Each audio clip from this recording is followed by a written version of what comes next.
What's going on, chat? Testing 1, 2. Are we here? Can you hear me? What's happening, man? What's happening, chat? Welcome to another stream here on the Pokerstaples channel. Thanks so much for joining me on this beautiful Sunday afternoon. And it's back, baby. Chat, it is series poker time. Oh, it's not my first, and it won't be my last. September is upon us, and series poker is here. We are playing the big tournaments, the long tournaments, the multi-day tournaments, trying to win all the money. My focus today is on party poker, so I'm going to be playing in everything I can in our schedule. And I have some good news, actually, because I've got 3 day twos already, man, from playing over the weekend. First, we have a 162 where day 2 is tomorrow. That's already locked up, secure. And then we have 2 satellites to the Party Poker Tour, which is starting at 3 o'clock and at 4 o'clock, which is in 2 hours and 3 hours from now. So those day 2s are all coming up, but we're going to fire the regular schedule. Let me show you what I've got here. Ready to go. In action. So first up, we have this 109 8-max deep stack, just registered, which is cool. Second, we have the 109 main event satellite, which I also just registered. We should get players in a second. Third, 320 mystery bounty. Mystery bounty starts early in this one, as soon as reg ends, which is fun. We've got Maddie on our table. We have the Bounty Hunter 6-max hyper, just a small little piece on the side, and then a 55 8-max early mystery bounty as well. So that's what's up, man. Thank you all so much for joining me on this beautiful Sunday. Let's make it count. Still to come, we have the 215 Big Sunday, but I'm going to late register that by a little bit. And focus is the name of the game. I've actually played poker the last 3 days in a row, Thursday, Friday, Saturday.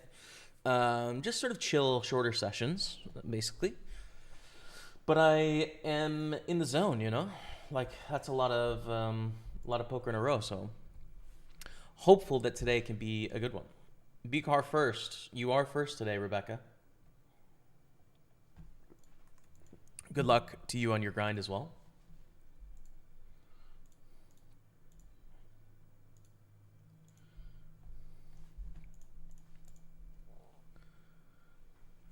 Okay. Nice. And I'm just trying to make sure I've got everything that I want to have. There's another 109 satellite, which is pretty good. It's an hour and 10 minutes left in registration, though. So I'll late register that one. But I think a 109 satellite will be good towards the end of the hour. Speaking of, we're in a satellite spot right away.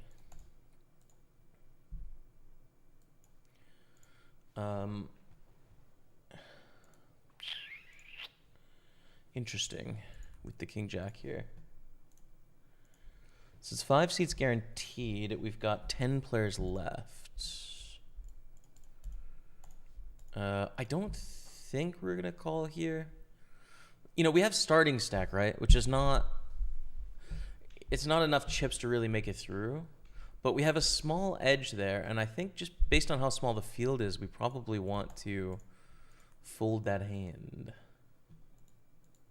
Stream Elements was first. That's actually true. Good point.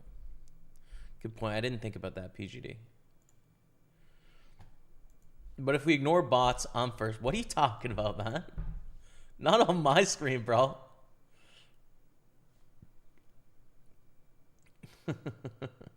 Calling B-Car a bot, man? Bot lane. 7-10 offsuit is going to be a fold. Same with the 10-3.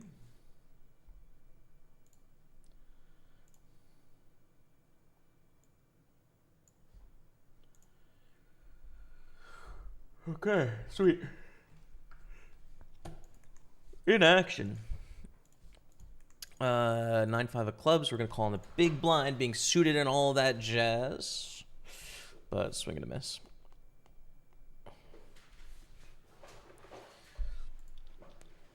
And folded a little c-bet because we have absolutely nothing. Now this is great.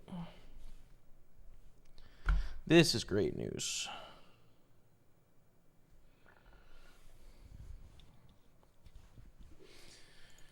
Because ace king is a dream.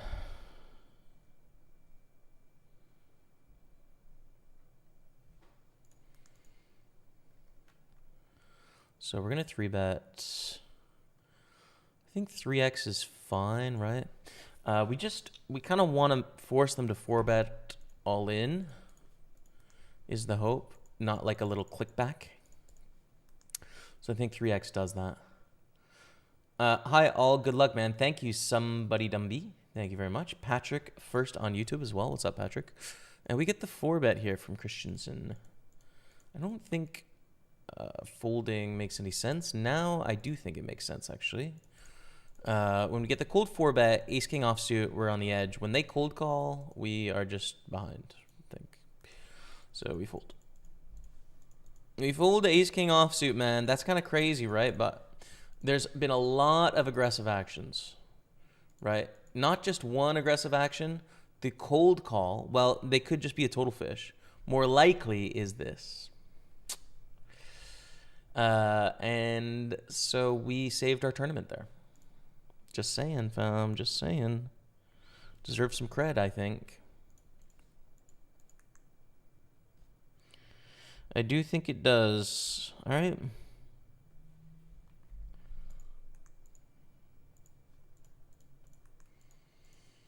Call for 142 chips with the worst hand in poker, but for 142 chips, I'll call with anything.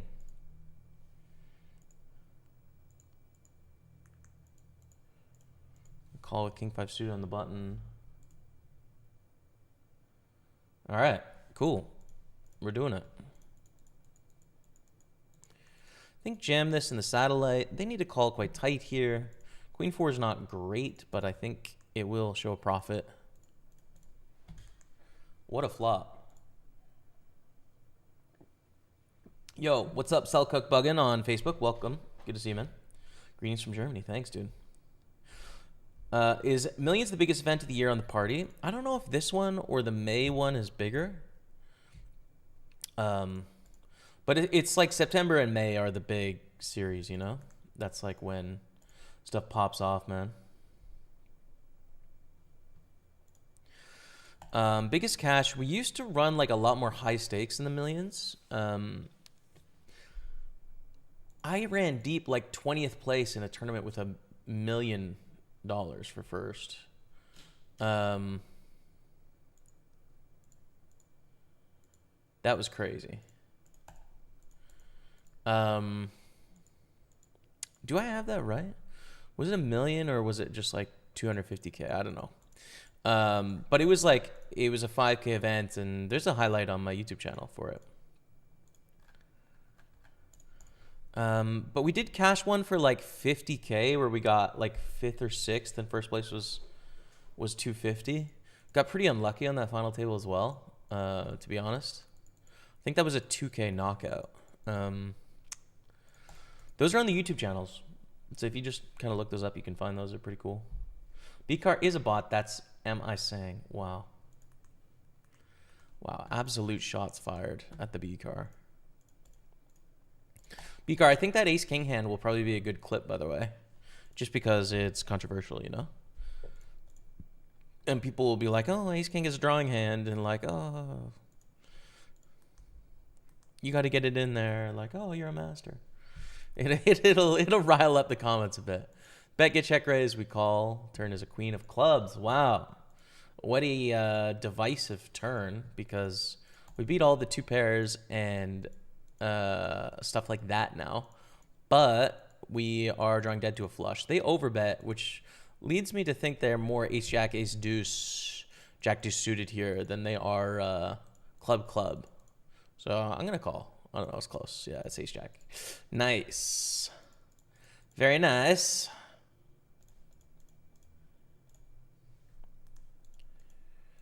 And we're up to 339, just like that. Whoa.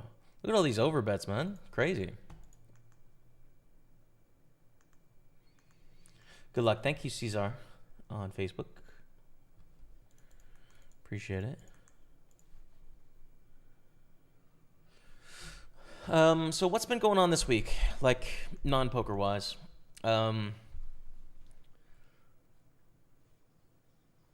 All good things. All good things. Did I go to anything this week? I don't think I really did much. I don't think I even left the house much at all this week. But I did get a lot done on my computer. Played poker from Thursday to Sunday, so that's good. I had some meetings on Tuesday and Wednesday, which was good. Yeah, I don't think I went to... Oh, I went to the museum on... That's what I did, yeah. On a Wednesday, I went to the Museum of Modern Art with Rebecca. Saw this exhibit of an old art dealer in Paris that exhibited a bunch of like the Parisian sort of masters in the late 1800s, like early 1900s. So they had a collection of her stuff, which was cool. And then there's also a Montreal artist, his last name is Glass, that died last year. So there's an exhibit of his work, sort of surrealist, like a little bit conspiratorial, hippie, surrealist. There's some terms there that are not so flattering, and he deserves more credit than that, but like those were some of the notes I was getting, like nature stuff, holistic stuff, a bit of spirituality stuff. Interesting nonetheless to see. So I liked that on Wednesday. And then I went to a musical, Hamilton, which is touring in Montreal at the moment. So we did that Wednesday night. I forgot about that. Honest review on Hamilton, bro.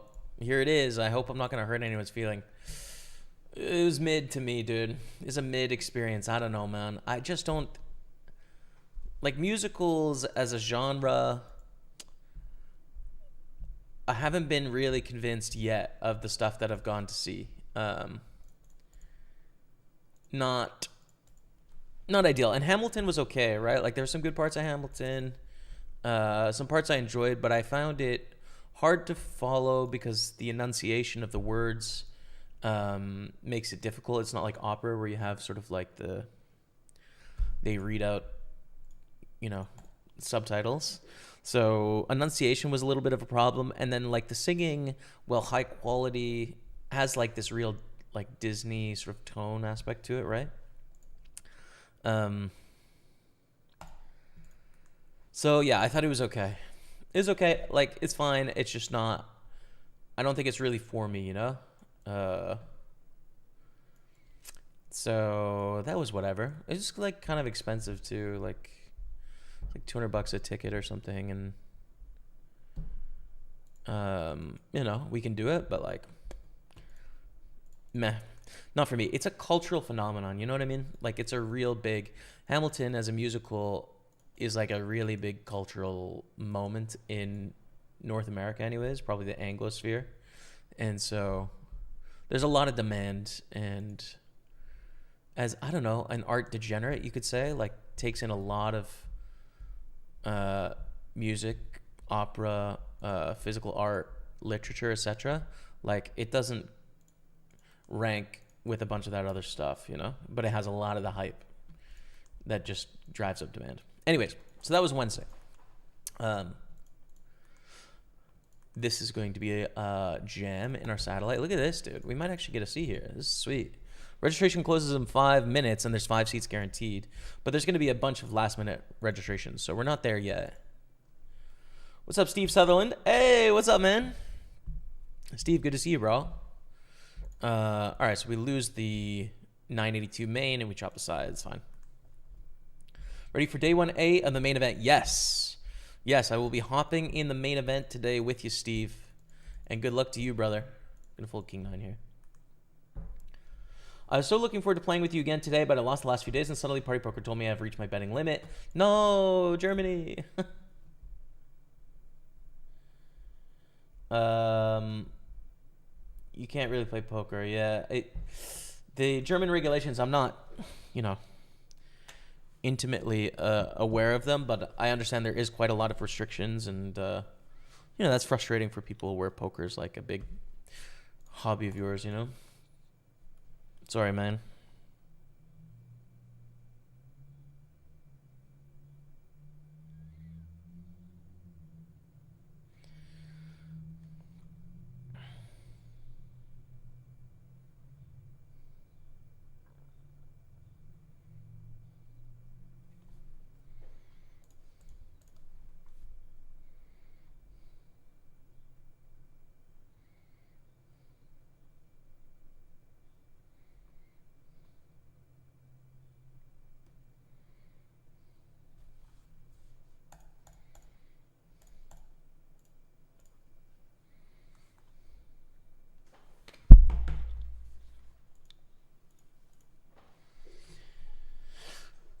Um, Another thing, we bought some furniture, chat, which, listen, I know this might be a snoozer. This might be a snoozer topic, but I don't know. We got a long time here, so I can tell you about this. We bought some furniture this week, man.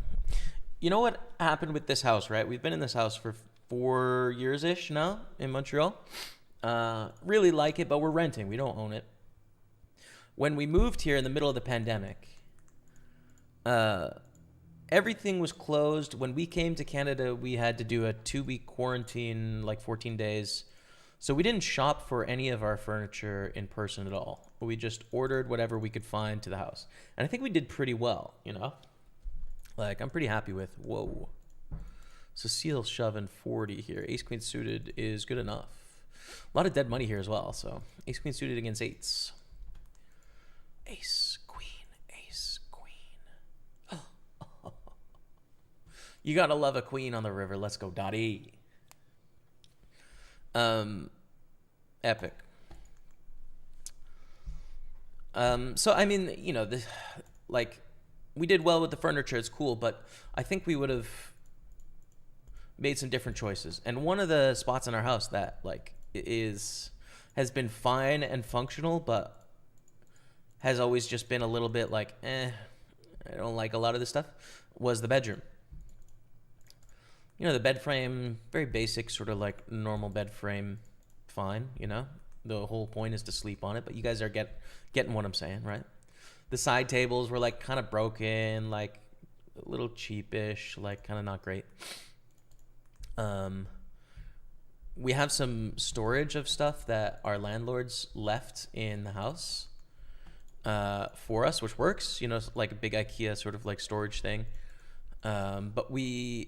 And some closets, but we don't have like any dressers or anything like that. So, and the TV that's in our bedroom was sitting on this like just basic sort of like metal table thing.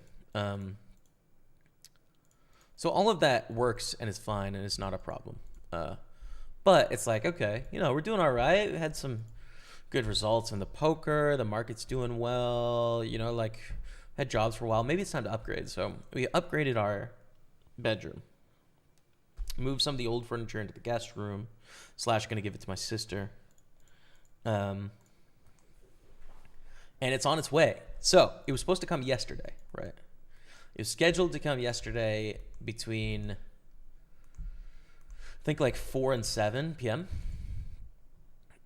So sort of plan the day around it. Boom, get the text at 1:30, canceled. It's like, damn. That's really frustrating because we'd already like taken down a bunch of the stuff in our bedroom and like got it out of the way because, they got to build this stuff, right?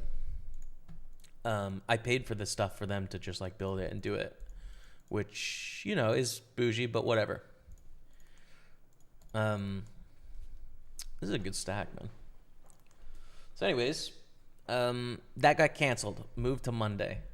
So we slept on our mattress on the floor last night in the empty bedroom. But nonetheless, it's on the way, dude.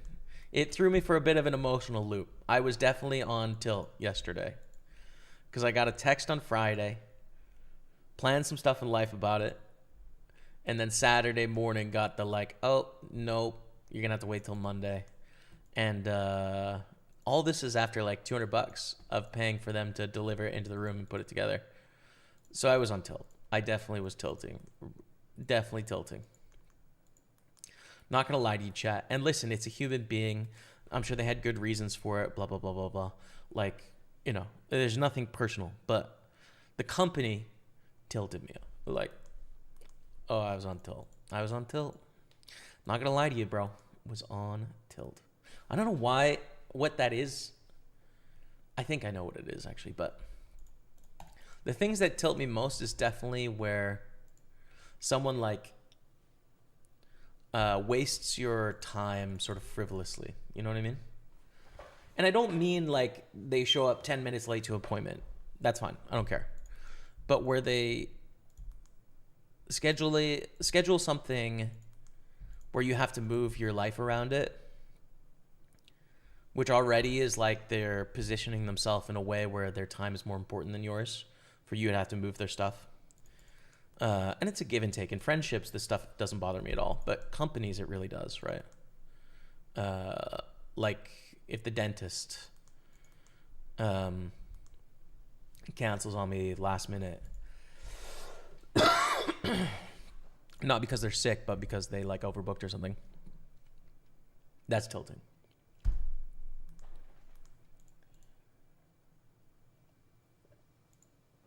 What do I do with sevens here, man? In the satellite, 5 of 12. Well, you don't shove. I think you actually fold. You're trying to get into the top 5, and it's kind of like 6 actually. 6 gets $150, so top 5.5. We don't want to risk running into a big hand here and busting. It's really about survival, so. Anyways, so furniture's coming tomorrow. It's all good. It'll be here before our day 2, which is nice. I'm excited about it. Actually, it's quite a nice upgrade. It's kind of cool. And excited to play a bunch of millions, man. So everything's looking up. I'm happy. Very nice fold with the ace king. Thanks, man.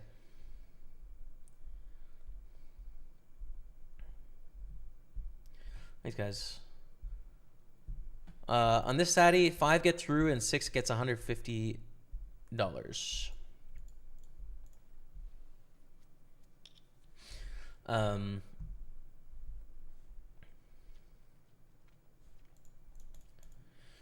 Yeah, so F1, dude.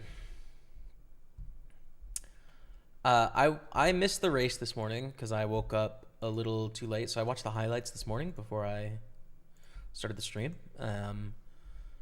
Pretty crazy, man. I don't like what McLaren has done there.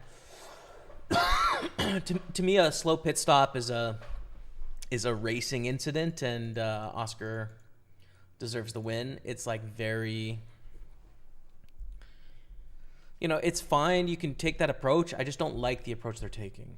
Like clearly it works. It can be consistent. They can equally apply it between both drivers. I just don't like it. I think it's too much, having a team rule of essentially being like whoever's leading in the first corner is the one that we're prioritizing for first. They used to have that rule. That's fine, right? Or, like making a strategy decision mid-race where like this driver's going to go in front so this driver can save their tires, but like we're doing this knowing that we're prioritizing this person for the win because they're leading right now. Fine. But when something like this happens genuinely, it's like, I don't know, bro. It's too much for me, personally. Opener has an overlay of 60K. Will it meet the guarantee? I think so. It's GKR, the 162 opener. The thing about the like weekend flights, right? So there's a flight on Thursday, on Friday, on Saturday, on Sunday, and then there's like 2 Monday morning usually. So you've got to add all of those flights, and the biggest flights are going to be Sunday, right? Like those are the biggest ones. And then Monday you have sort of like last second like turbo and hyper, and a lot of big players will have a bunch of day 2s, right? Because it's series poker. So, Monday is almost a bigger day of poker than Sunday during series because of all the day 2s, right? And so people will be playing those tournaments tomorrow as well. So I think it'll likely hit the guarantee. Also, you got to know that like Poker Room, the PartyPoker Poker Room, but all the poker sites, Poker Rooms, kind of like can easily project where a tournament is. They know in advance if a tournament is in trouble for its guarantee, and then they can sort of like do more with satellites, right, or add another flight or something like that. So I haven't heard anything about it, which means probably it's doing just fine. This sucks. We call for just a few more chips, but they have made trips on the turn here. This is the 55 bounty 6 max. We're about half stack with no bounties. The satellite, we're 6 at 10, trying to get to the top 5, but it's satellite strategy at this point, right? 55 just below starting stack, 320 just below starting stack. The 109 8 max deep stack to start the day, though. We are triple stack, 27 pay, which is really good. This hour, we're going to be hopping in the Big Sunday, 215. but I'm late registering that. Hey, Jimmy, big fan. Do you study before these tournaments? I didn't study this morning. Studying goes in phases for me, right? Like there's been periods where I've studied a lot, like studied every day, been grinding, been on it. I'm not really in that mode right now. I'm just kind of rocking up and playing. But I obviously have this base of what I've learned about poker over the last 14 years. So where I'm a little rusty is going to be like opening range, shove, reshove ranges, right? Like just getting those really dialed and making sure I have them dialed in. But still the fundamentals like I've developed over 14 years. So, you know, the fundamentals are good enough to carry me through a lot of the sort of mid-stakes tournaments and make them profitable. Still, it's like it would be better to be honing in and be as sharp as possible, of course, right? It's just a question of today I slept in and then I watched F1 highlights instead of like running numbers this morning, you know? Go get them, mate. Good luck today. Thanks, Robert Baker. Thank you on Facebook. Mark Walters on YouTube. What's going on? Welcome. Thanks for tuning in. Oh, satellite sweat.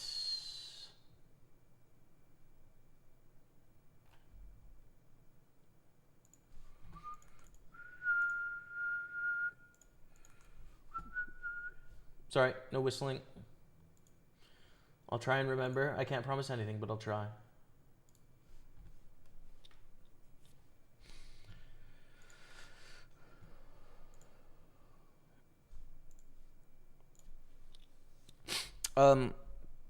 So this bed frame that we ordered, chat, I've always had this thing, and I've only slept in a poster bed once in my life.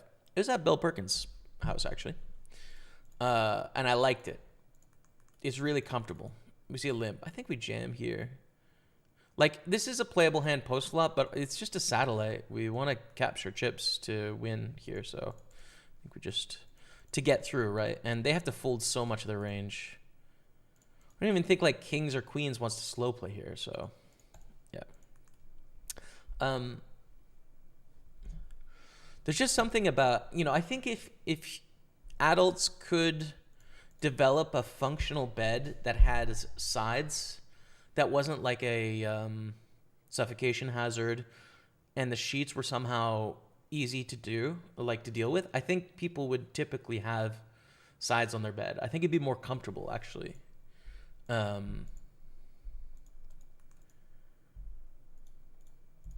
Just because, I don't know, it's nice to be sort of surrounded, right? To feel as if you're in a pocket. The same way that like sunken living rooms are like a cozy, sort of comfortable thing. It's nice to feel as if you're sort of like below the surface level and sort of tucked in almost in a way, right? So I've always sort of felt that about beds, but they're not, it's not practical to sort of have an edge to your bed because like, you know, how do you switch out the fabric? How do you make it so that you don't get a limb stuck in a crack and then it falls asleep or, you know, there's some sort of hazard safety wise, etc. when you're sleeping. I don't know, right? I don't know the answers to these things, but it's not easy to make a walled side bed. However, a poster bed is, you can get pretty close, right? Because you have those, like the poles that go on all four sides. And you can hang sort of like these like drape sort of things that make it enclosed a little bit. So anyways, we've bought one of those, which I'm excited. I'm excited for because I think it's, I don't know what it is, dude. I don't know if you guys feel the same way about it. There's just something comfortable about being surrounded by soft fabric, right? That's just comfortable, no? It seems comfortable to me. Good luck today, brother. Let's get it. Come on, Pete. Let's get it done, man. Let's get it done today.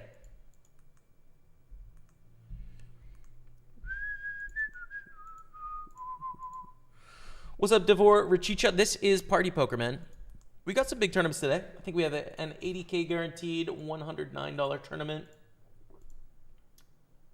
It's actually 100,000 guaranteed today. So we've got some big ones, but you're seeing me play in sort of smaller field tournaments at the moment. Some satellites, etc. This one's not too bad. What was it? 15K guaranteed. There's 109. Yeah. We got some good stuff going on. Go Staples, go. Thank you, Greg. Queen 7, Ace 8. I don't know who called off there, but we are on the bubble of the 150, right? Oh, no, we're on the soft bubble, actually. 7th gets 0. 6th gets 150. 5th gets the 530 seat. So everyone is deeper at our table. Let's open up the other table because why not? We don't have a table down here right now. So I'm just going to put the cover on this. This is the other satellite table. We need 2 bust outs here, ideally. It's nice that Lasse Fredlov is putting the pressure on. And we want them to just keep doing that. is our preference, right? That's our preference for sure. And they do it again here. Which is great.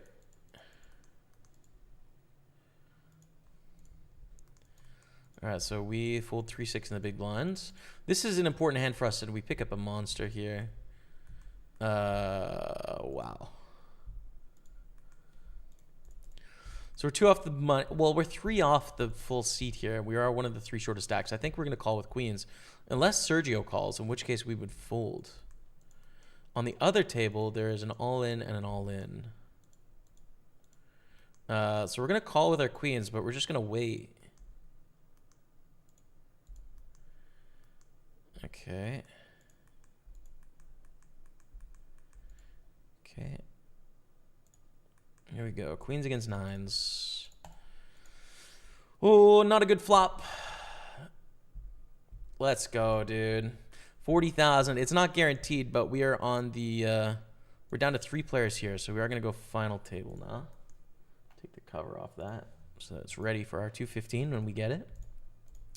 And that doesn't guarantee us, but it puts us in a pretty good spot, right? We need 1 bust out to get a $150 pay jump. And 2 to get the full seat. If you look at it, actually, there's a bunch of us tied here for the full seat, basically. Tied for last. Let's see how it develops. That's going to be a fold. Kings, we're going to 3-bet here. In our 55 mystery bounty. What's up, Moga2? Good to see you, man. My Montreal brother. What's up? Been busy myself. Hope all is good. Good luck, good luck. Thanks, man. Yeah, welcome back. Hope life is great for you, man. We've got a nice day of poker coming up.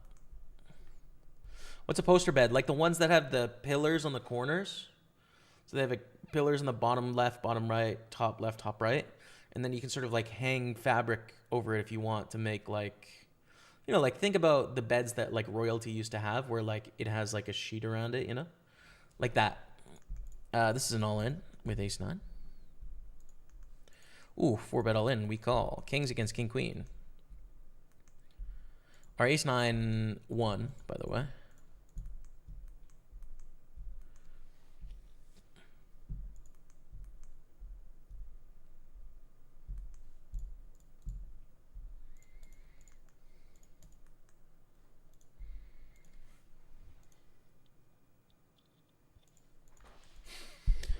Fold the queen deuce. So I folded that last hand. If we know Toby George is playing correctly, we should shove to pick up the chips, but we don't, and therefore I don't think we should. Shoving tighter than theory because I think that's correct.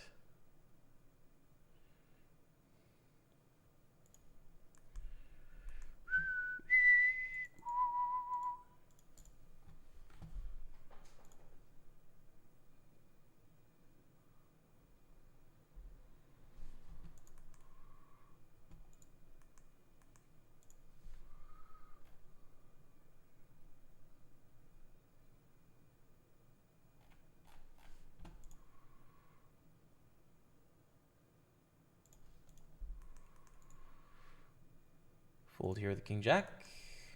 Like a canopy bed. Yeah, exactly. A canopy bed, yeah. I mean, it's a poster bed and we're turning it into a canopy bed with like, but these sheets from Amazon that sort of like sit on top of it.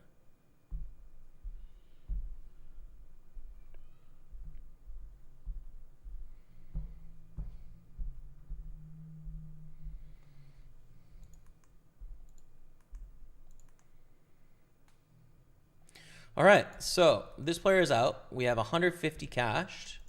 We need one bust out to get to our $530 ticket. So we're on the bubble of the big seat, but we have earned a return anyways, which is good. And if we make this, then we're not going to play the later satellites, which kind of actually simplifies our day a little bit in terms of what we can register. That would give us like 4 things finished up. King Jack against Deuce 3 here in this 55 bounty. Tiny field, right? Down to 7, 4 pay. Oh, painful. Well. And we'll check out what we can play there in a second. I just want to finish up the satellite because it takes a lot of attention, before we sort of peruse the lobby for another table.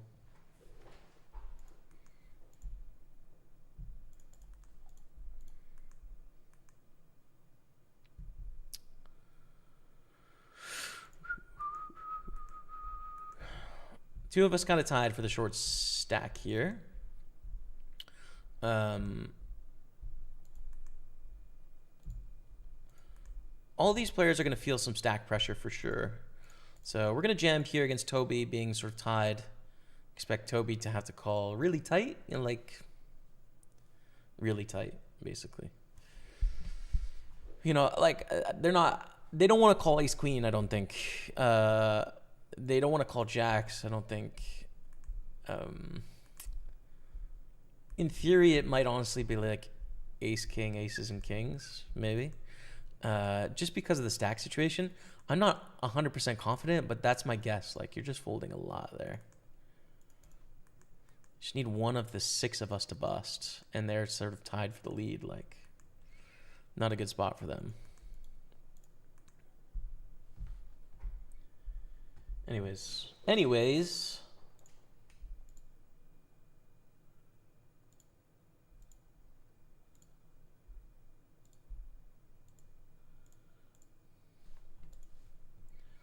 Ooh, there is a PLO satellite.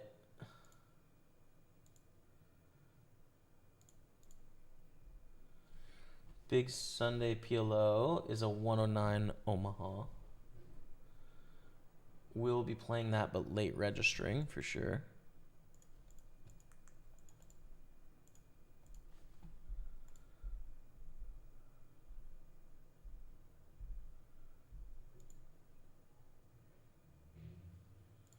It's actually a 55 bounty that just replaces the one we just played, so let's do that.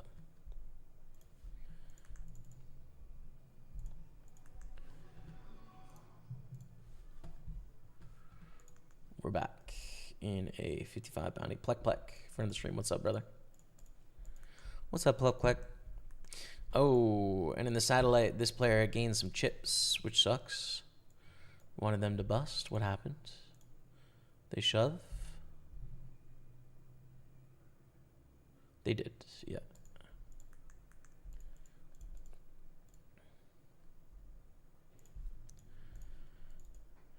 It's easiest for us to rep a 5 of anyone here. This is going to end up controlling the size of the pot more, I would say. Also, we have outs if they have like ace king, right? But we kind of wouldn't mind getting them to fold king jack because, like, what are you going to do? But now the gig is up. Like, I don't think we want to continue trying to bluff king queen here. And now we're all in. Because we chop with those other kings, and we can try and rep quads, and maybe they fold. If they have aces, so sick. They fold. Kings against 10s. This could be it. I think that's it, yo. Let's go. 530 ticket, baby. Ship it, chat. We've been auto-registered for the next event. Let's go.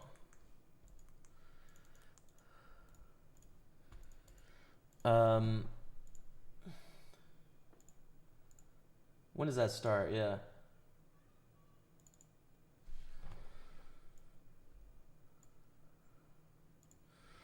It's a mystery bounty, so can I unregister and late reg by a bit? Call the check raise.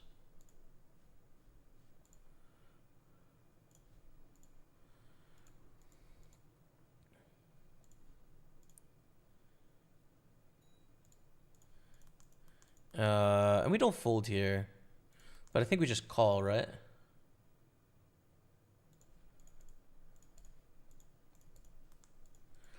Hope they had the ace high flush draw as opposed to a set, but you know, we're getting 3.5 to 1 here. We've got to hope that at least 22% of the time they don't have queen 10 beat, which I think is just true.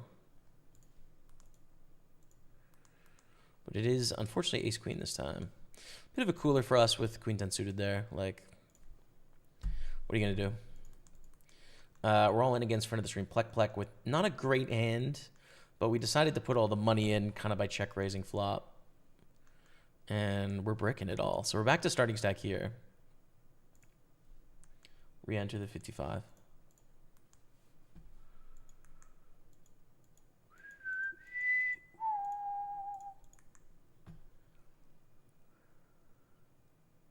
So the structure of this 530 main event, it's a 400,000 guaranteed, right?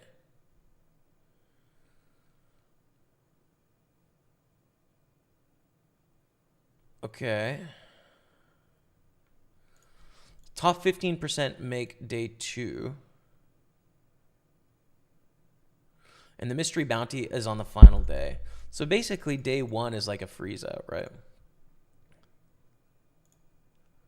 So I'm going to unregister, which means that I've got a tourney ticket in my account, which means I can late register by a bit, which I want to do.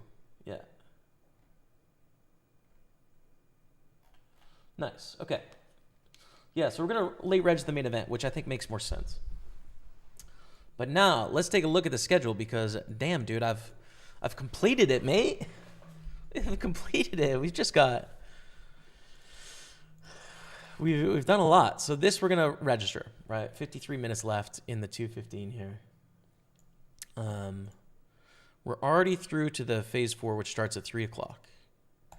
We're already into the main event, so we can't play this. We're already through to day 2 in the 162. We want to play the Sunday PLO, but it's not a knockout, so I want to late register. It's 4-bet here.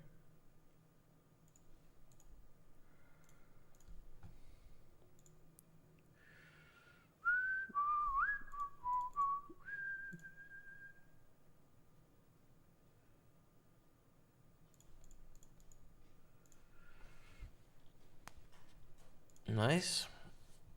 Whoa. Oh, God. That turn, bro.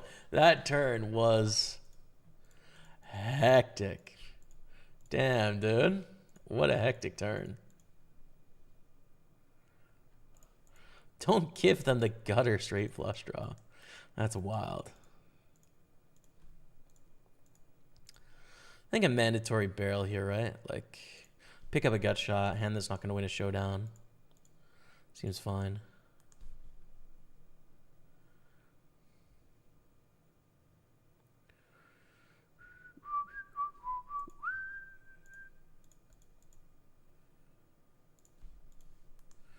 And they call. Do we want to jam the king river? A tough one, actually. Nah. Stacks are awkward for it as well. Give up. 6-8. Ugh. They might just peel that on the river for spite anyways, but that's too bad. So let's... We have double stack at the 320, which is fantastic. Let's go back to our schedule, though, right? We want to late register this. So we have 2 tournaments we want to late register, the 109 and the 215. This is a satellite to the Birmingham High Roller. We're already through in that. Already through in that. That's later. This is a 109 PLO high-low. A little bit too much attention on Sunday for me, I think. So the next one we can sort of play is this 33 little hyper. And then the Sunday party in 20 minutes. Oh, and the PLO main event mystery and mini main. Those will be late regs though. So yeah, I think we'll just fire this little hyper and then the 109 Sunday party after the break. I think that's good.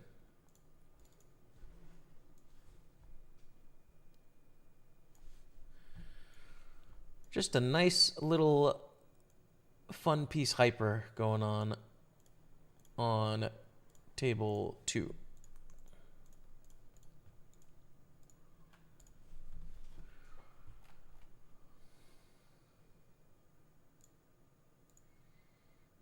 There we go.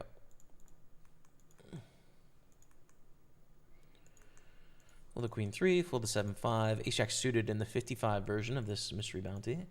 What up, dog? Good luck today. Dusty Truth Poker. What's up, man? Things are good here, dude. Off to the grind. Early days here. And good start. I'm happy, man. Did it let you unregister? Yes, it gave me a ticket. And you can late register for a couple hours. Mark Walters, let me find out exactly how long you have.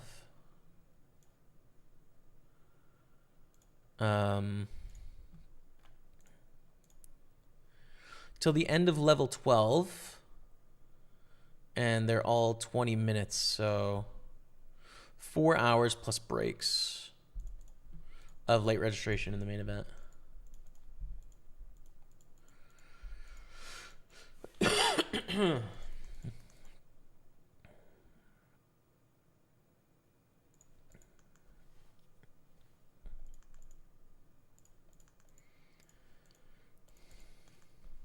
Go Staples, go. Let's go, Greg Can.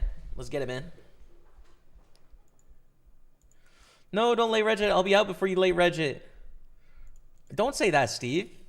You're destined to get third, brother. You're destined to get third, man.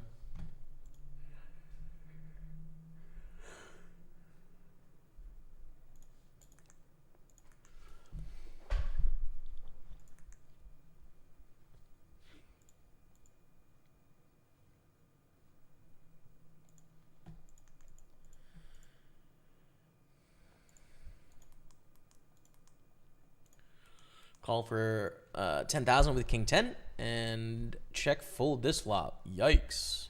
Not ideal.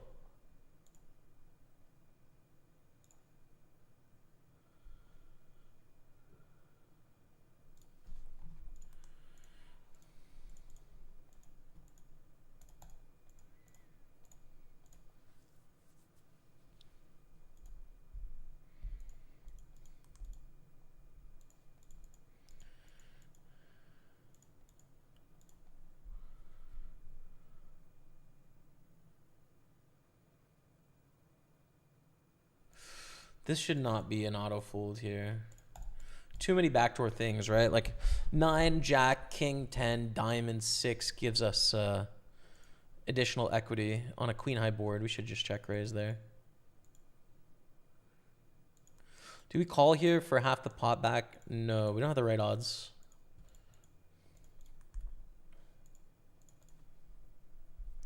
Good luck today. Thank you, Dave Coot Poker. Thanks, man. Appreciate you.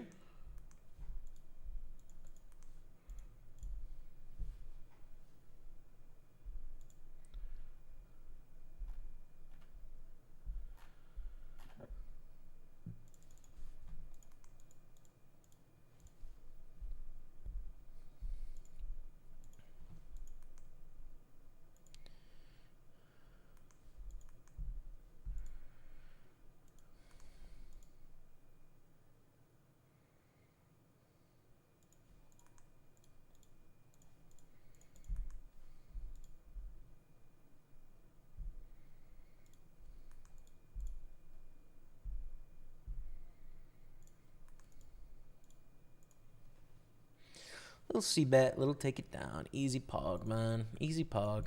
Wow, and aces. How sick. This is green, by the way. Knockout.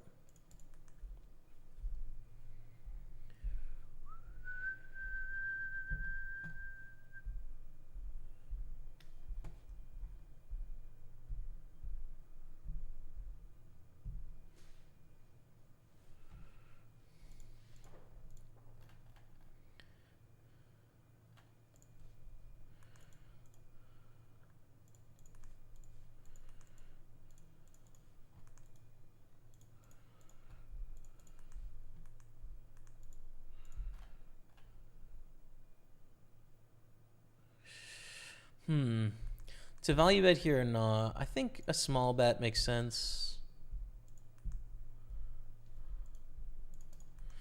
Wow, that's a huge raise. We call, obviously, but like, damn, that's a big raise.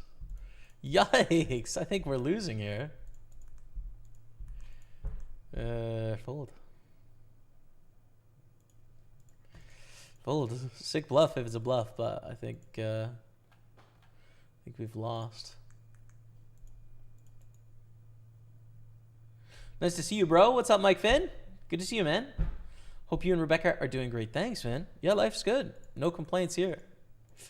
So easy for them to put us on bluffs here. Queen, Jack, Queen, 10, Jack, 10. We also want them to have ace-high flush draws. We block that with the ace. I think we're bluffing too much if we fire here on the river. I think we should bluff our Queen, Jack, Queen, 10, and Jack, 10 in this spot. Sadly, they did have the ace-high diamonds, which is a hand we could have got them off, but that's okay. It's our main event, Dave Coot. It's our main event, man. It's a big, deep, long structure, you know? I don't think 4 hours in the main event is too long. If you look on every other site, they will all have longer late reg on their main event than we do. I promise. I promise. We will have the shortest. I don't know about like 888, for example, but every other site, for sure, we will have shorter main event late reg. It doesn't bother me, by the way, this late reg stuff, but I know it does bother some people and they think it's unfair for some reason, but yeah.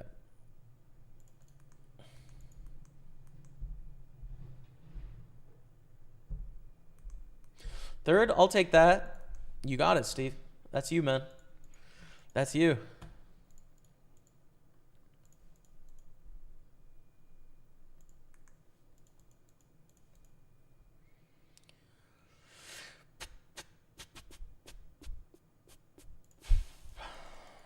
Wow, this is fun.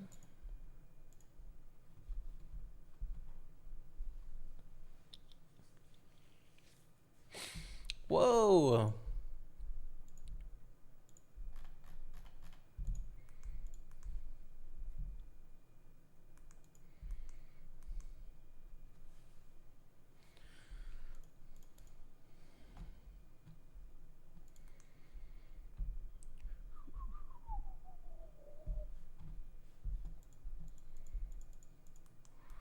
This king nine suited has got to be real close under the gun here.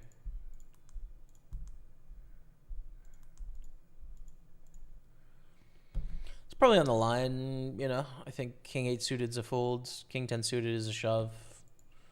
I don't know. I folded, obviously, so that's what I think. It's going to be a check. I think it's too tough to get it through on this kind of board.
In position with a suited hand.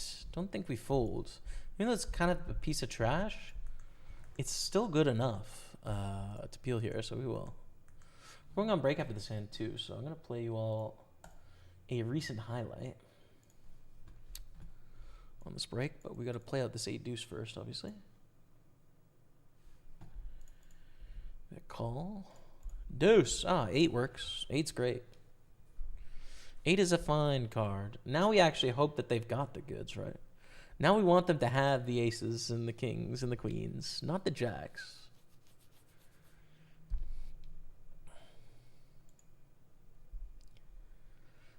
But a lot of the time they just have nothing now. They check, we bet.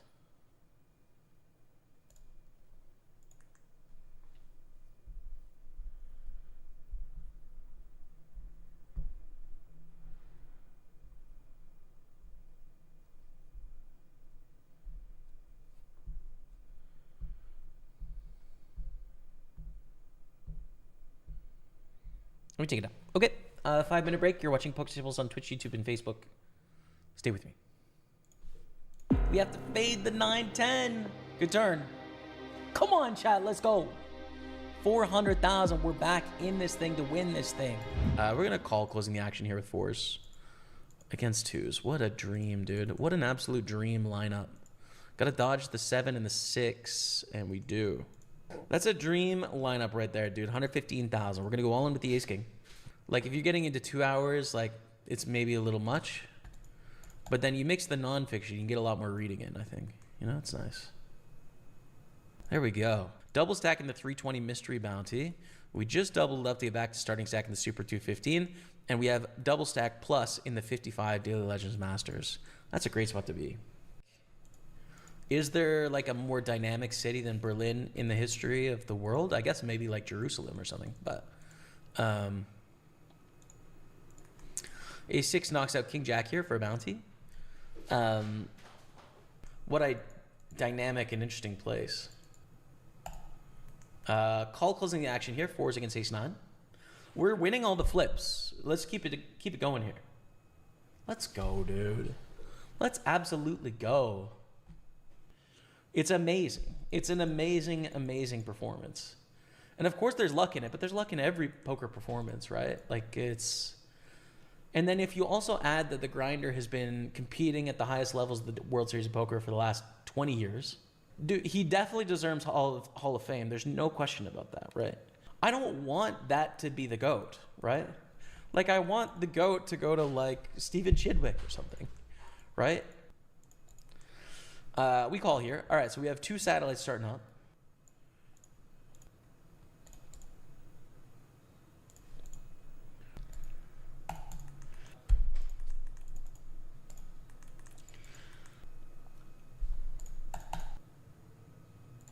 Call again on the turn here with our kings. Decent hand. River is a queen of clubs. I think we should fold if they shove this river. Clubs get there. Jack 10 straight draw gets there. 9 still beats us. Some kings beat us. Yeah. And check and we win. So, what do you think though, chat? Do you think that Jack Effel's treatment of Kasuf was fair? Queens against 10s, but the spade is sweaty. We get it done. Let's go. 15 pay here, and we're in a pretty good spot, actually. Let's go to the 10s. We open it up. Gained flower calls. Dio the kid going for the squeeze. It's not a small squeeze either. Damn, dude, this sucks. I mean, default, it's just like a get it in here, obviously, but God, it just looks strong. But we don't know enough, dude. Oh, Dio, don't have the goods here, Dio. This is one of those spots in poker where you want to have better information to make a more precise decision, but we don't have better information, so we're kind of just stuck doing what theoretically is right, even though we don't really want to because we're taking a big risk. We prefer to take a smaller risk if we could, but that's not what we were dealt. We were dealt the big risk. And it worked out in our favor, which is great. This is the nuts. It's not the nuts, but it's close enough to the nuts. We can play it like the nuts.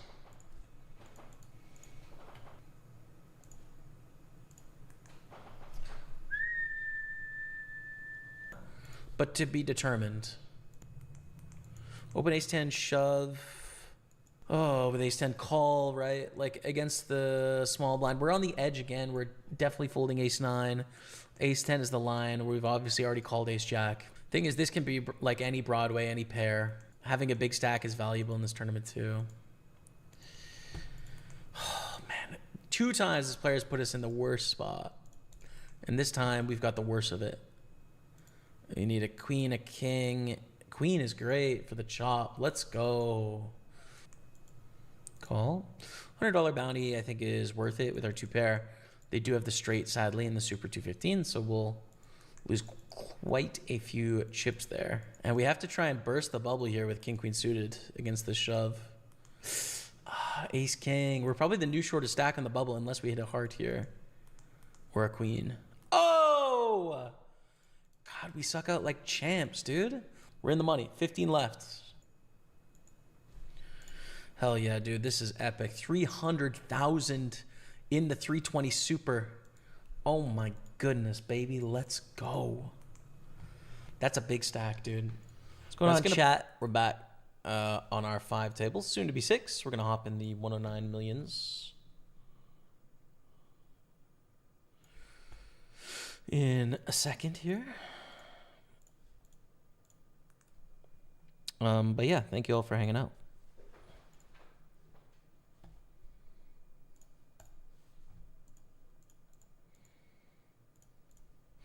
Go for a little C-bet. Is M-Ben.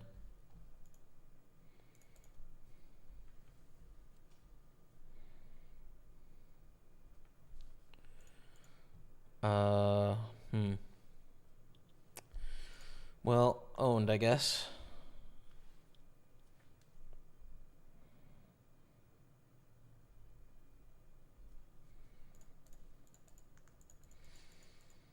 Typically, you'd want to call here. In this tournament, I'm going to fast play, especially on this board. It's just a little too dangerous.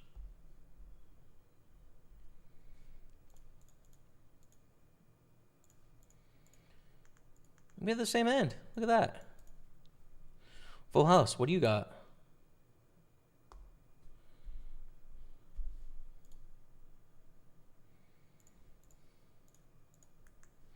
Fold 6, 7 of diamonds there. You know, it's tempting to mess around, but I don't think you can.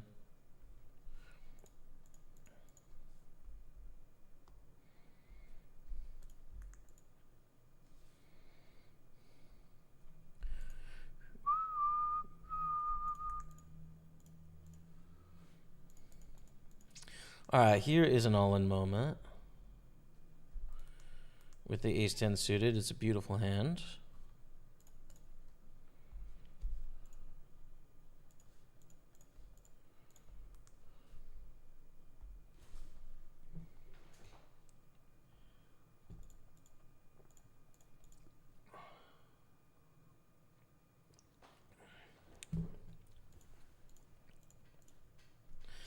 And we take it down, just like that. Too easy.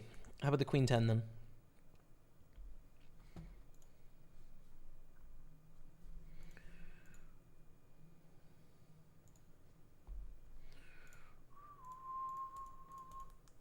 Still waiting on queen 10, so we'll shove ace jack and see how we do.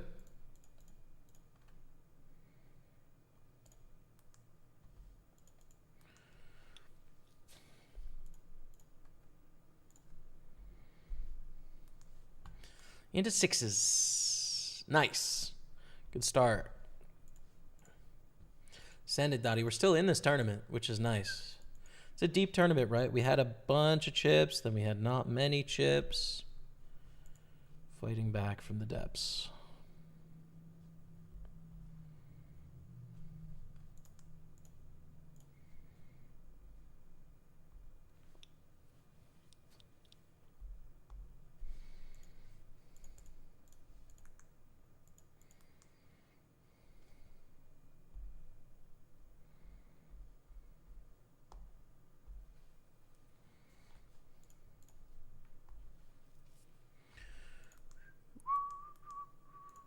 Close with queen jack, but I think a fold.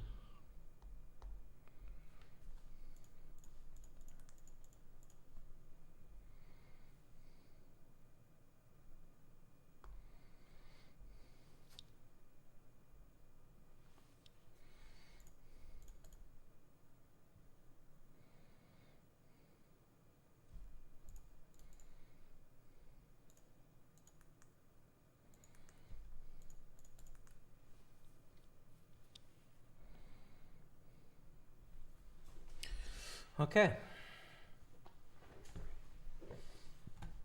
So we want to get into Big Sunday. There's 36 minutes left. I just really want to make sure I don't forget. It's the main thing, dude. So let's set an alarm on my phone for 25 minutes from now.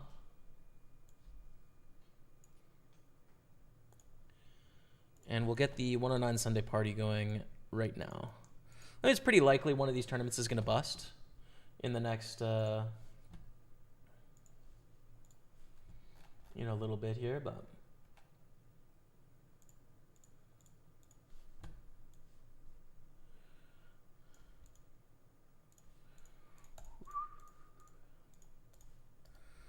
this in green for knockout. This is a 2-day tournament as well. You play down to the final 16 in this one. 100K guaranteed, so let's see. 4-5 offsuit in the big blind. It's not a great hand, but it is connected for like a min raise. I think we can peel. We flop a gut shot, which is, it's okay, but we can't get squeezed in the middle, right? This is a tough spot. When they bet, it's half pot as well, I fold. It's tough when they bet like a quarter here. It's like you peel, I guess.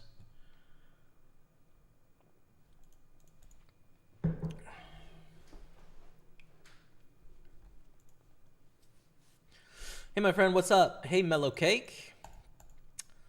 Not too much, brother. We're on the grind. We're hitting it. We're doing it. We've got big hopes and dreams. We have to fold nines, which is not fun. I'd say the main bay right now is we have kind of double stack-ish in this 320 mystery bounty. And then in the 109, we're like 33 away from the money on not a big stack, but we're down to the business of this tournament now, so to be determined. That's what's up, man. Having a good day. How about yourself?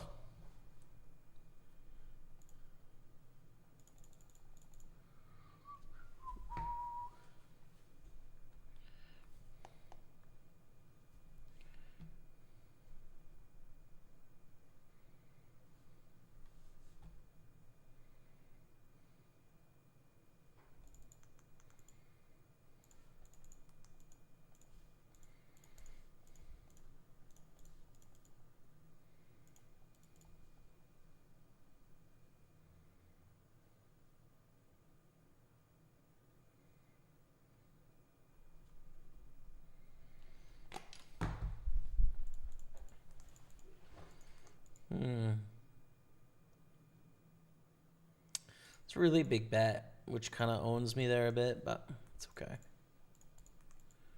What a flop for Queen 9 suited.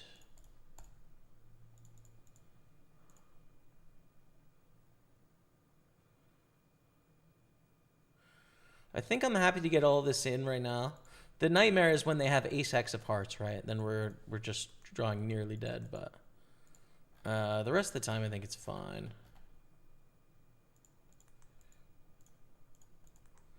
Let me take it down. Sweet.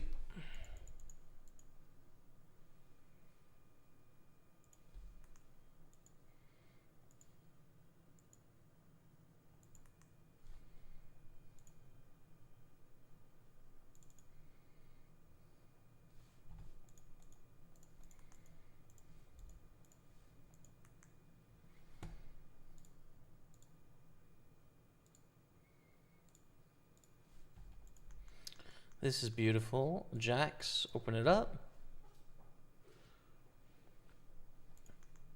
Friend of the stream, Plek Plek, is in the lead, by the way, of this tournament. Jacks against tens. Nice. Good flop as well with this jack of clubs. One out.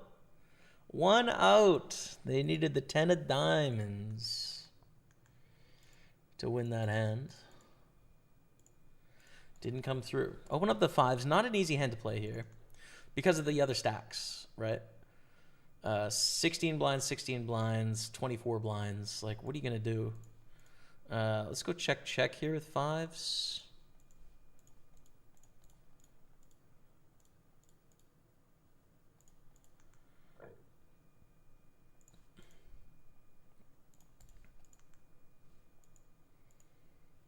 Straight.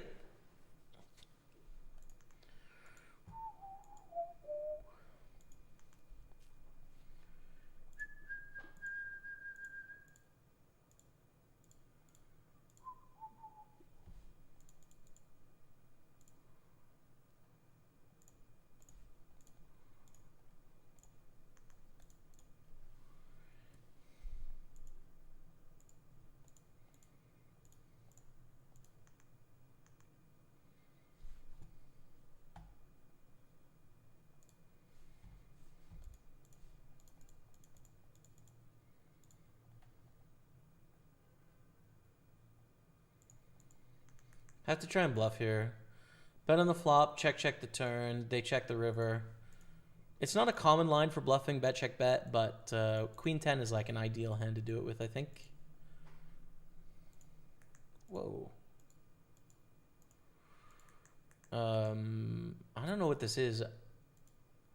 I don't know what that is. It, you know, we can't call with Queen High, but a weird hand for sure.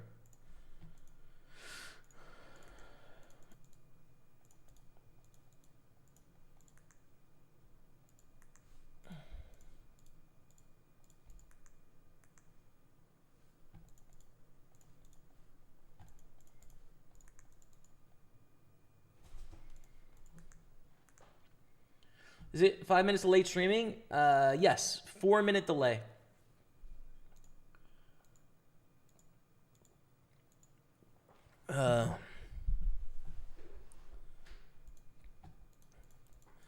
Mon stream est 4 minutes derrière le present, maybe?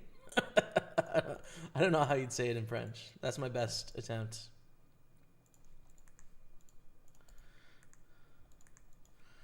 Je parle anglais et petit peu français. Donc, tu parles français, mais j'aimerais try, I think. J'aimerais parler avec tu ou avec vous.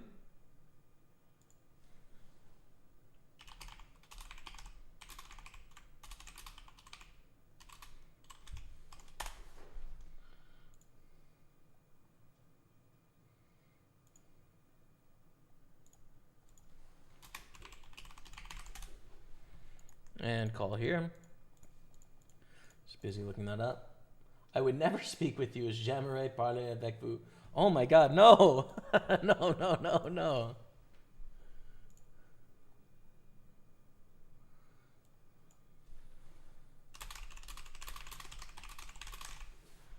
Je vais essayer de te parler. That is a phrasing I don't understand. Did we lose here, or what the frick happened? We chopped, okay.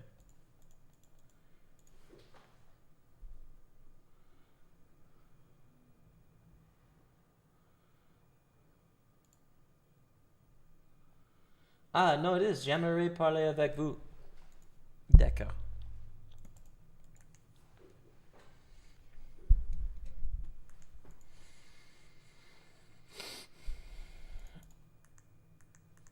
J'aimerais. I always forget j'aimerais.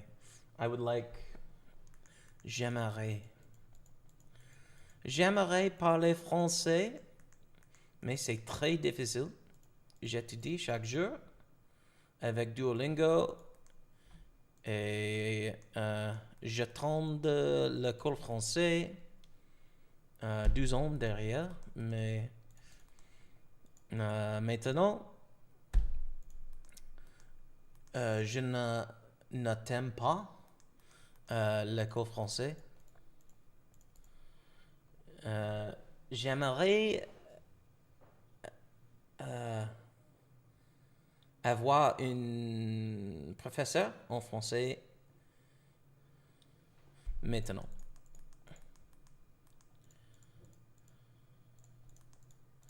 I would like a tutor for French. I think it's on my to-do list this week to try and book some tutoring lessons sort of in the morning, just over the internet, right? To try and make some progress, essentially.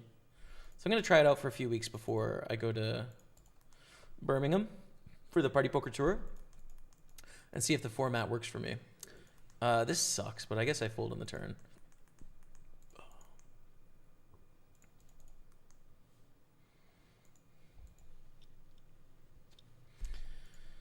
I see, like, my French is not terrible, right? It's like a low A1, you know?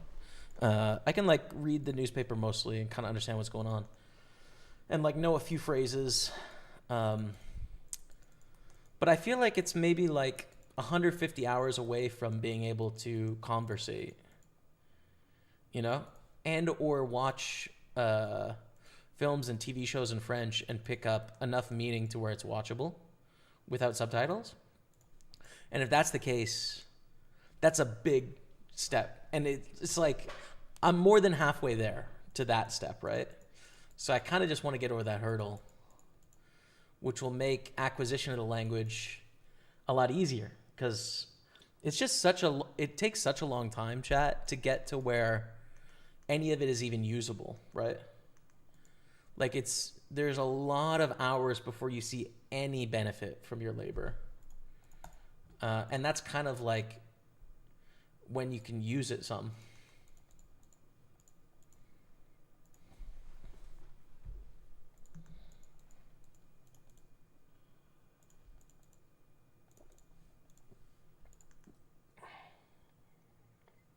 Wow, tu parles très bien le français. Oui, je suis belge.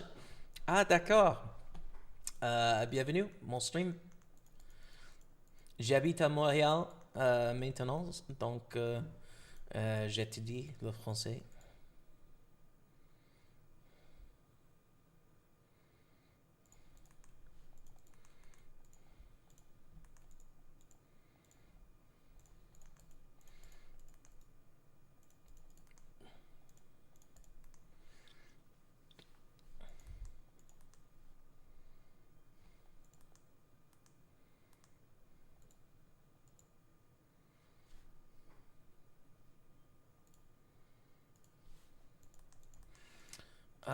Jack 10 of hearts, man. It's a pretty hand. Yeah, we're gonna shove. It's a little uncomfortable, this one, you know? It's not great. Good to see you on, Jamie. What's up, Jim Lad? Good to see you, brother. Welcome, man. We got some nice tournaments on the go. Oof, this is not what we want to see. A cold call here means we're gonna have to play our hand for its showdown value. And that is not so good with Jack 10 of hearts, you know? It's okay, but it's not. Its best value is fold equity. But this is great news. We have a flip against eights, so for 226,000, we smack the jack on the turn. And just like that, we've got, what, 400K again? No, 330, but still, pretty good. Ace-jack against king-jack. Oh, okay. Bad news. But that's okay. This is a 33 little filler tournament. We don't mind so much. We're going to get the 215 going pretty soon, so I'm just going to bin that one off and put the 215 up there. 23 minutes left in reg, so I'll just get it ready.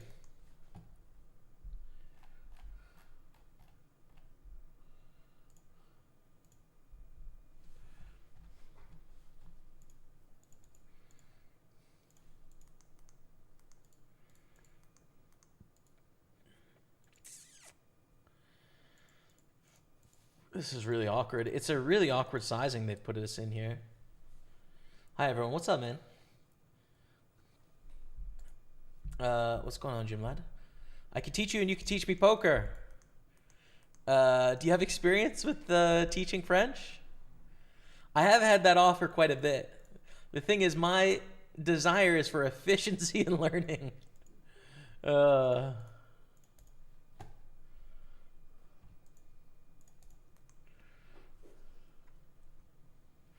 I don't know, man. Please, Jamie, tell me a little bit about how it was for you back then. You're just so incredibly chill when you play. You never get upset no matter how much suckouts you take. So recently there was a lot of training, but please share a bit more about it. Yeah, so when I was young, I wanted to be a professional golfer. So when I, like in grade school from, like grade 5 until grade 12, basically. I was training to try and become a professional golfer. And I got pretty good at golf, like not anywhere close to like good enough, but I got pretty good at golf, right?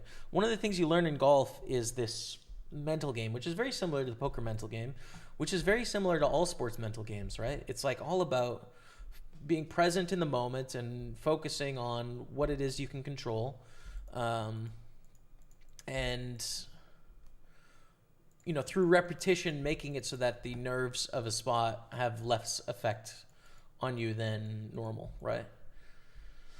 And so in golf, it's like you hit a shot and immediately you start focusing on your next shot, what you have to do. And so poker is like very much the same way, right?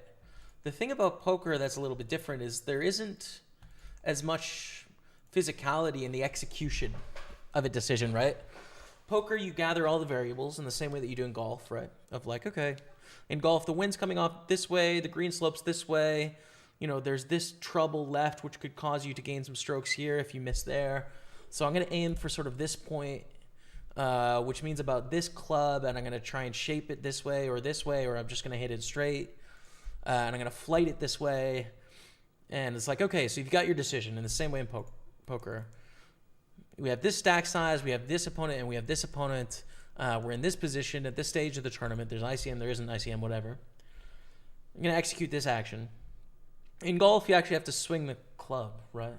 And you'll usually have sort of a swing thought that you're thinking about during the swing to sort of keep you focused, as opposed to like thinking about whatever. In poker, that's not necessary because the action is immediate. Done, right? Done. There is no execution aspect of it. So it's really about gathering the information, coming to a decision, and then executing, right? And so I've been doing that since I was like 11 years old, and I'm 34. And poker is very much the same, right?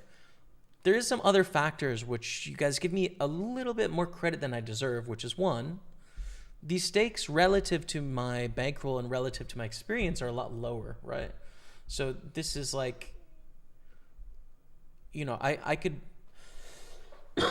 lose every single tournament we play today and it's going to have zero effect on how I feel tomorrow. None, right? Like it just, this is just not my first rodeo, right? Winning or losing today is not going to do much for me as a person in my life.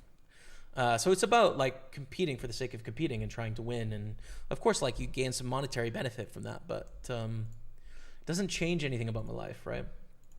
So that makes it easier for me to sort of like not be viscerally struggling with the results. But then there's also the experience side, which is like, it's just not surprising to go through long stretches of bad luck.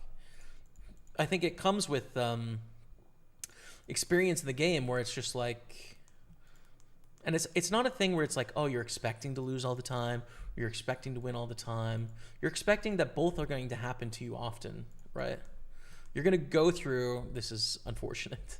Oh, that's such a big pot.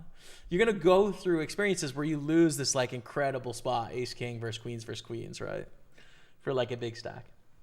And that's so normal. There's nothing even interesting about what just happened there from a like poker professional perspective. It's just like, oh yeah, well, everyone's hand played itself and there was no decisions to be made, and then the like 50% thing happened. Like what is there to like be thrown off about that, right?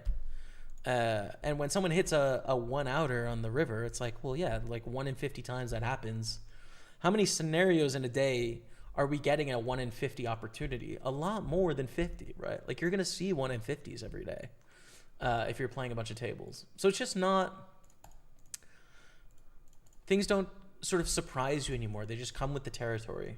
And it becomes much more like process oriented, whether you want it to be or not. Now, don't get me wrong. It's still exciting when you're competing for the win and you win the tournament. That's great, right? Like when you're one of the shorter stacks with 8 left and then you're down to 3 and you have a chance to come back and win the tournament. Like that's fun. But the bad beat, like, is an afterthought. There's just like nothing. That's like it's like the foreground of or the background of a painting, right? It's not what it's about. It's not what this game is. That's what it feels like emotionally when you first start it, but it's not really what it's about. So yeah, I don't know. Hopefully that sort of made some sense. That's kind of what it feels like, I think. Understanding shows in French can be quite difficult. Yeah, I can understand US shows, but not English shows. Word. It is hard, isn't it, man? It just takes a lot. What's up, Jamie? Hope you run good today. Good luck, big dog. Thanks, man. Jim Ladd, the 3-stream streak. Let's go. Sorry I didn't meet up with you in the better half in Glasgow. All good, Jim Ladd. That's okay. I hope we'll be back there next year. Maybe then. Or you could always come down to Birmingham for the next Party Poker Tour stop in October. AK Baba. Things are great, my friend, on YouTube. We've got some good moments here. And we're going to register the 215 as well. Let's get that going, man. 15 minutes. Wait, no. You can wait, Jamie. Patience.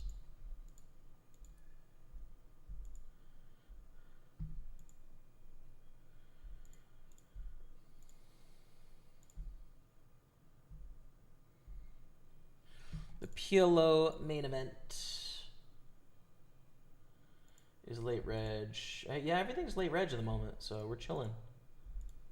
The 215 and the 33 PLOs are the late reg options for us right now.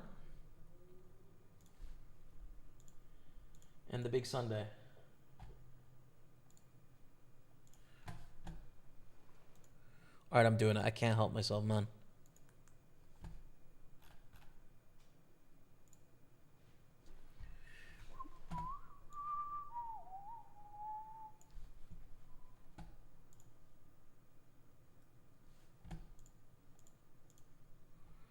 Beauty. And to be honest, I really like these freeze-out tournaments now that I play so many bounties and mystery bounties. Like, I just love a good old-fashioned freeze-out. It's fun.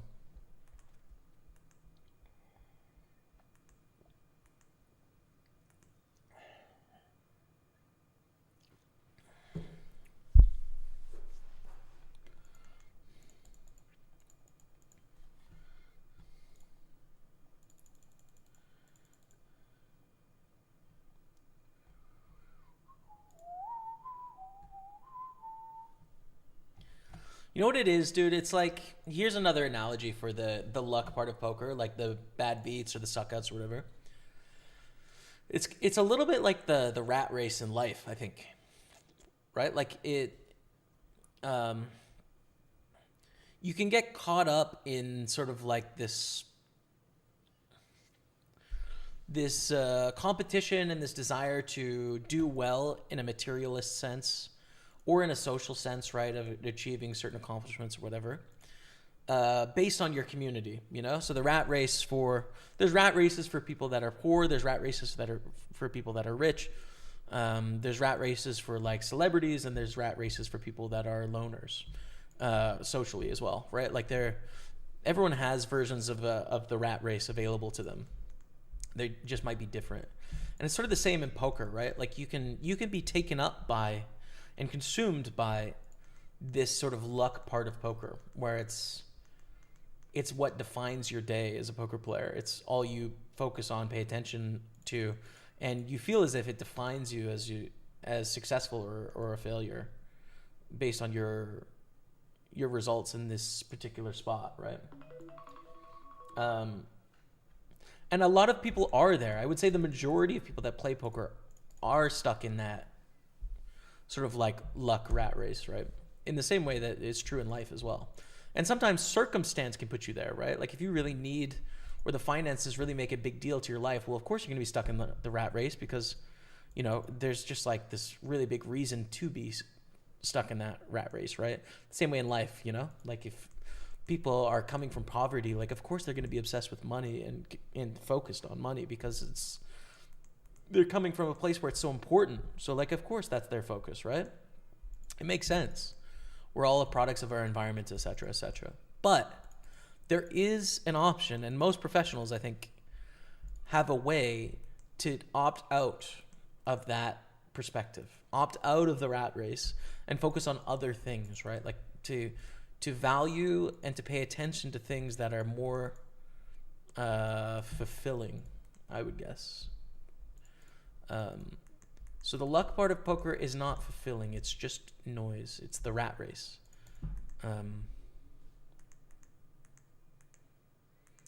Whereas the decision whether to call on this river or not, regardless of whether they've got the goods or they're bluffing us, the decision is what's interesting. Because sometimes they will be bluffing, and sometimes they will have the goods, right?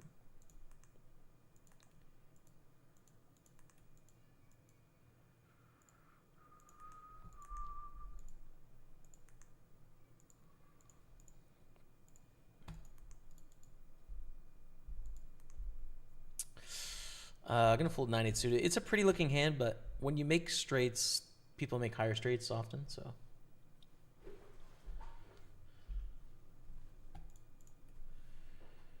Get what you're talking about, but when you hit it right because your constant bad meat moments, it sometimes affect your psyche. I hear you, man. I hear you. I mean, I've been through some painful moments where it's like, dude, am I ever going to win again? And there's no shame in that, dude. It is what it is, right? Like if it's hurting, it's hurting. Fine, right? But I do think through experience, you come to a place where it hurts less. So, I think.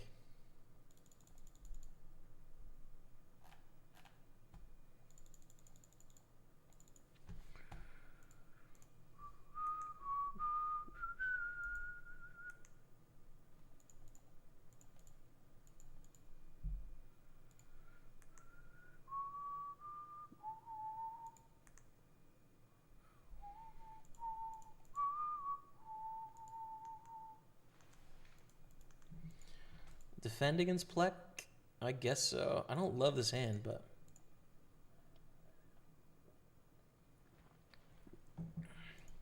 Never know, Jamie. I might sat you in for Birmingham. I hope so, bro. I hope so. Speaking of, we got our day 2 satellites. One of them is starting in 30 minutes. I should open that up, actually.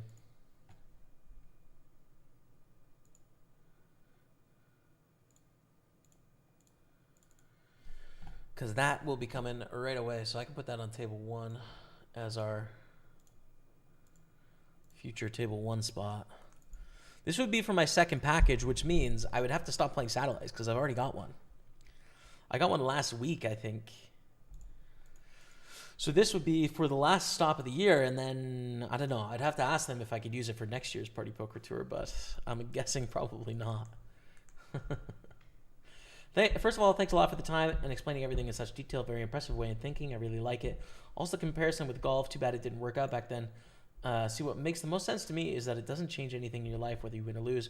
I think that's the biggest part of the mental game, but you don't work somewhere else, right? As far as I know, you live off poker. Yes. Yes, but also poker content, right? And poker content has been a bigger source of income to me than actual poker. Selcuck bugging, right? Like being a sponsored player, being a streamer on Twitch for 10 years, having a YouTube channel, Facebook page, etc. You know, like the sort of like content creation figurehead side of poker, I've made more money at that than actual poker. But yeah, like, you know, to me, that's all sort of the same process, right? It's being a poker player. So yeah, that's that.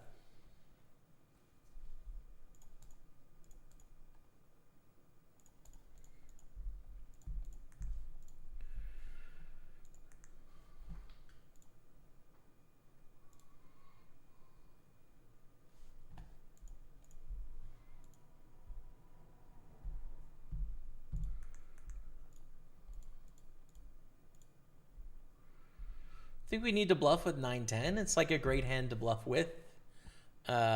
King or 8 will give us a straight. 4 is a terrible card to bluff on. I give up. Oof. A6. Ayah. Hiya. But that card is a really bad card to bluff on.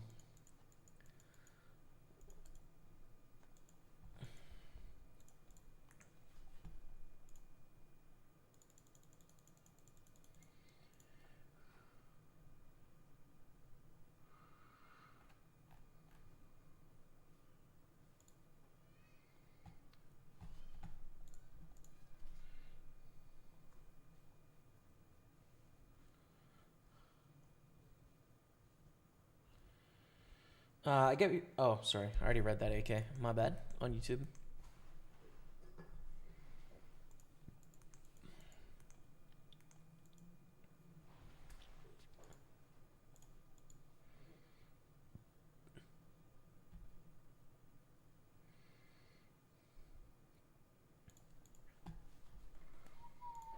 I really wish there was a way to like exclude tournaments that you couldn't play because you've already won a seat or whatever. Just because, I don't know, do you guys get this? There's always a desire to have a clean lobby where you know what your actual options are.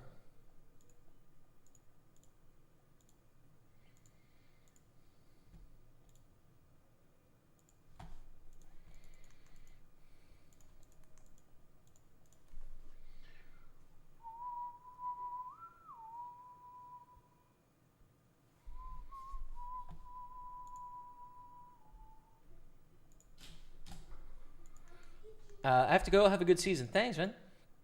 Cheers. Session, I'm assuming. Bye all. See somebody, Dumby. Thanks for the time. Ace King, Ace Queen. So unlucky for Plek. So unlucky for Plek. We're on 108. 3 pay, right? Small field. 3 people here get paid. I think Jam Ace 9 for 13 blinds in the cutoff. It's got to be close.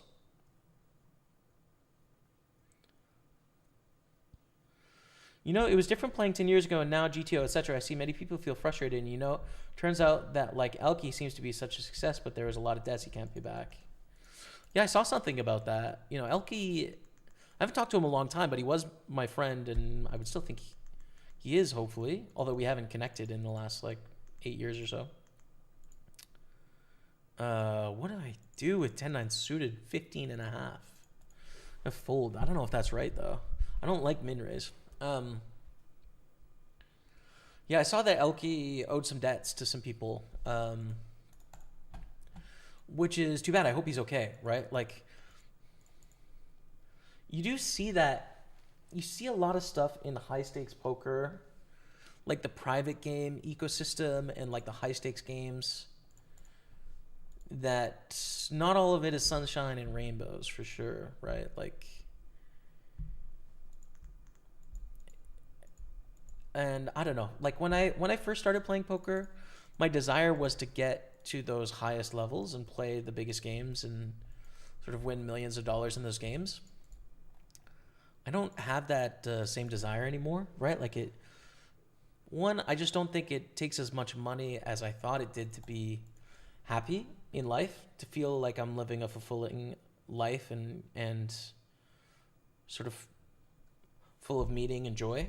You know, it doesn't take huge amounts of money. And so the risk reward, if that's true, starts to become really bad, you know? If you're playing for a lot of money where if you double up, it doesn't change your life at all, and if you lose, it has the impact to change your life. Well, it's not a great risk reward scenario, right? So it makes it like, makes a lot of high stakes poker kind of not appealing that way. But then there's lots of people that for sure are like, you know, that can get in trouble when you get into those really high stakes environments, and they're getting backing, and, you know, could be running with the wrong people. You have to worry about game integrity when you're playing really high stakes stuff as well, because there's just a much bigger incentive for people to cheat than at small stakes. So yeah, at the end of the day, I hope Elke is fine and great, you know? But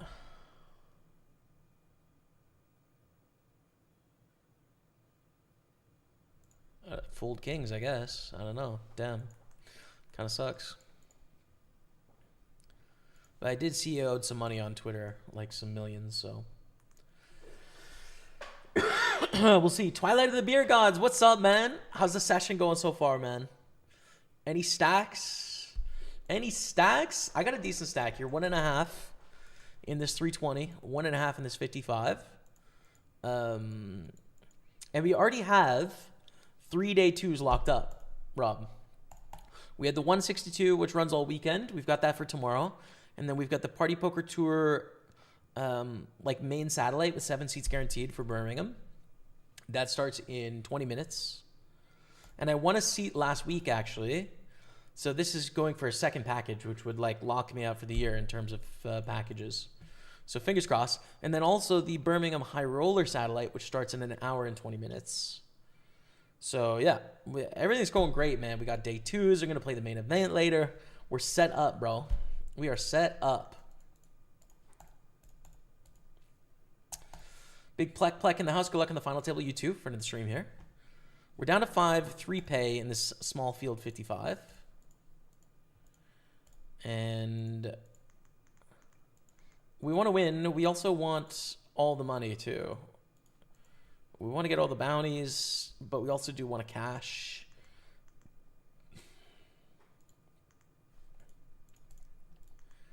Oh, do we have fold equity here against Plek? Such a nice hand. I think we should shove, but I'm not 100% certain. I think we should, though. Just, do we have fold equity in a bounty? Our bounty is min. Don't know. It is the goods for Plek. No! GG, man. Good luck. GG, good luck in that little 55. Okay. So where are we at?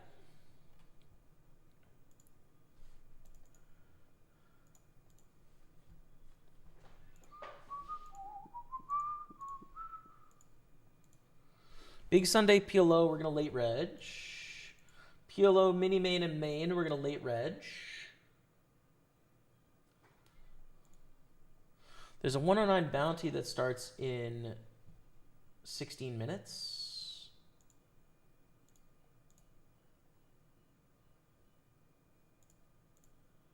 And a 6-max PLO PKO. Cool.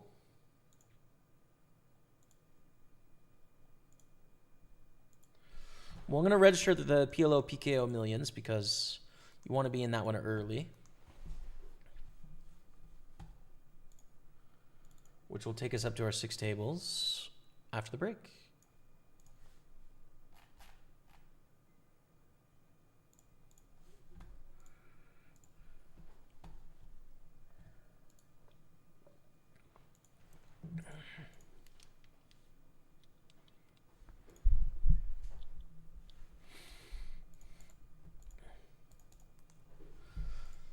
There's also, like, there's the debt and the loaning side of the high stakes poker world as well, which I just see no incentive to get involved in at all. It seems like a necessity in some circles or stuff's running on credit or whatever, but yeah, I have exactly one person in the poker world that owes me money. They've owed me money for quite a while. It's not a small amount of money either. It's like pretty sizable, but it's my only debt. And I am slowly getting paid back. It is taking a while, but they owe me $47,250 USD. But that has shrunk from about 62, 63, so...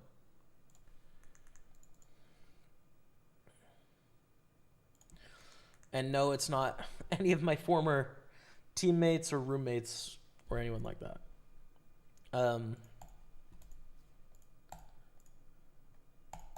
That's it. And I don't think I'd, like, you know, I'd loan money to Matt, to Jeff Gross.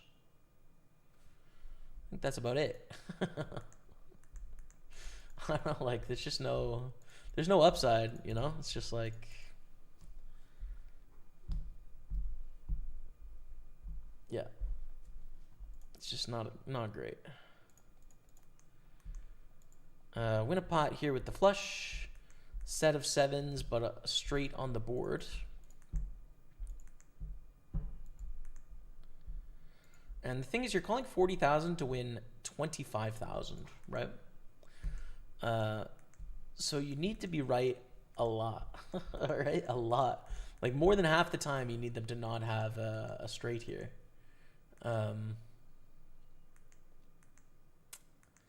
I don't think we have the odds. We fold. I suspect there's a lot of bad lifestyle habits in those games too. They get compounded dealing with stress. Yeah, I think so, right? I think you're right, Twilight of the Beer Gods. Like, you also have the multi-day session stuff, right, where people play for like days at a time, and you sort of have to cater to whatever the big money players want to do in the game. So if they want to play for 20 hours straight, then you need to play for 20 hours straight. Then you'd have sort of drug use there. You know, you can have nefarious behavior. You've got to think about the source of some of this money as well. If you have like any ethical sort of considerations, you know, do you want to be engaging with some risky money? Like, I don't really. Gonna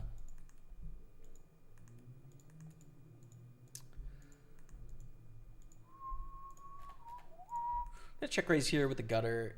It's a little risky, but we do have ace high as well, which is some outs if they have like tens and they snap us off here. 3 is obviously the king out. So there's all of that, and then you're obviously spending a lot because you're swinging like huge amounts of money in these high stakes games. So like you're spending like crazy, but your hourly might not be as high as you're spending, right? Even though you're swinging like 100 grand, 200 grand every day, you might only be making like, you know, 2 grand a night or something like that in equity. In which case, you know, then that's a lot of money, but like not enough money to have the $5 million mansion and, you know, a bunch of people on your staff or whatever.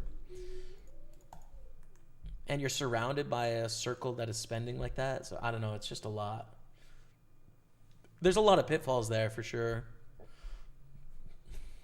And like we were talking about a little bit earlier this week too, it's like moving down in stakes is difficult.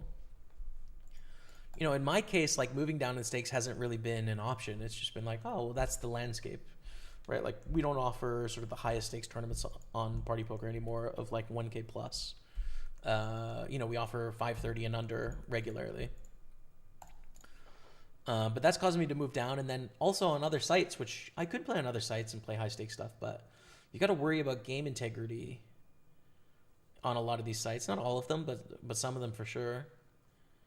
And then also, you know, like edges are really, really thin. So yeah, I don't know. It's like for me, moving down to where I'm not playing as much 1K, 2K, 5K, 10K is a no-brainer. But if you have to move down for like financial reasons, that's got to be really difficult to do, you know. If like you've been playing the 50-100 game for a long time or the 100-200 game for like years, 5-6 years, then all of a sudden the money starts to dry up and you need to find a new game that's like 5-10 or 10-25. Like I imagine most people would just keep playing and trying to get back for it. And then all of a sudden it's like, oh damn, I ran bad again for another 2 months. I'm actually broke now. Or I'm actually in debt now. And like, oh, wow. I'm actually completely out of action. Like, you know, I could see how that would happen easily.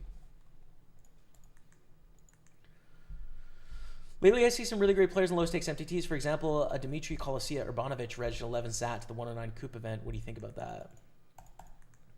Grinding, you know? You know, there's headlines, but then there's the actual financial reality. And so I think there's absolutely no shame in that, for sure.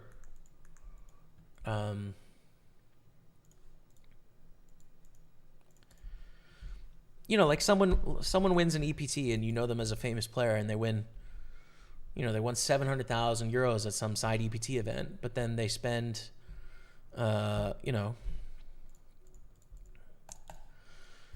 80,000 euros a year, and it was 6 or 7 years ago. Like, after taxes, there's nothing left. All that money's gone, right? So it's like, well, what about all the other stuff?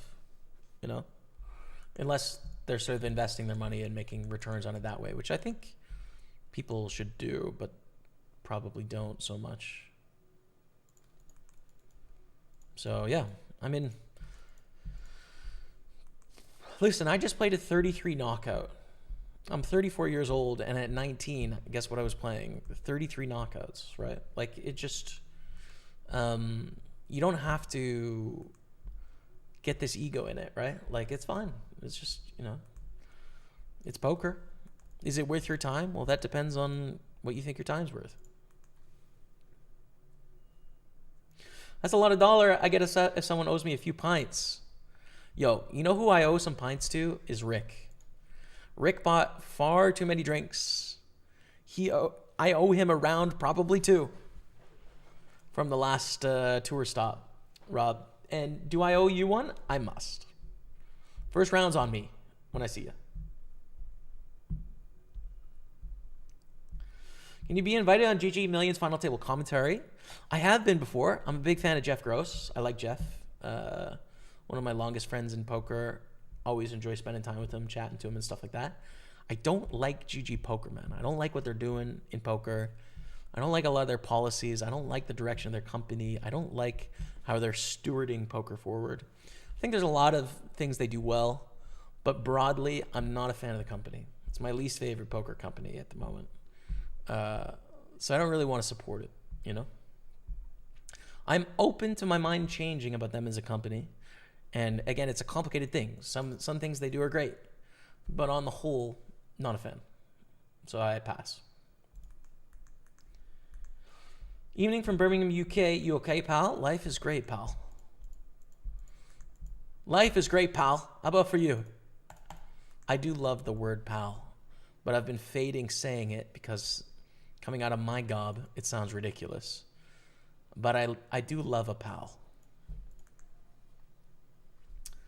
47K is still a lot of money. It is a ton of money, dude. Yeah, it's a ton of money. That's like a year's average salary in Canada, right? Like, that's a stupid amount of money, but a lot of people in poker are owed millions,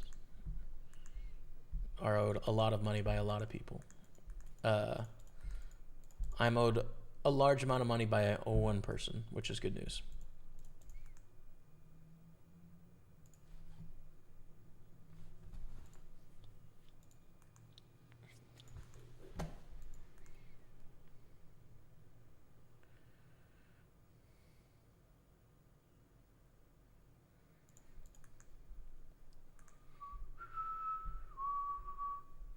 Really enjoy watching you, but you yourself say you earn more on YouTube, etc. than poker. I think that many streamers have this.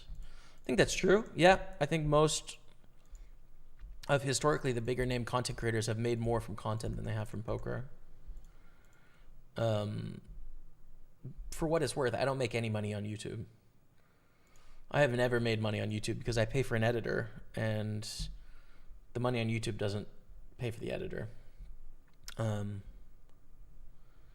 But it's like, it's useful to my partners of like, hey, I have 99,000 subscribers on YouTube and they watch these videos and therefore, sponsor me, right? And so it's profitable that way, but not like from videos or streams. But yeah, it just becomes a different thing, right? Like,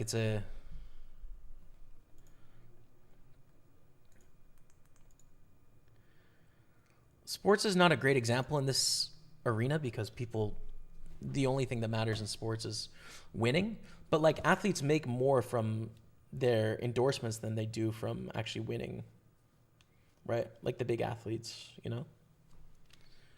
like Tom Brady has made a lot more money from endorsements than from what the Patriots paid him. Kobe made a lot more money and Michael Jordan made a lot more money from Nike or Reebok than they did from winning titles and signing with the Lakers or the Bulls, for example. Same with golfers, right? Like golfers make a lot of money, but their sponsorship deals are worth more. I think that's just true in poker as well for, a small community of 50 people. They end up making more money from the content side than the poker side, but it doesn't change the desire to succeed at poker or thrive. It just means that your incentives are slightly different, and do with that what you will. Some people don't change their behavior at all, and then some people do. Okay, quick break. Pokerstaples on Twitch, YouTube, and Facebook. 5 minutes of highlights. I'm gonna grab a drink, and I'll be right back. Stay with me. With 19 left, it's a mystery bounty as well.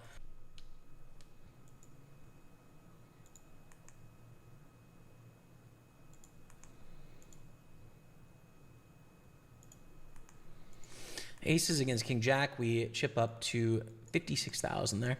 We're 3 of 18 on the soft bubble here. All in from gained flower. We're going to fold ace 10 for sure. 16 left, 15 pay. And this is going to burst the money, I think. We are red felt hype confirmed, and the mystery bounties begin, chat. Here we go. Top bounty, 2,500 maybe. 3K top bounty. Average bounty is $750. And now it gets crazy. You guys know the sweat deep. It's so fun, dude. It's such a fun sweat. I'm pulling up the other table so we can sweat the bounties. We've cashed for 319, but of course, every bounty is more important than that min cash, right? $750 is the average, so. Ooh, beautiful. Ace King suited here. A really powerful hand, and it is a mystery bounty, and we cover everyone behind except HTG money. The stacks are not that short though, right? Anatoplesa calls. This is an amazing spot if Dio shoves, but no shove from Dio. It's 10-7 deuce. Start with a check call here. We don't even have the backdoor flush draw. Definitely not the flop we're hoping for with ace king, right? It goes check, check. 6 of diamonds on the turn. Bad turn. Just try and get to showdown here. Probably not going to call a turn bet if it comes in, which it does. But for us, this is a 3-bet bluff here. 3-bet bluff with the ace-5 suited. The tank is on. So we flop a pair of 5s, which makes this quite awkward because we now cover for this mystery bounty with a pair on a board where they miss most of the time. Against a shove here, we're going to be seeing like 9s, 10s, jacks, and spade draws, basically. This is not even a bluff against a lot of the range. I think we should go all in, especially covering for the bounty. We have 10% to improve if we get caught by one of those jacks hands. And we still have equity with an ace as well. We take it down. If this was king jack offsuit, I'd be folding. But the heart draws makes it enough to want to play. Go to an interesting flop of 9-9 deuce. 4 ways though, right? We're going to go all in the Daily Legends Masters in the small blind against a Pina. Take that down and back down to our flush draw. It checks to us. Let's go for a really small bet here of 20,000. And we cover both remaining opponents, which is great because of the mystery bounty portion. If Dio wants to get it all in, if they have 9-10, we don't even care that much. Just run it. But everyone folds. We pick it up. That's 100,000 chips. That's a really big pot. And we're on 415K. If they min raise, it's a little awkward because they could be stealing here. We do have fold equity as well. I'm going to go for the reshove. Good luck us. There's just a lot of hands that want to min raise folds on 21 blinds, in my view. So we're just going to go all in. Evening, ladies and gents. What's going on, Gray Street? Queens is not one of them. Oh, it's a king. Gray Street, you've done this. You've done this, Gray Street. That's your bank right there, brother. We're up to 352. Let's go.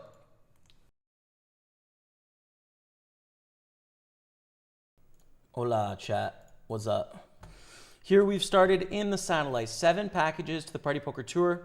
8th place gets 816 pounds. It's actually kind of tempting because you could take that and compete for another package. I don't suspect the 7th to 8th bubble will be very long on this one.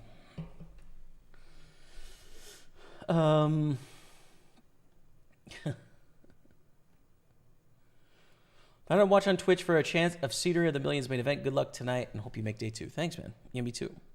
We'll be late registering, but soon. We'll be in there.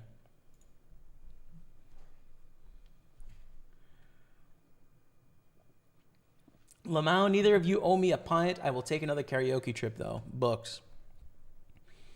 Booked auto.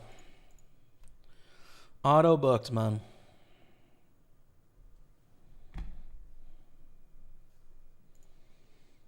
It's a mandatory. Must happen. We don't need to open this A6, actually.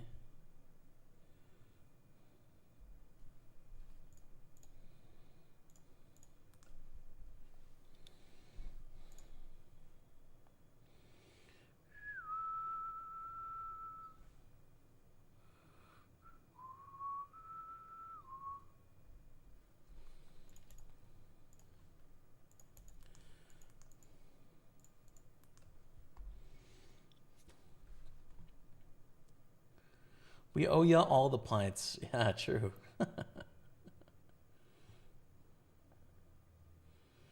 I'm in now. I'll be gone by the time Jamie late reg. Highlander, bro. You've got this. Highlander got this ticket, I think, from a Instagram contest, right? From the Glasgow stop. All good. Looking forward to October. Me too, James. Me too, man. This week I'll be booking flights and hotel and stuff.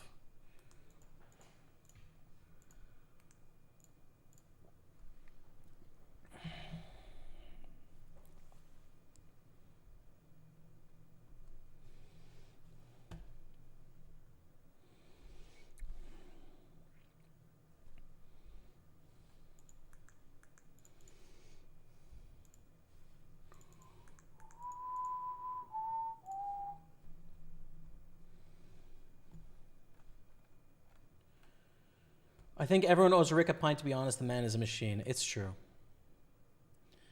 It's true. And I feel bad about it. Rick does deserve pints.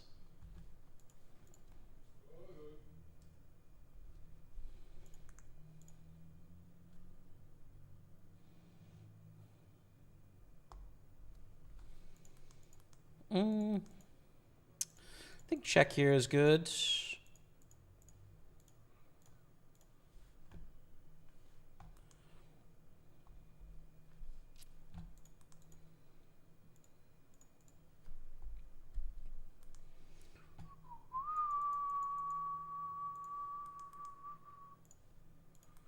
Nice, let's go. Against Ace King, we pick up a nice pot there, 600K. But still very early days in the satellite, of course.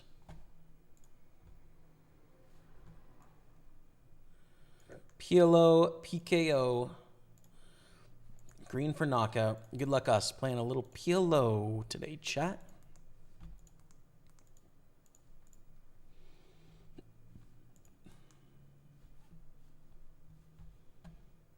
Lewandowski is from my country. Wow, he makes a lot of money. He does, man. Lewandowski is a boss. I only watch on YouTube, so pay the editor. I do, bro. Don't worry. I do. Thanks for watching on YouTube, man.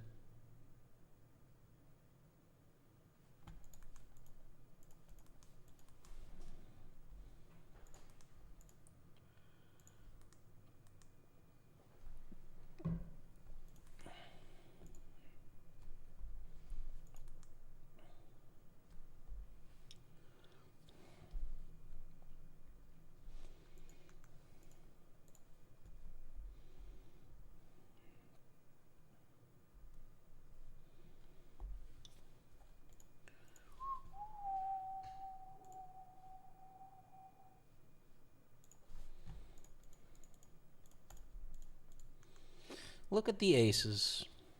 Not good aces, but aces. in the PLO. Do we want to, like, play crazy big pots? Probably not, dude. Probably want to start with a flat when we're 100 blinds deep here. Non-suited aces. Against surely better PLO players than ourselves. Surely. There's no way that I'm the best PLO player in this field. I don't know, call again. We got to draw the nuts. We still have aces. Do it! Oh. What was it?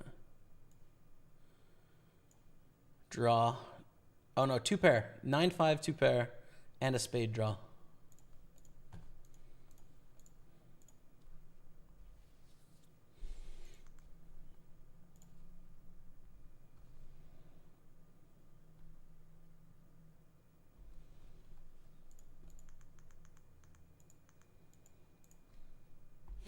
Kind of connected there, not bad, but out of position kind of sucks.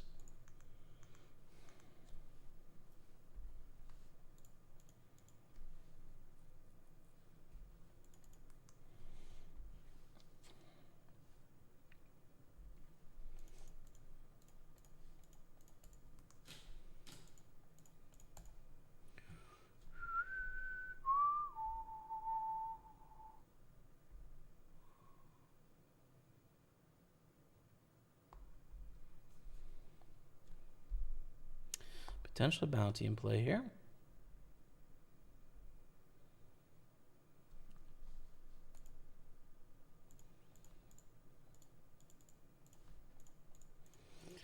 But it's been stolen from us. Absolutely stolen, chat.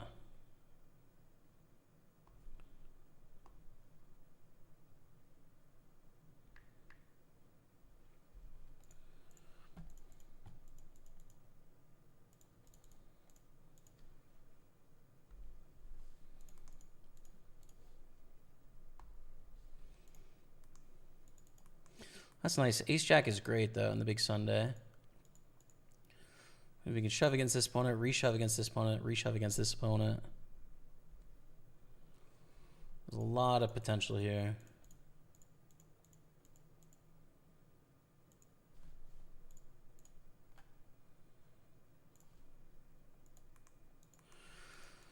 Once it folds this opponent, it's likely we're all in unless it goes raise shove, which it doesn't, so. Alright, folds to us, that's fine. Kind of wanted the reshove for an extra couple blinds, but open shove is fine.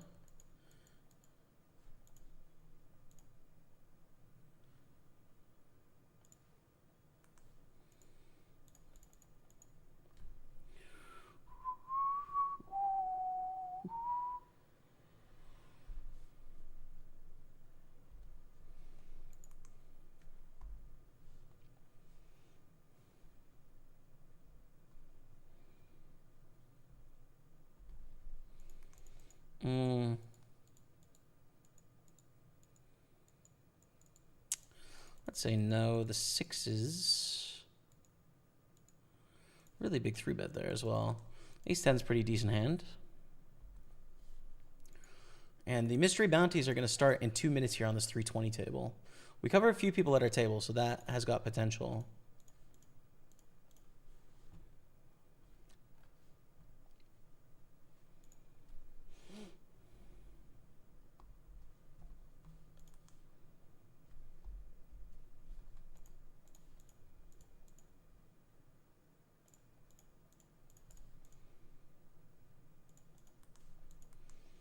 See the ace-king does.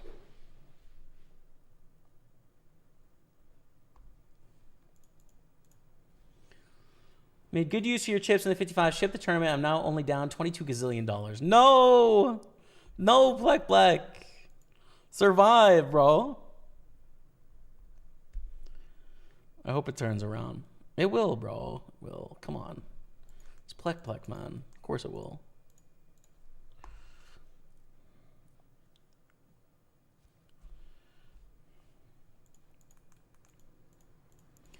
Raise that up.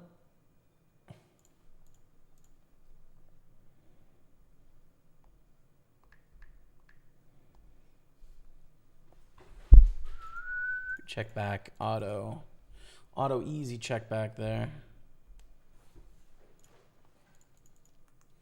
And an overbet jam on the 3 diamonds. I don't call. It's queen jack probably, right? Like, it's bizarre, bizarre way to play this, but probably the best way. I mean, it really sucks if it's king jack, right? Like, that's what's really annoying, but it looks like a draw. It looks like the ace high diamond draw. It looks like queen 9 diamonds or something like that. There's no reason a 10 wants to overbet here. It doesn't make any sense. I think we just call. Okay, well, I mean, there you go. Jack 10. There you go, Jack 10. I don't know. Weird. I'd say a weird way to play that, but c'est la vie.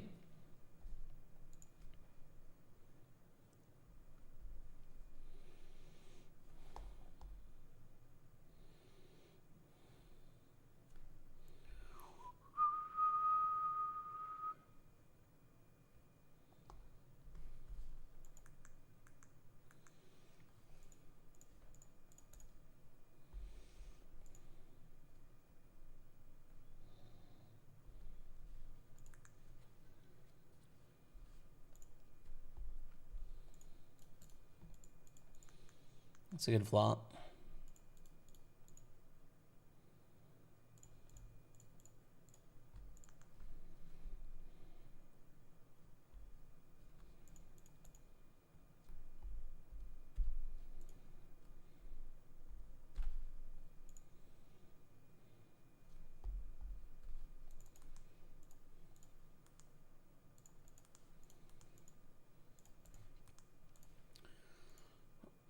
Okay, Mystery Bounty is starting after this hand. And we cover 2 people at this table for potential Mystery Bounties. So something we'll want to keep our eye on. Check with the King Jack. Hey, Josh Rutan, what a legend, bro. Get some love in the chat for your boy, Josh Rutan. Thank you so much, dude. Appreciate you. 61 months subscribing on the Twitch channel. Thank you, man. Welcome back. And Caldemus in the house as well. What's up, Callum? We played on Friday. Was it Friday or Saturday? Played? I think Friday.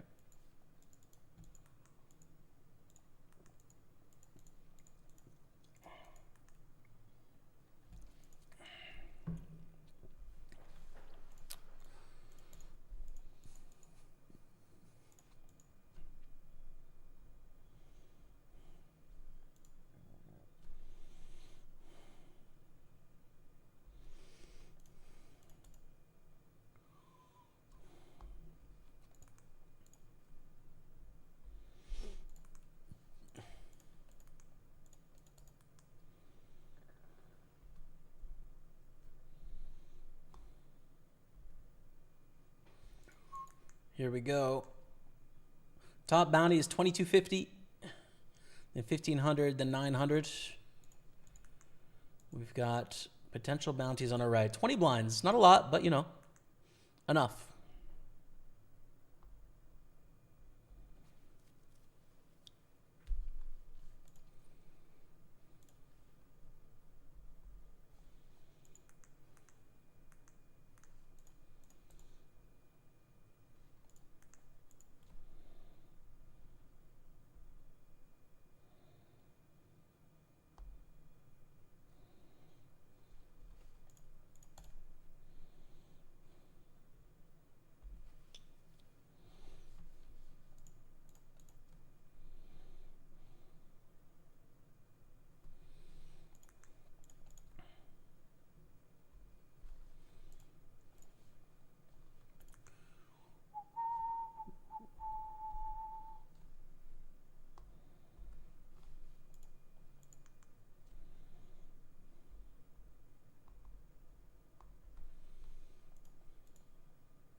Wow, quads.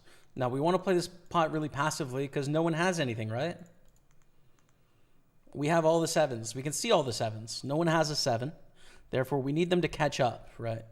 We need someone to hit like a full house or something. So it's going to be check call, check raise probably. That's how we want to play this pot.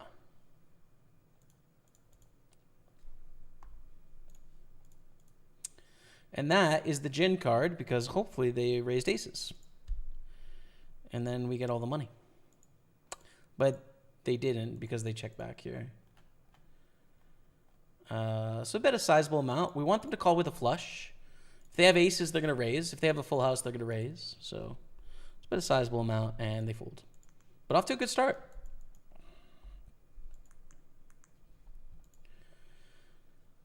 Three gettable bounties here if it ends the same way it looks now.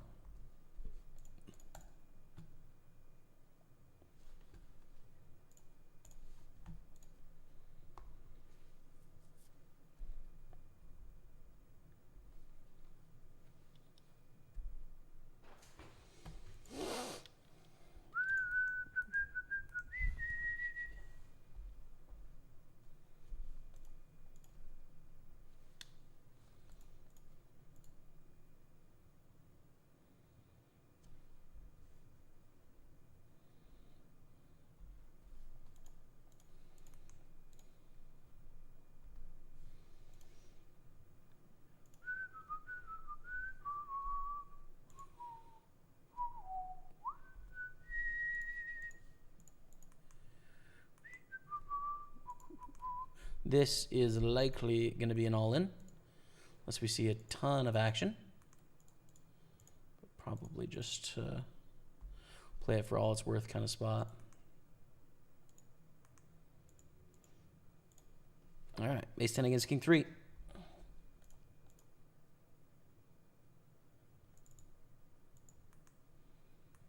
That's a straight. Unfortunate. In the 215, GG. Now, do we want to play this pre-flop? We can. Covering for a bounty. It's surely going to be somewhat profitable, but I think this is going to be better. They check. We check. Yeah, we can still get all the money by the river. Full houses are possible. We don't have a jack, eh? That sucks. Probably don't want to turn our queen into a bluff here. Now I think we do want to turn our queen into a bluff against aces. Especially without the ace of clubs. And we take it down. Good stuff. All right, nice. So we were bluffing with our top pair there, trying to bluff an overpair, which I think is a likely hand our opponent was going to have. Here's a bounty. 2 bounties. Damn. How much is it going to be? Nice. They're both little bounties, which is good news for us and the rest of the field. The big ones are still out there.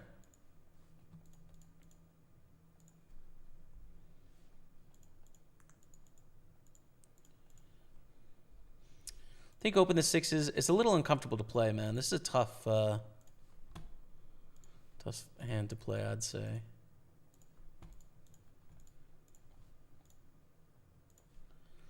Just because of the stacks the way they are.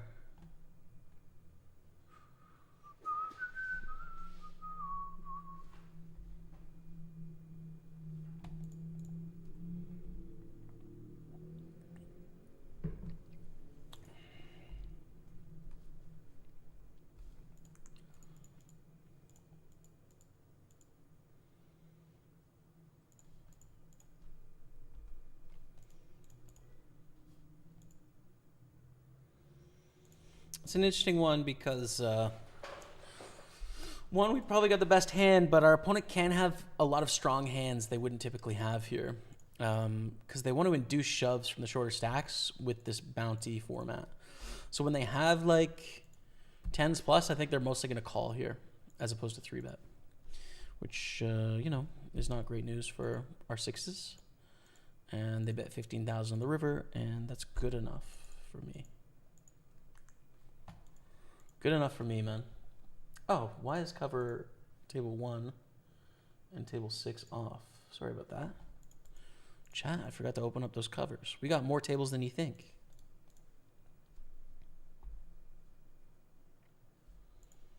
More than you think.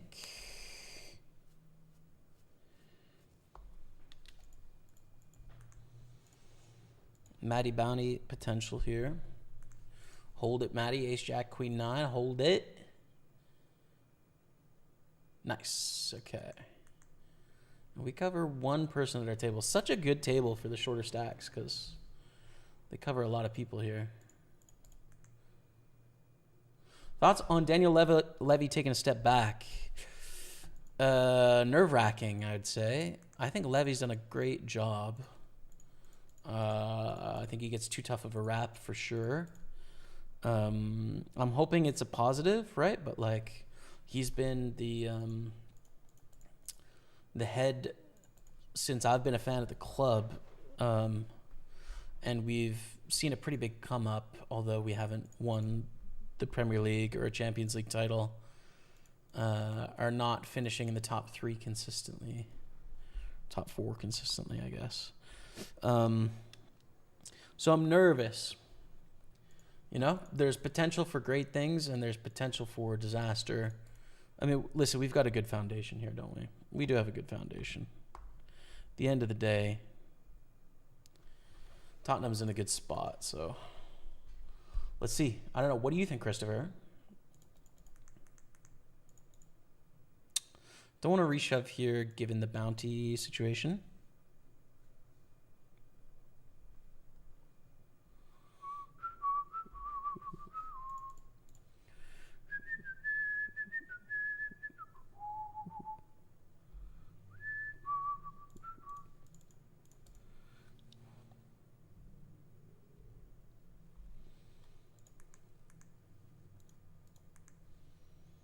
$75 for Temu.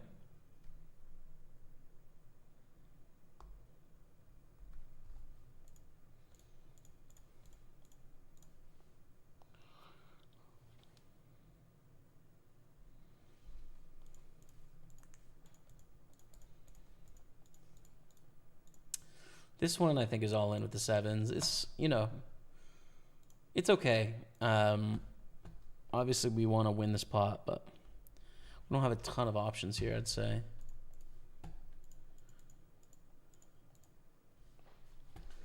Renato rejams. So let me take a look through the tourney options we have here, because we're probably going to have 2 open spaces in a second.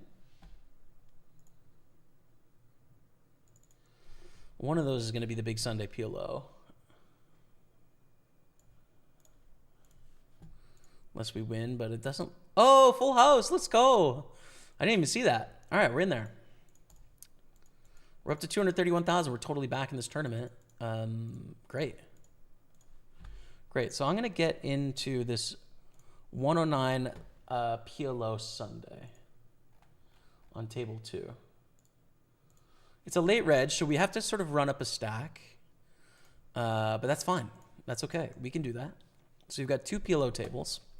Let me just give you sort of like a preview as well on the rest of things that we have coming up. The 215 and the 33 PLO main and PLO mini main. We are going to play those. But again, late registration is the plan. So 4 PLO tournaments today if you're a PLO fan.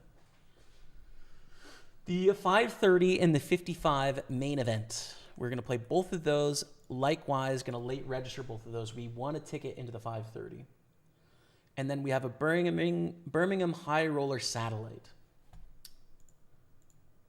So those 5 tournaments are still to come on our schedule today as we, once again, flop pretty good.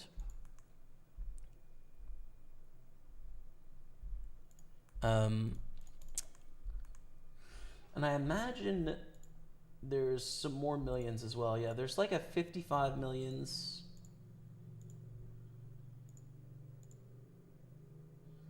And a 162 millions as well. So I'd say 5 to 7 more tournaments today.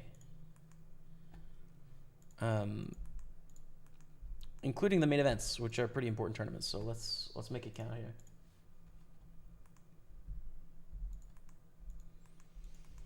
What's up, Jordan? How are you?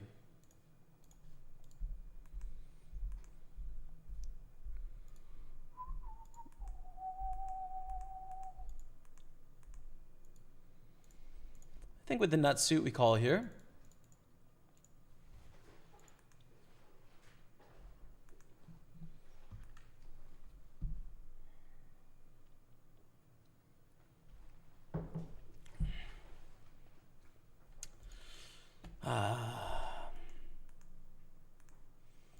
They pot it. We've got top, gutter on a paired board. I think fold there, probably. Ace queen. It's good. We're all in, I think. Pretty good hand. Speaking of all in, for 40 blinds here. We're all in again. Look at these huge shoves, man.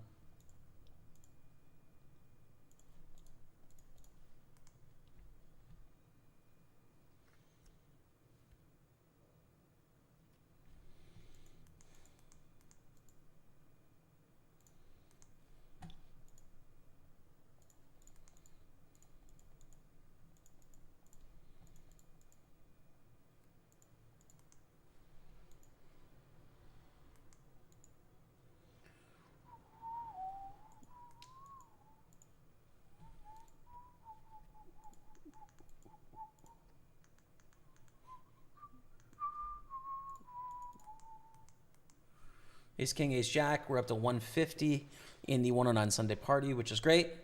So we won all those pots, man. I mean, hell yeah. Let's go. Hell yeah, let's go.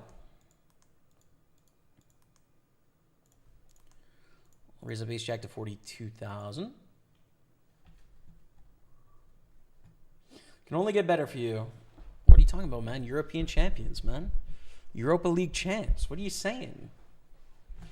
Christopher Harvey? What are you saying, bro? Europa League champs, man. This cold call is garbage. It's always going to be a 4-bet with the goods. So basically, I'm just going to squeeze it, force Nico to fold, or put in a bunch of money slightly behind our bad queens. Because, like, if it's kings or aces, it's just a 4-bet. Like, they're never going to flat here, right? And we cover for a bounty, and equities run close. Like, it's going to be profitable. If they fold, amazing. If they call, fine. We're slightly ahead of them, you know? And it's a call. 8, 6, 7, 4. We got to dodge the heart. But we did get a lot of money in pretty decent against this. Ooh. We almost came back as well, man. Almost. Caldemus says, I used to work with Levy's son, Josh. He was put in as CEO of a finance company I used to work for back in 2017. Both were backed by Tavistock, Joe Louis Investment Company. Oh, there you go. Word. What was your experience, if you don't mind sharing? Always found it bizarre, the degrees of separation. That is bizarre, dude. That's definitely bizarre.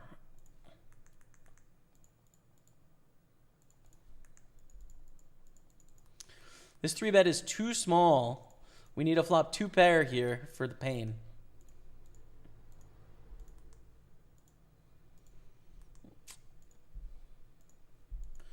It's a tight fold, but again, they min clicked back pre. It's fine.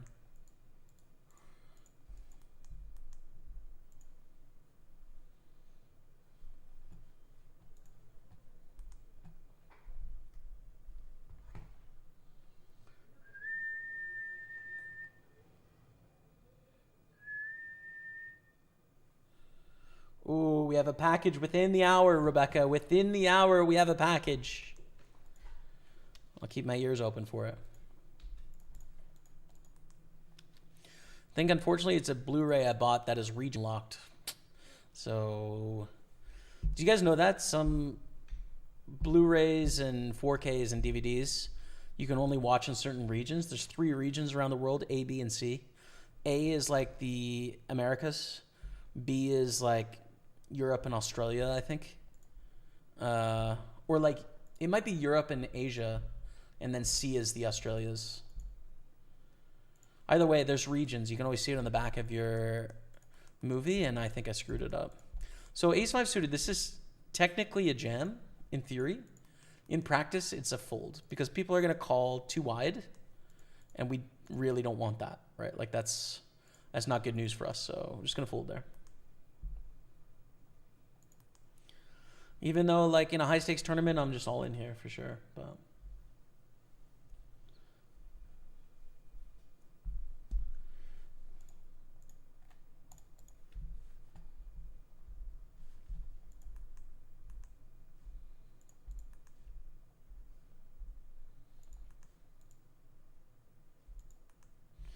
Okay, man.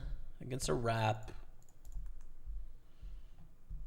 Yeah, let's go. Nice. Nice, we survive.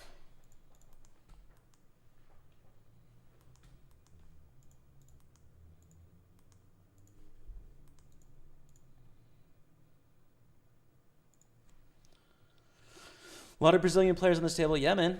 A lot of Brazilians broadly play on Party Poker. For sure. Well, chat, in my year, I've just finished Tchaikovsky's Third Symphony. Not a famous one. But you know what's coming next? Number 4. Number 4.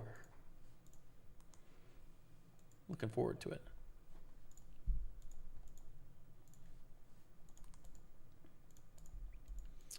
Sundays are a good time to explore classical music in your ears, I think. Because you're just here for a while, so you can sort of listen to a bunch in a row. And it's not like you're deeply listening, but you just kind of pick up a bit here and there. What I want to do with these 4s is just not great. These stack sizes. Oh, I'm going to raise, but I'm not happy about it.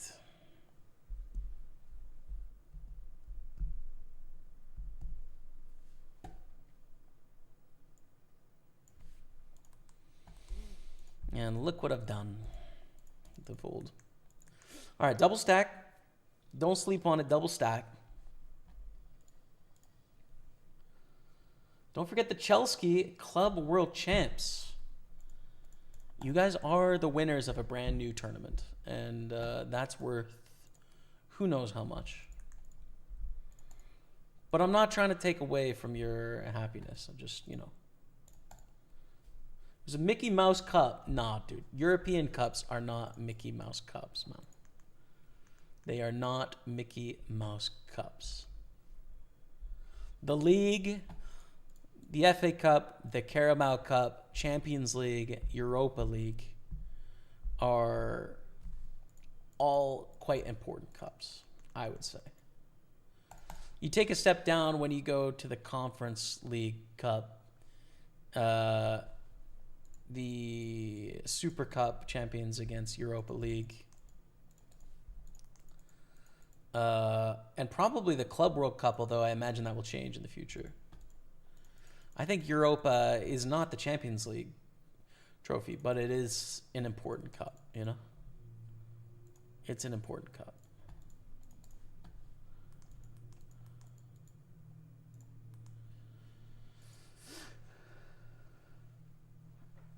Oh, PSR. Brother, I haven't seen you in so long. How are you, man?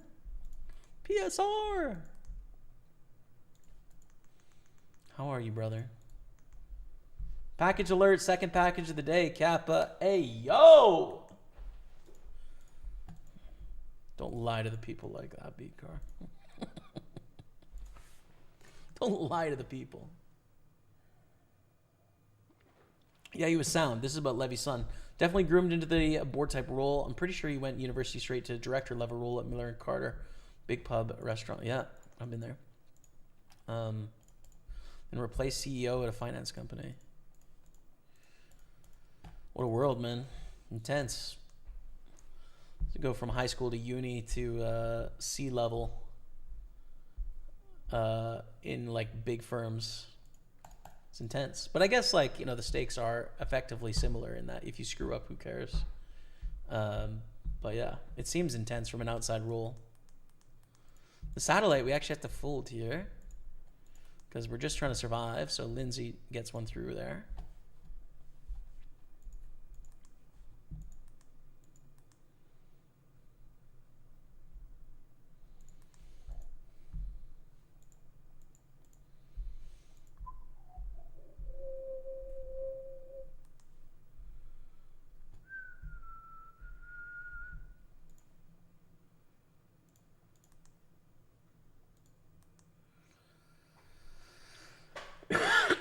Excuse me.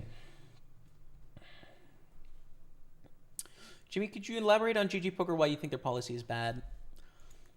It's a bit of a nuanced discussion, but I think most of their poker room decisions are about driving down win rates of winning players, like trying to make professionals and winning players as close to break even as they can, as like a main sort of objective of their business, it seems like to me.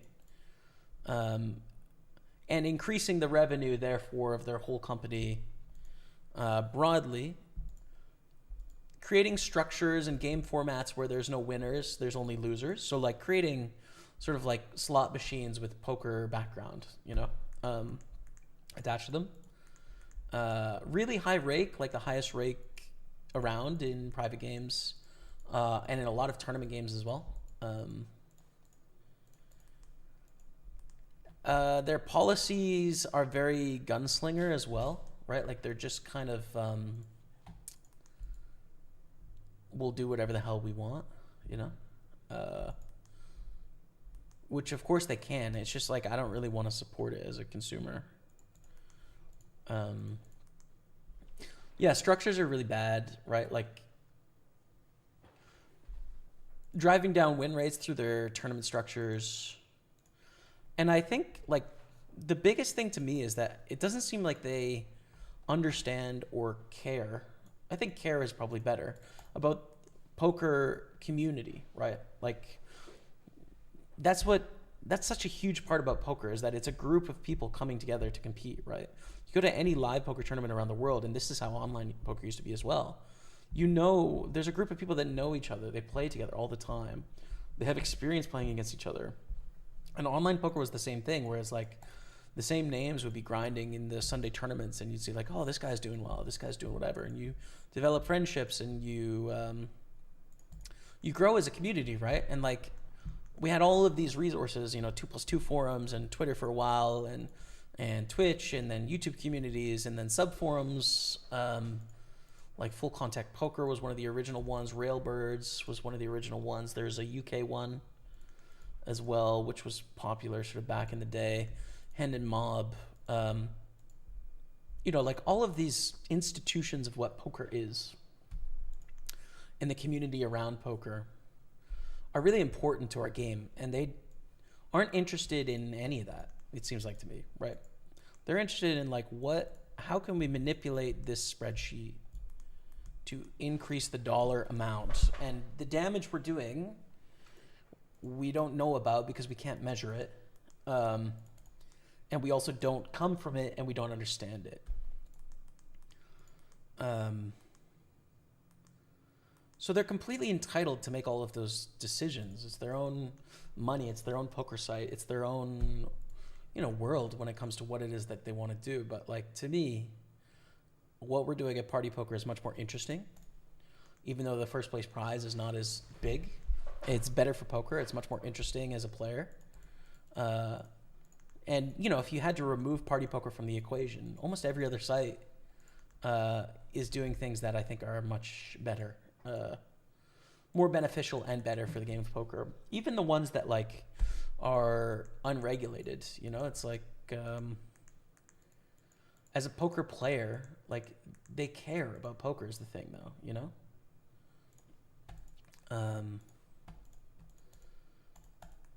I think GG sees poker as a way to increase their pocket book. That's not to say that everyone that works at GG doesn't care about poker. Of course they do, right? Like, of course. They're human beings, and they come from poker, and they play poker. So this isn't a slight on any individual working at that organization. It's a slight on the strategy of the managers, the like lack of inspiration of strategy and what it is that they want to do, right? Like it's just lame, so lame, So I don't know. That's like kind of a bit of an overview of kind of how I feel about it. But also like, if you play there, I understand. There's a bunch of you that are from countries where they're the only poker site that operates there. In which case, like, fine, what can you do? If that was the only poker site I could play on, I'd definitely be playing there for sure. But if you have choice and you're still choosing to play there, I think it's a little lame. But to each their own, you know? Of course. Who am I to say? Just a guy. Klaus Theischen. What a great Sunday. Up 560 now watching you. Let's go. Theischen. Let's go, Klaus.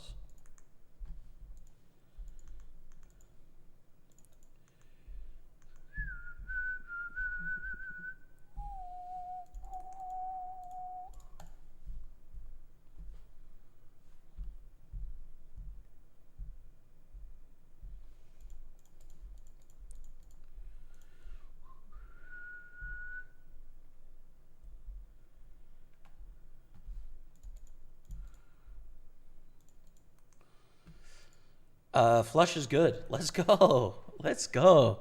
To survive in the 55. Printing. We have our other satellite starting in 18 minutes, by the way. I think we have to call here because it's a disaster to bust against like a straight or get it in against a flush draw. Turn is really good. And now I think we want a jammer in there on this dry turn. Good luck. Don't have Queen Jack, bro.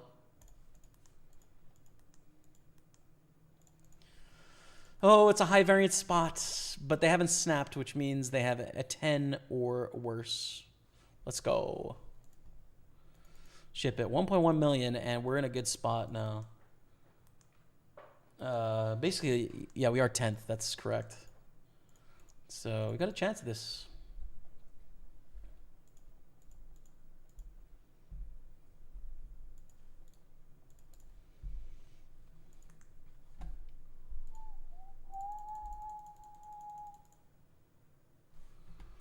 I think a really good, you know what a really good example is of like a thing about GG that really annoys me. This was maybe like 5 years ago or so. I had a meeting with GG about potentially collaborating with them. And their strategy at the time, and I don't know for sure why they did this, but I think I know why they did this, was essentially they were just like, we're going to ignore Twitch, was basically like their approach. I think the reasons why they said that they were doing this was because you just look at YouTube and it has a much wider reach, which is true, right?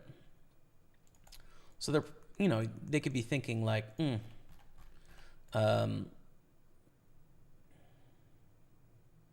you want to get this in? Probably not, actually.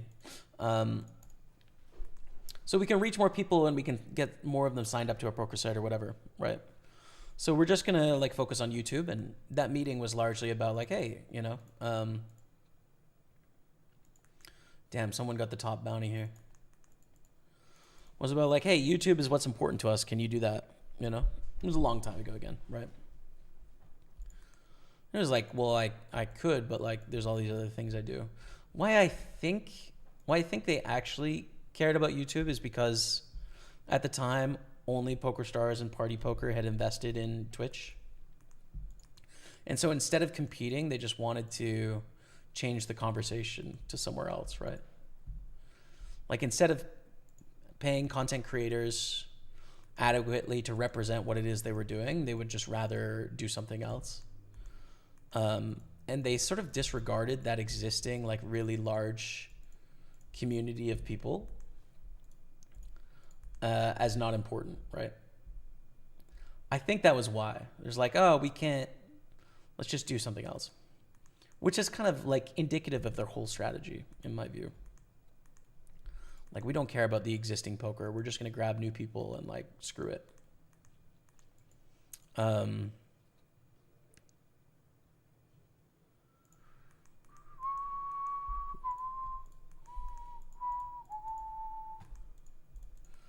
Well, I'm not super happy here, but probably we stack off against eights. Yeah, Nice. Trip sixes. Let's go. We were behind there though. Into the river. But then also, like, you've seen recently that, like, you know, Kevin, who's one of their ambassadors and has been for a long time, posted about, you know, like YouTube is coming after content creators of poker because, you know, they're striking their videos. And it's like, yeah, that's been going on YouTube for 8 or 9 years. And it's always been a platform where, like, you go through periods where everything gets striked for a while and accounts can be up at risk, and then you go through these long support messages where it's like you try and get them to understand, like, no, I don't have any links, I'm not promoting anything, I'm just playing poker. And then eventually everything is right, but you're always at risk on YouTube. So, like, I don't know, my thoughts from way back in the day when I first started streaming 11 years ago and I was working with a different company was like, hey, we should be on all of these platforms, not just one. You know, we shouldn't focus all of our eggs in one basket. We should meet people where they are. Some people are never going to leave YouTube. Some people are never going to leave Facebook. Some people are never going to leave Twitch. It's their home base, so let's meet them where they are and figure out how to do that, right? I think that's the right approach today still. Yeah, that's not their strategy. They just went like, oh, we can't win this game, or we don't want to pay to win this game. Let's just change what the game is, put all of our eggs in that basket. And now people are crying that, you know, that the platform that they choose to circumvent paying the community appropriately has risk to it. It's like, well, that's your own call, right? Like, it's, you know, that's your bad, right? So I don't know. That's like some behind the scenes as well to some of the decision making that I sort of loathe and think is just not very good, you know?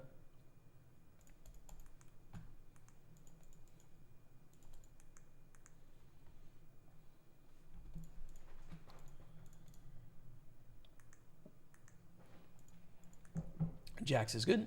We shove. Have you ever been on a cruise? I never have, Christopher. Do you know that they have poker tournaments on there? I know that WPT did a cruise a few years ago, I think, which is pretty cool. I've never been on one, but I know there is poker cruises. It's a thing. Jacks against aces in the 320. Probably asking a little too much for a jack on the end here. That is that. Let's see how big our bounty was. 600. Damn. Nice hand, Ignis. 6 off the money, but we go home empty-handed. It's okay. Our day 2 starts in the high roller in 10 minutes. So let me just switch that out.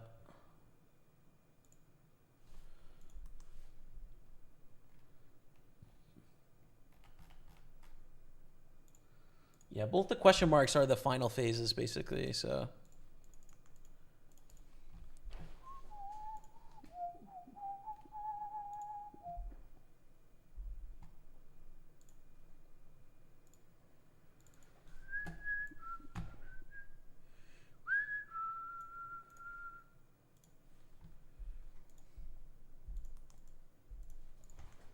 Wow, set. Set straight potential board, though. Club potential board, but set still. Enough loss. Poland, there's no option. Party and PokerStar is only GG and WPT. Yeah, exactly. So, and I have no qualms against people that have limited choices and just want to play poker. Do your thing. You know, like, gotta do what you gotta do. You're not gonna hear from me about it.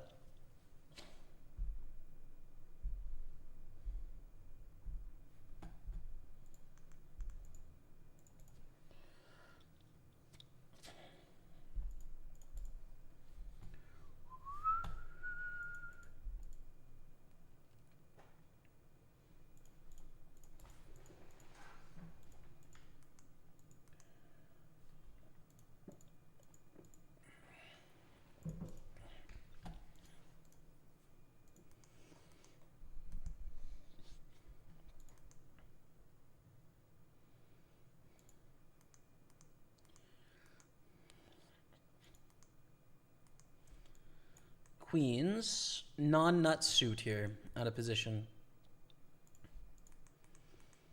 Like, I guess we can call. I don't really know, probably. We can probably call, but it's not a great hand. Now we just have a weak ace.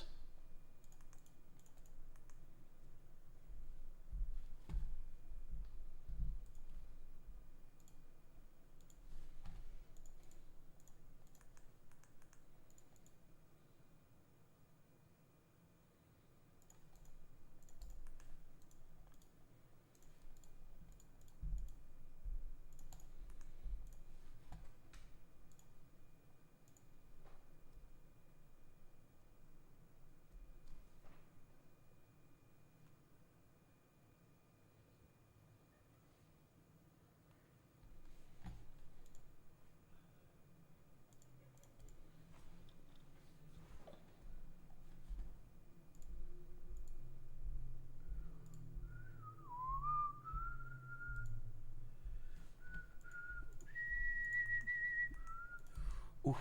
Wow. Kings in the satellite, no action, no. 12 of 21, 13 pay here. We're on the soft bubble of the 55-8 max. Still to come, we have the 530 millions main event, the 55 mini main event, the 215 PLO main event, the 33 mini main event. Day 2, the high roller Sati. Did I say that? I think I probably did, but again. And then some fillers as well. But lots of tournaments, basically. Lots of tournaments still to come. We got action. Jamie, you will break my womanly heart if you give up on YouTube. I'm not going to give up on YouTube. Don't worry. I'm here to stay, my friend. That doesn't make any sense to me, right? That doesn't make any sense. Why would I give up on YouTube? You guys are on YouTube. Unless it costs too much money, then I'm out. But like, it shouldn't. So I'll be there. Ace King, Ace 10. Printing.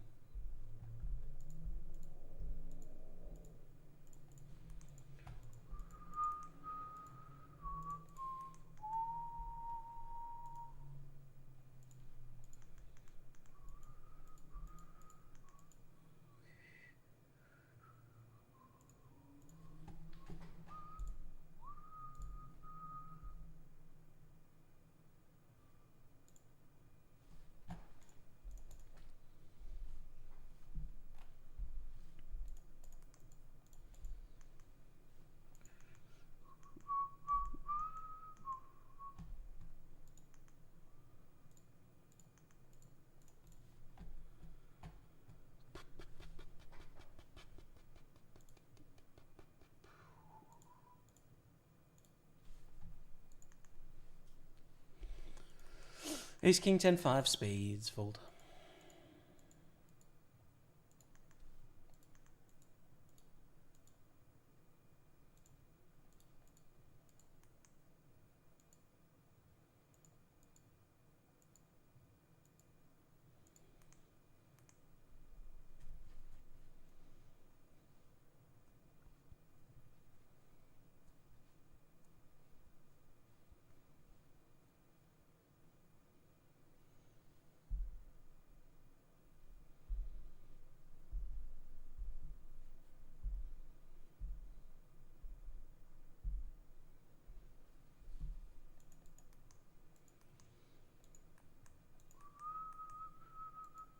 Oh, we're going on a 5-minute break. Well, chat, thank you all for being here. I'm going to grab a drink. Pokerstaples on Twitch, YouTube, and Facebook. I will be right back. Stay with me.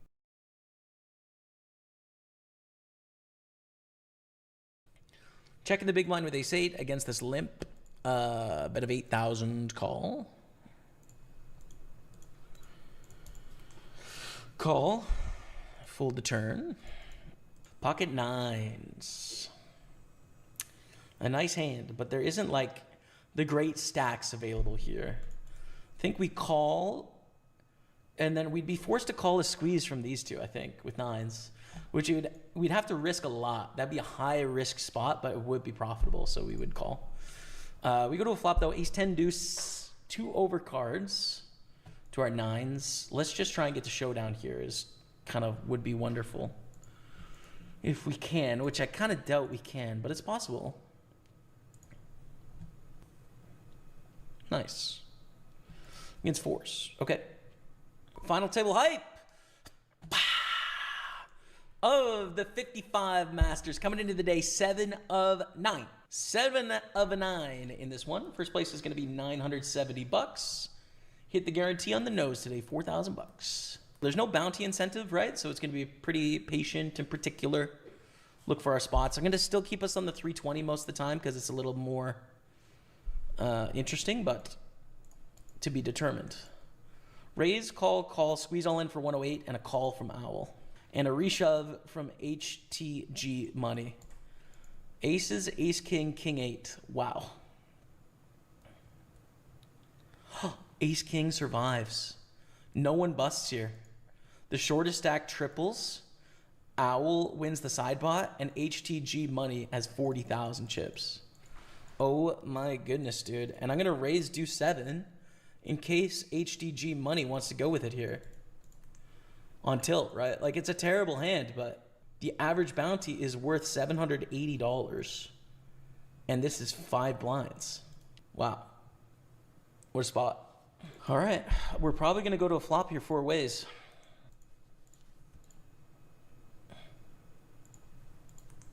Pair of 2s, backdoor 7 of hearts.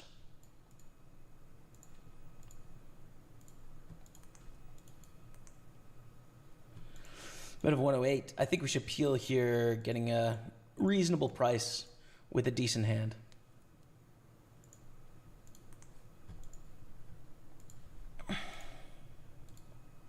Wow. How does trip 4s not shove the river? I don't understand. That's crazy. 1,500 bounty is gone. That will knock down the average bounty amount. How does the 4 not shove the river there? I have no idea.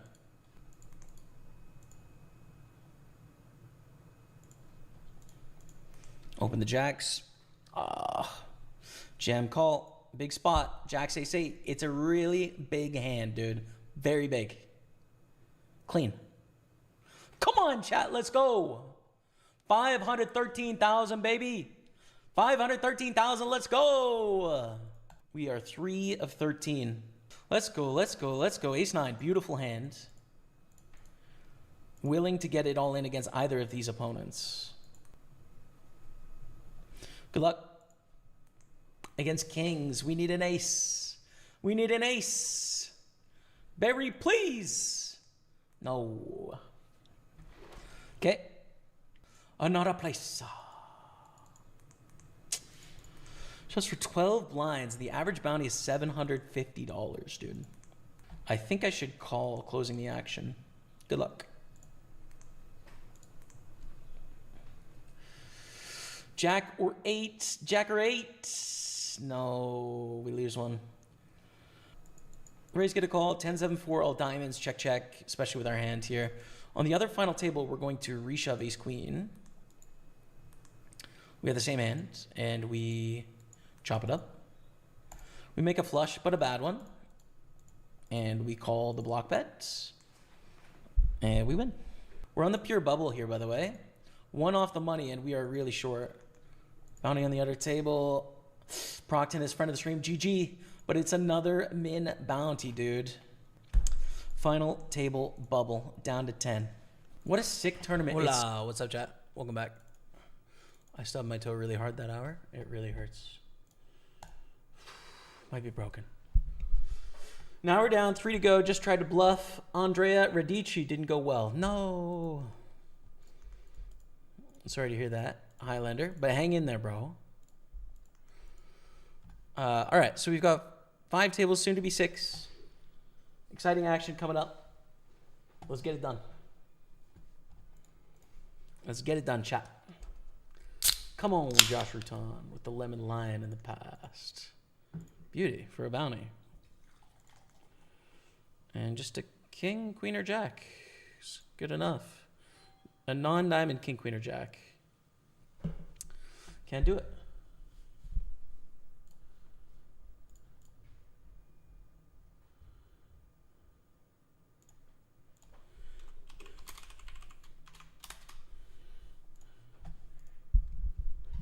Okay.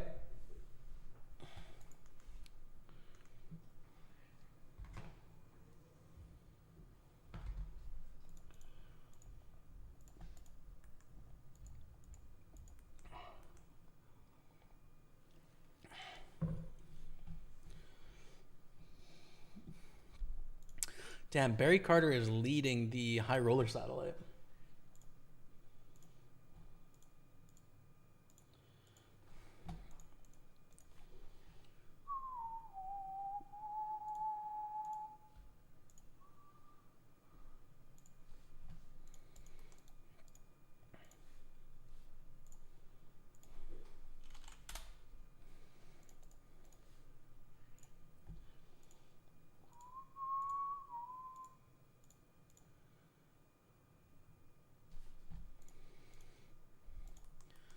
Fold the 9-4. 1K for the win here in the satellite. I would say actually this is probably the biggest sweat to the Party Poker Tour, right? Like a full 1K pound package. Probably the biggest sweat.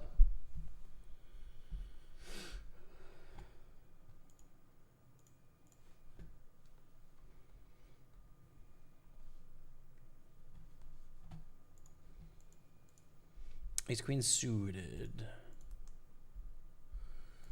Raise, call Vadim. The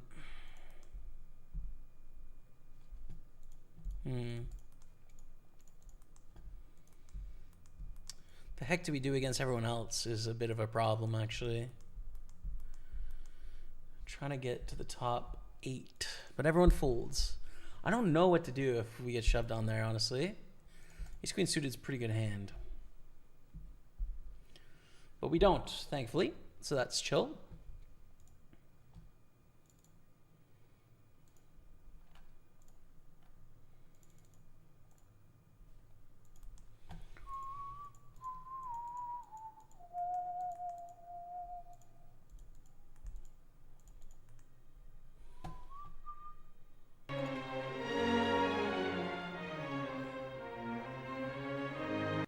Just a short enough amount of music where we're not going to get copyright strike, chat. But oh, what a tune. Bernstein, Tchaikovsky, Symphony No. 4. I don't know if it's the second or the third movement, but it's beautiful, man.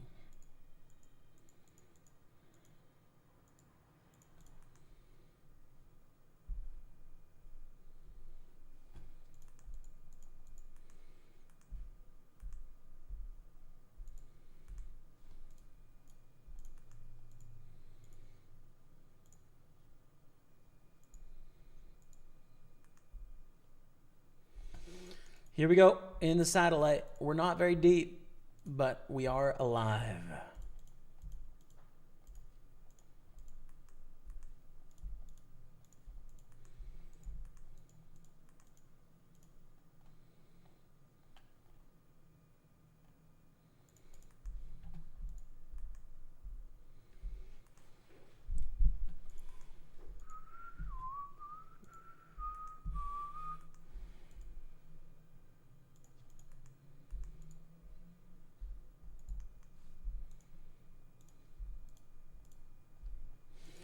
Fold to what is either quads or a full house there. Fold in the satellite, 13 to 27.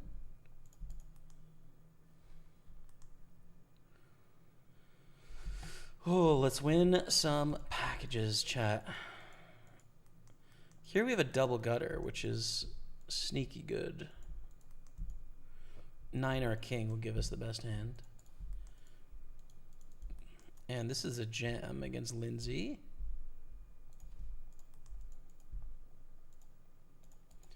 Take it down, and we bet with Jack 10. And take that down too. Did we get called there on the end? We did, by a pair of aces. Makes sense.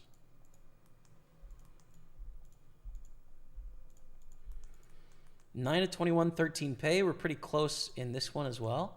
We're getting close in everything. Not that these are like massive tournaments or anything, but you know, there's a lot of money combined between all these things on the line here. So Muggy W in the house. What's up, Muggy? How's the grind today, man?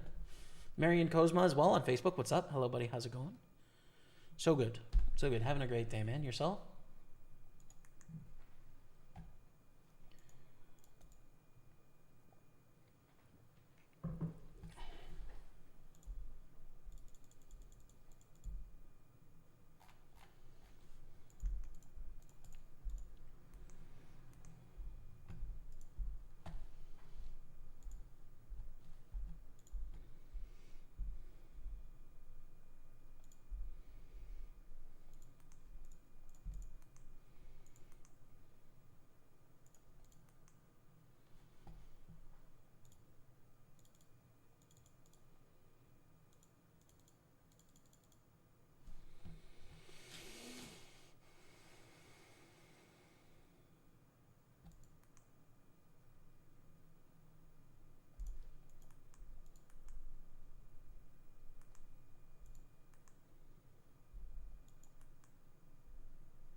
Okay, we get it all in.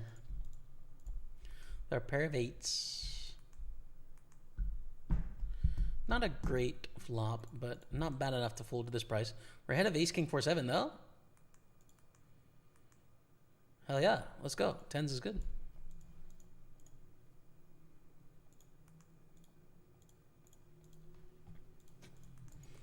And down here, still in the soft bubble, but just shove the kings.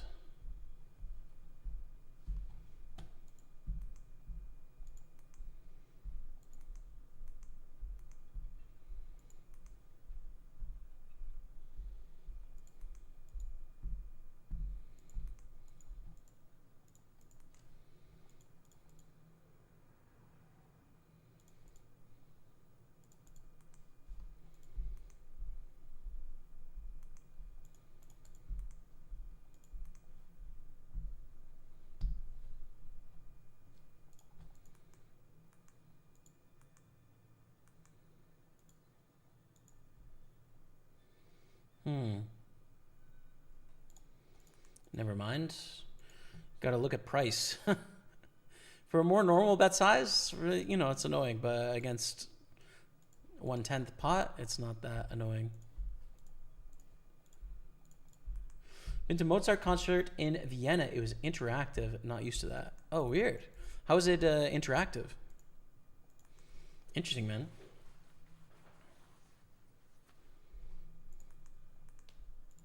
Call it trip aces. They have a full house. Okay.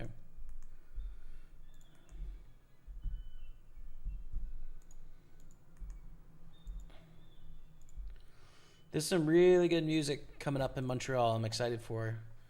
There's not a concert this week, but next week's there's one.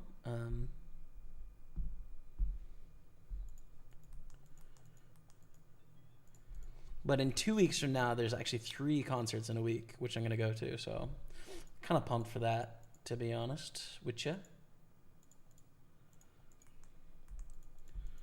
Including one of my favorite composers, because he is... If you don't know much about classical music, chat, I would recommend listening to him, honestly, because it's just so huge. It's grand, you know? And listen to it sort of loud, you know? The softs are quiet, but the louds are loud. And his name is Mahler, Gustav Mahler. And he has 9 finished symphonies, 1 unfinished symphony, and some other stuff too, but for symphonies he's got 9. And one of the orchestras in town here is putting on the 3rd symphony this week, and it's one of the longest pieces that's actually regularly recorded in like classical music repertoire. It's about 90 minutes long, between 5 or 6 movements, right? So they'll play and then they'll stop and there's no clapping and there's a little, and then they start the next movement, right? But it's one piece is 90 minutes long. There's pretty much nothing else that is like one piece of just purely symphonic music that's long, is that long. It's really rare. But it's got these like huge, sweeping, amazing sort of emotionally filled moments. I'm really excited about it, man. Some other stuff too, but yeah. I'm pumped for that one the most, I think.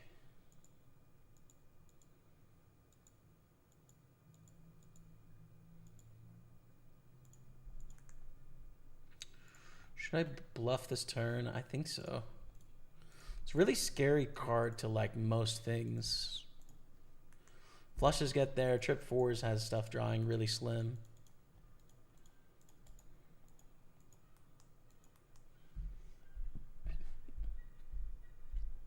Not great yet this Sunday grind, but huge potential. My biggest one. What about you? Yeah, nothing insanely big, but 2 satellites in good spots. A soft bubble here. A lot of potential. And still have yet to play the main events. So, I mean, obviously those are a big deal when the time comes.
Steal here, I think, is a good idea with ace-9.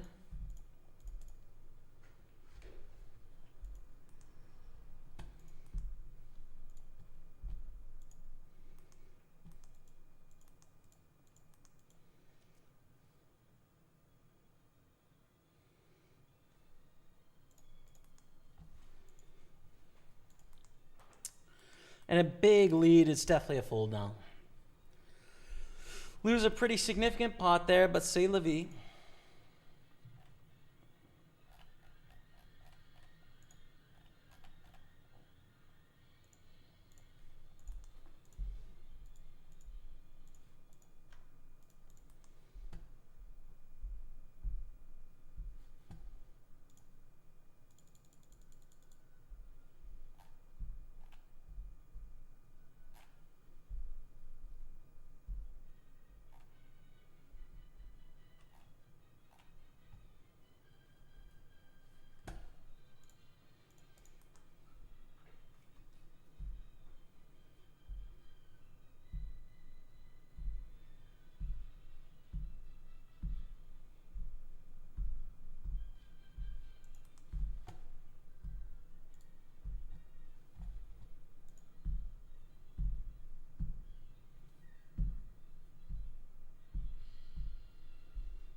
Look at Noel's stack, bro. 14 million. Damn, Noel.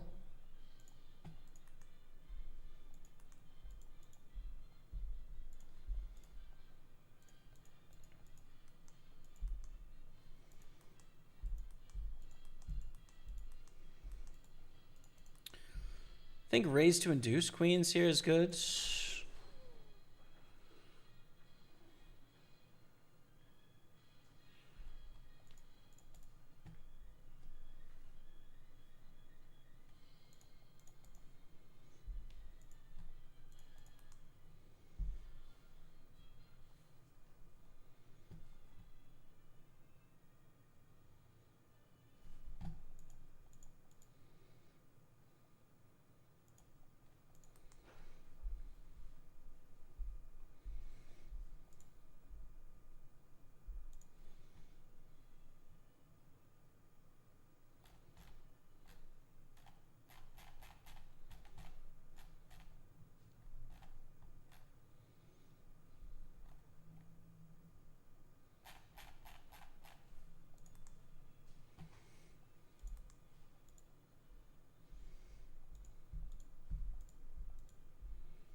What a flop, man.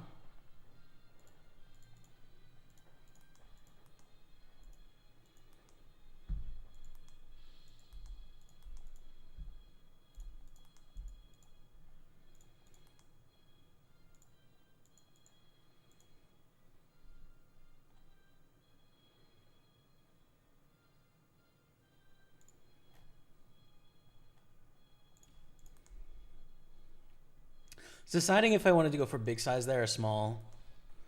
I think bigger sizing. If we bet too small, we're not maxing out for sure. So go for bigger sizing. We get a fold though, sadly. Look at the aces in the other satellite.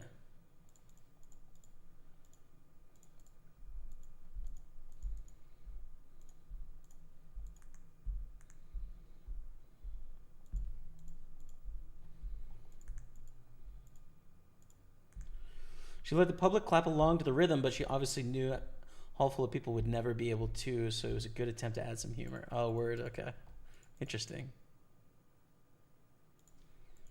Huh.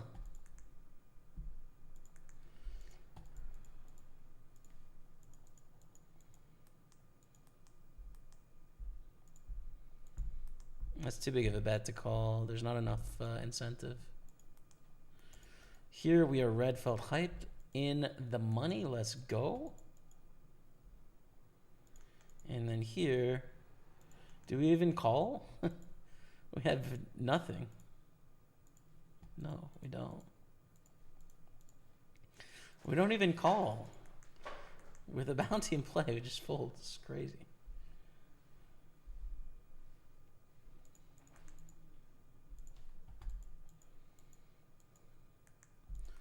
Hand for hand here in the PLO. Ace Jack against Jacks all in. Down to 22 left.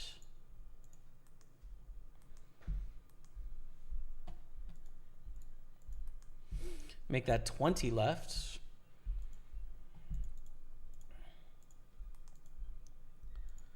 Big sweat.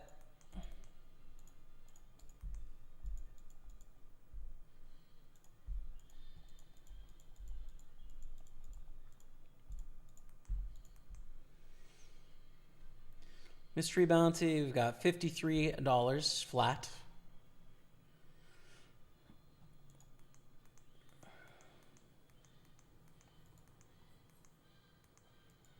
Let's go. Up to 560. Good spot. Ace queen offsuit's decent. I think it's going to be an open shove though, based on these stacks.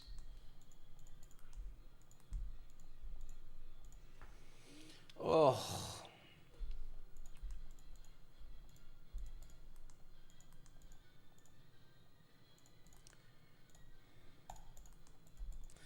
I don't know if that's right. Seems really close.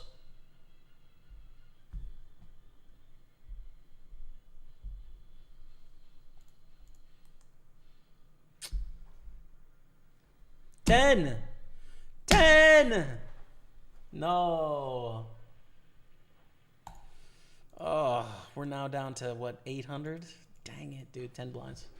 I also want to make classical music appeal to a broader audience. So this is the first time I saw it with my own eyes. Very progressive. Yeah, interesting. Clapping along with the rhythm. What I've experienced so far in sort of exploring the classical music is that you have some concerts that are very targeted at like a general audience. Like you'll have what's called like a pops concert where it's like more like pop music or music from movies or stuff like that. And that's like the most sort of basic level, like appealing to the general audience. And then like free concerts in the park kind of stuff too. So that's like the most basic level. And then a level up from that is like the hits, you know, like the most famous pieces, like, you know, Beethoven's Fifth Symphony or something like that, right? Or his Ninth Symphony or something. And that like appeals to people that have heard classical music before, but don't go to concerts very often. Like, you know what you're getting. You're getting a good thing, right? Like you're getting the greatest hits. And then the third level is like the more obscure stuff that if you don't listen to classical, you've never heard of this piece before. You don't know what it sounds like, which is often true of me for a lot of stuff. Like I've only kind of been investing a lot of time in this space for like 2.5 years or so, maybe 3 years. So there's tons of stuff I've never listened to live and I've never listened to in general, and I need to learn. So it's all fun for me, you know. But there's definitely like, for example, there's an orchestra in town and they do a concert outside at the foot of the Montreal mountain at the end of summer. And usually at these classical concerts, there's things called movements. So there's, 4 movements in a symphony usually. And so they finish playing the first part, and everyone that sort of is in the know about how this works, you don't clap after movements, you clap after the whole piece. So it's just quiet after the first movement. There's a 10-second gap. Players reset, conductor resets. And then the second part starts, which is a little different. But at this concert that was played out in the park, everyone clapped after the first movement, and the conductor even just accepted that this was going to happen and turned around, and he's like, so that was the first movement of this thing, right? To sort of explain to people, because he knew most of the audience wouldn't know how that worked. So definitely, like, there's different setups for classical concerts like this, and conductors are never sort of upset if someone claps in between movements. It's not a big deal. It's more just like, do you know what's up or do you not know what's up, kind of thing. It's not being stuffy either. It's like the piece is in progress, right? So it's like not over yet. So just wait. Queens against kings here. So yeah, I've definitely been to a few concerts that, like, another good example is when orchestras play music while playing a movie. So they'll play the music at the movie while it's, because then if you're not a huge classical fan, you can just watch the movie, it's whatever. So anyways, yeah. I'm with you, Brie. I wish we had won some of these pots. Ace 6, 7.5 blinds. I don't think we need to. We should have some late position shove opportunities.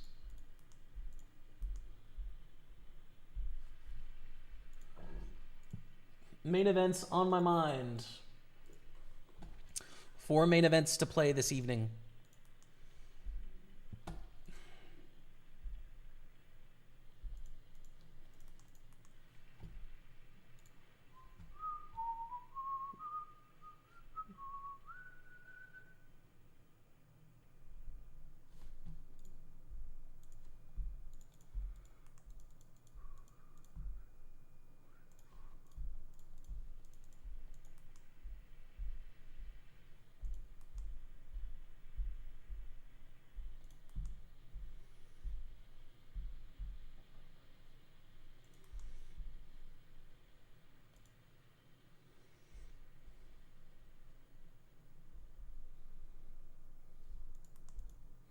Here we go. Good hand.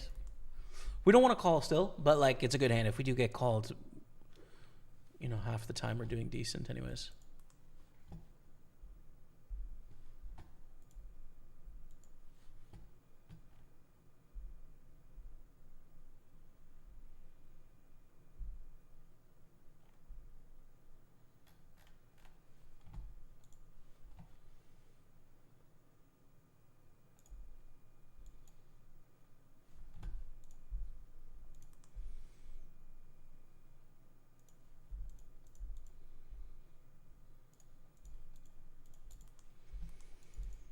I'm going to shove, we fold.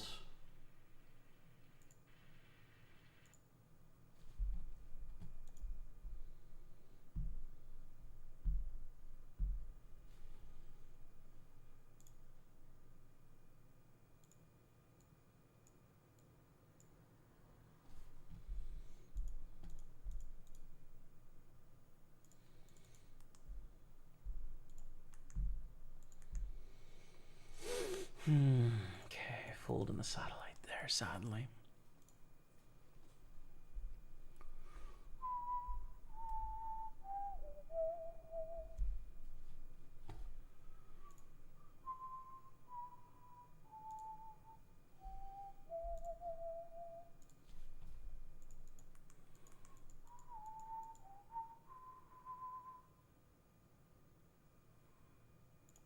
Still folding on the soft bubble here. We really want to cash.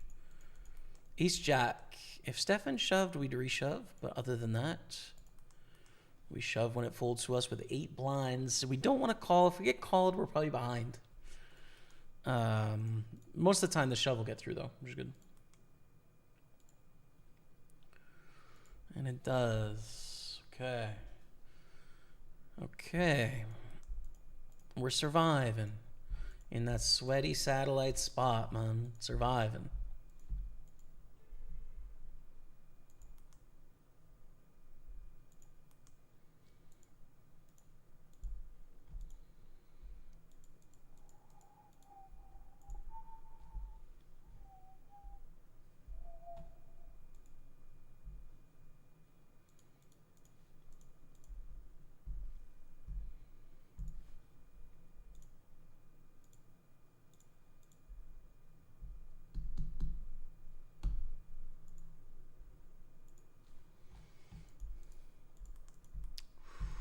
Ooh, close here with ace-9. Don't think necessary.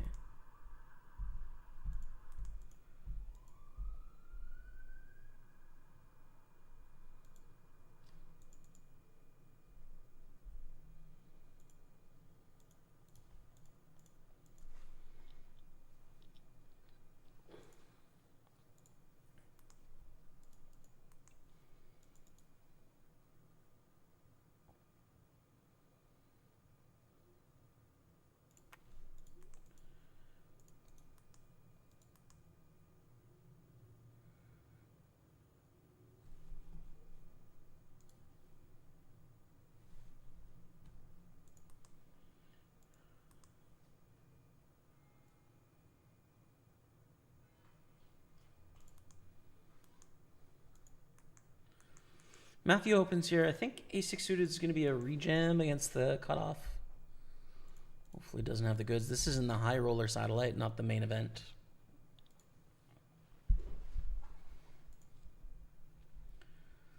Honestly, I didn't know when to clap either, but I do now. Yeah. Yeah, anytime there's multiple movements, you don't clap in between movements, but you clap after every piece.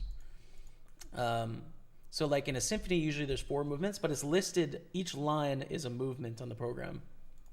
So it'll say like symphony number 5, and it'll have, you know, the lines of what it's called. I forget what they're often called, but they're usually in Italian. But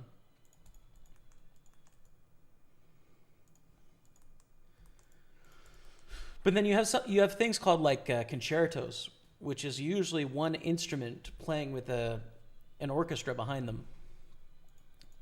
So like it could be a second piano concerto, for example, right? Which means a piano is sort of like the main instrument, but then also the orchestra plays as well. Those usually have 3 movements. But the little sheet they give you sort of should list it out. And if you're new to it, you can just follow what everyone else does. You don't have to be the first person to clap, of course, right? Yeah, exactly. I would never just go ahead and clap without knowing when to clap. Exactly. Yeah, like that's... And when I'm not entirely sure, I usually just wait too, because I don't want to screw it up, you know? We should call the river here, right?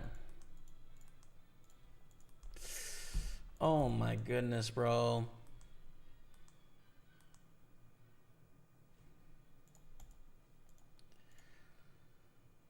Dang it, man. That might cost me the seat there.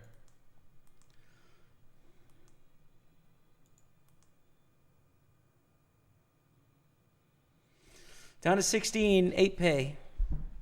We get a shove through, which is good though. 730.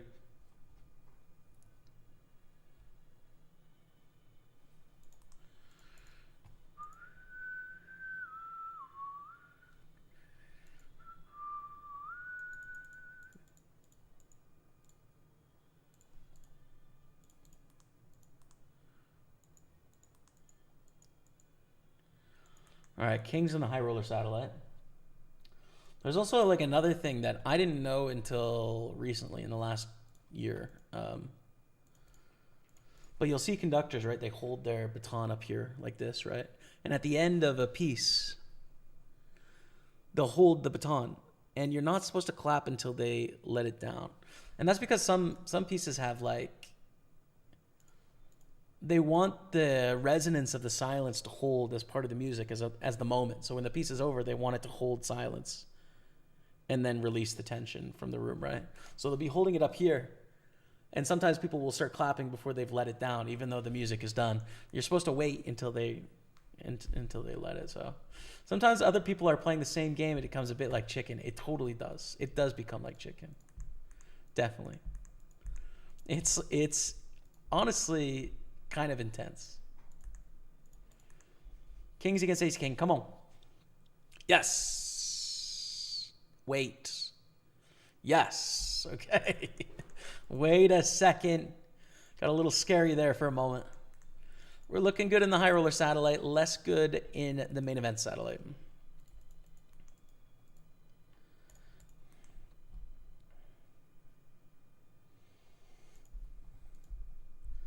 There's actually there's a classical concert in Birmingham I might go to because it fits perfectly in the schedule. Oh, Dodgers, what's up, brother? Dodgers CC in the house. We got to meet in Glasgow. A nice chat for an hour and a half or so. Dodgers, man. It was an absolute pleasure to meet you in person after you've been here for years and years. Thanks so much for stopping by. And I hope to see you at the next tour stop, man. Thank you very much for the resub. 125 months. Get some love in the chat for Dodgers CC. I got the face to the name now. I know who he is. I know it. Good evening, sir, in chat. Thanks, man. Appreciate it. Thank you, thank you, thank you. Pretty short here. Get it all in and re-enter if we need. We don't need to, though.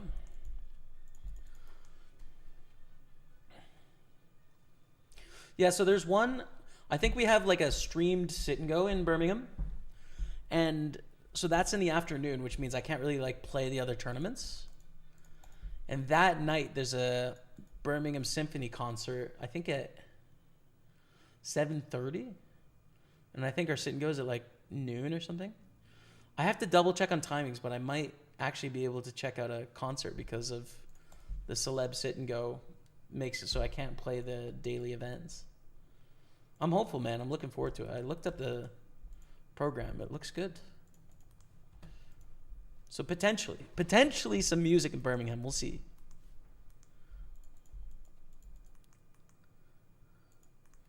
And of course, it's an auto invite to anyone that wants to come. But I imagine the PartyPoker staff will be looking things over. I doubt they'd be able to get it off. Do you want to open this under the gun? No, again, we're on the pure bubble here, right? We want to get into the money before we start gambling with our hands. Although it is a decent hand. Queen 8 suited, nice. But we're trying to survive here. This is a lie. I'm not in 15th. They're shorter than me. lie to me like that. Wow. There's no way this is how we get back into this tournament. Oh, Lindsay, this could be so painful for you, Lindsay. Oh, no. Oh, no, Lindsay, no. No. Oh, no. Wait a second. Oh. Who gets the pain? I do, man. Lindsay with the punishment, man. Oh. We're going to bust 7 before a 1,000 pound package. We don't know yet, but it looks likely.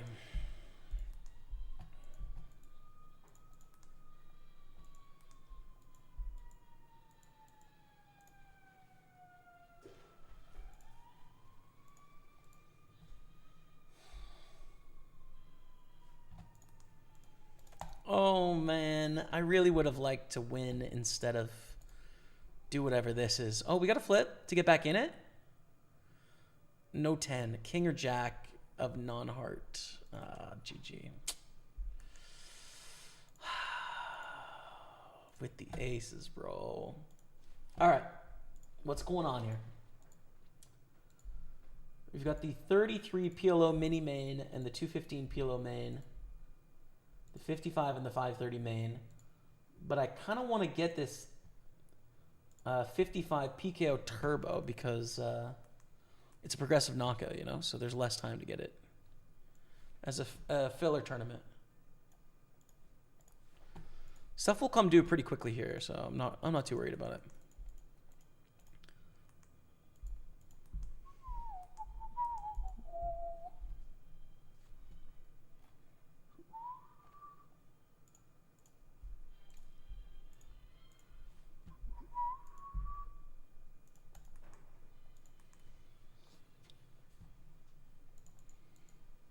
This is a lot of action for a 1250 bounty.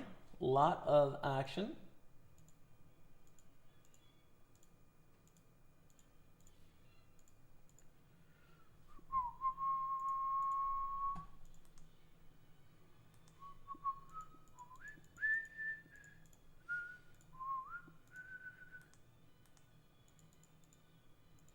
Again, folding on the button, a hand I'd typically open because can't risk it on the bubble here. A non-bounty. This bubble is really ICM important, basically. Again, a pretty hand, but I'm going to fold. Total Legend, thanks for taking time out. Your crazy day to chat. Of course, brother. Yeah, man, it's fun. I love meeting you guys in person, man. It's good. Fun to go to concert halls in different countries. I agree, man.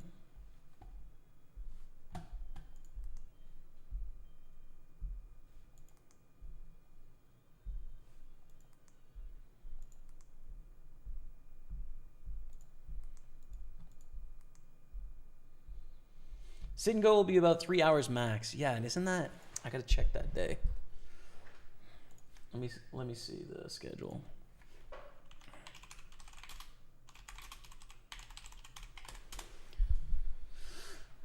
I don't want to miss any tournaments, dude. But if it works perfectly, great. And it doesn't even...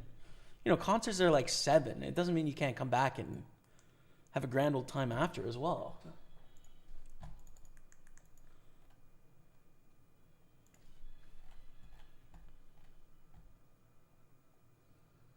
I think is it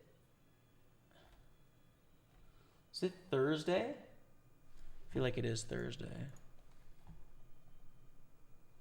Yeah, see, and it's just there's a 150 PLO and a 250 turbo and a 60-pound satellite, but you could make it back for the satellite. Something to it. There is something to it. But it's also main event day 1A, which you could late reg. Oh, decisions, man. I don't know, we'll see. I'm thinking about it.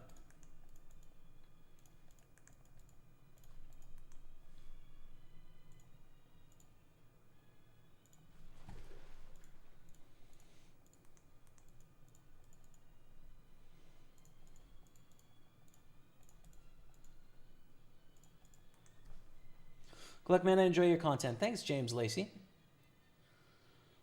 May sound strange, but I like playing short because I feel more relaxed than when I have a lot of chips. Yeah, it's a lot simpler, right? I don't think that's weird at all. I don't know if I'm with you. Like, I want to win tournaments, but I don't get anxious when I get short. It's like everything gets simplified. So no, Highlander, Jack versus Ace Ace, 6 blinds left, heading out soon. No.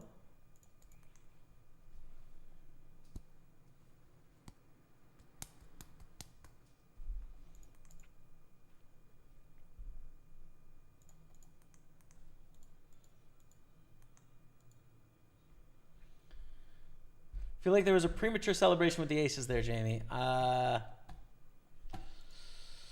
did get rolled. We could clip that one, Rebecca. We could clip that one too. Good tour promo there.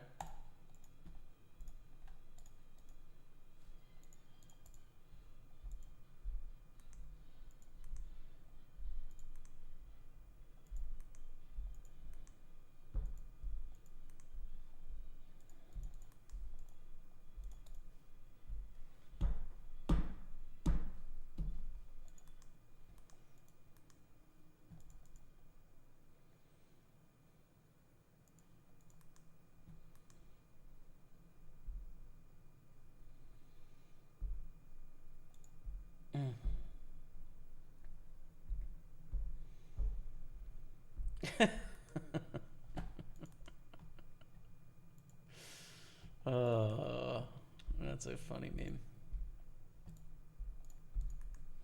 All right. Still on the bubble here. Crippen is doubled up, which means we continue playing like a nit, and Noel continues to punish the table. 81 of 108, 57 cashed. Going for bounties.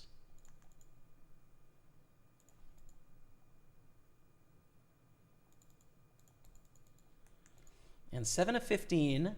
Top 3 get a 1K ticket to the high roller. 4th gets 380 pounds.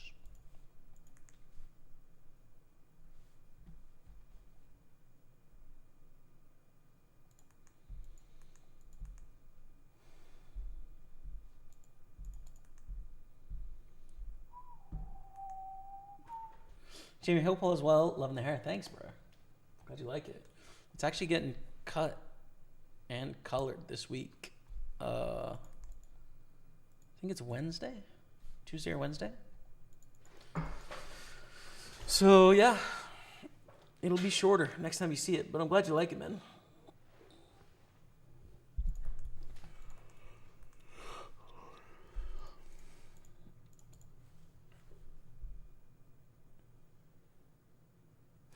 The maple, nice. I like that. May the luck be yours. Thank you, Mr. Nobody.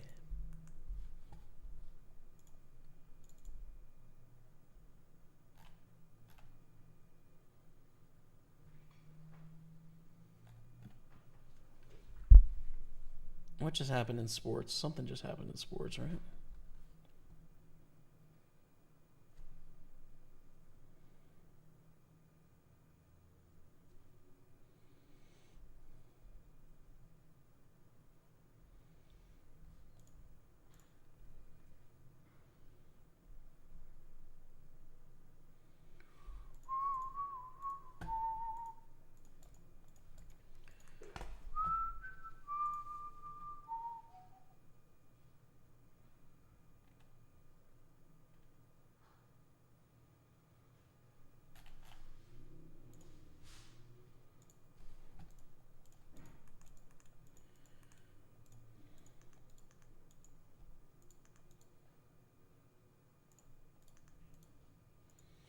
Bluff potential.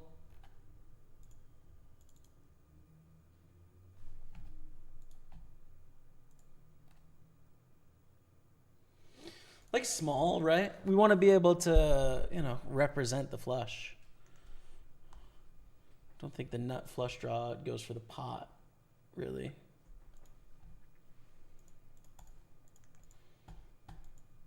Not the nut flush draw, the nut flush. Excuse me.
Okay, we're all in, I guess.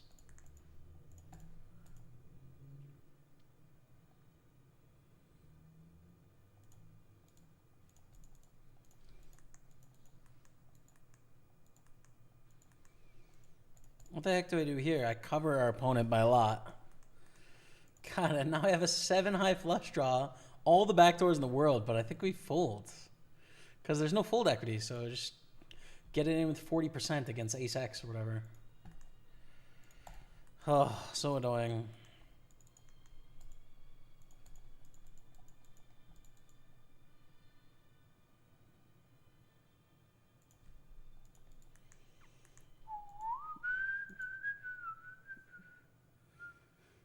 GG, Highlander. GG, man.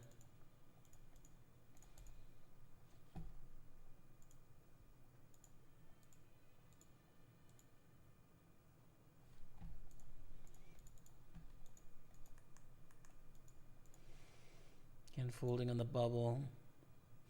3 shorter stacks right here, and then 1 on the other table too, but 72 of 99 in this 55. Oh, dude, it's such a nice hand. It's such a nice hand, but equities run so close, like the percentages to win is what I mean, are so close together in Omaha. It just doesn't make sense at this stage of the tournament to gamble. It just doesn't make sense.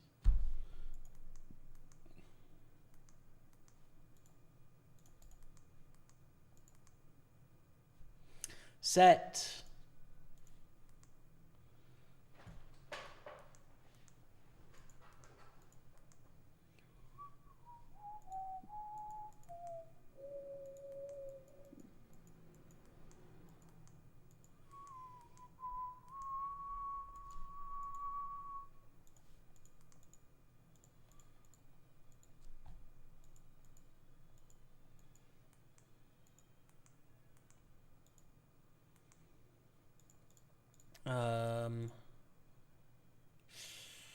It's a little weak here.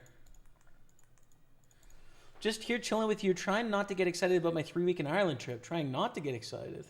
I'd get excited, man. Sounds great. Have you ever been, or has chat ever been? Any recommendations for Ireland chat for Mr. Nobody 143 on Twitch?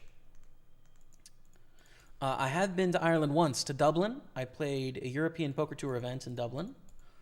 Had a great time. Would have liked to explore the city more and done more, but I ran deep in the tournament and then was so burnt after that I didn't do anything for 2 days.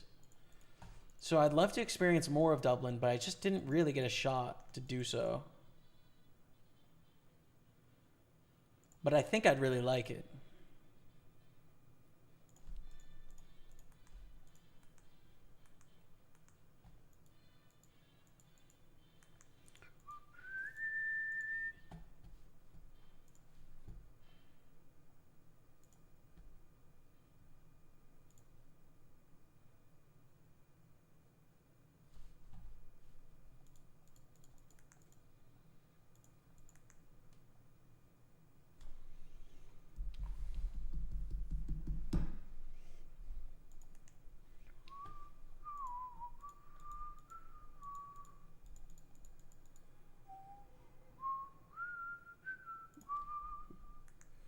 And we're at the final table. We got Barry and Dennis here. I'm sure I know a bunch of these other guys too, but I'm really bad with names, so I will forget. I would know if I saw them by face, though. Good luck, all. I just need third. I don't need to win. I'll take third place. It's easy to say good luck in a satellite because there's multiple winners. So it's like, yeah, man, good luck, everyone. Hope you all win.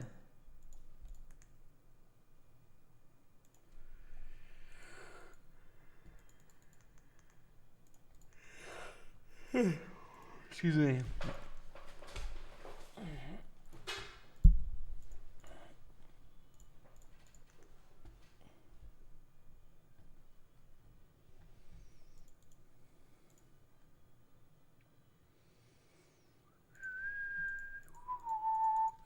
The shorty is doubled again, but we are in the money. We had a bust out there, so we have cash for 243. Now we can be a little more aggressive with our hands. Nothing crazy, but like, you know, we get to play more hands now.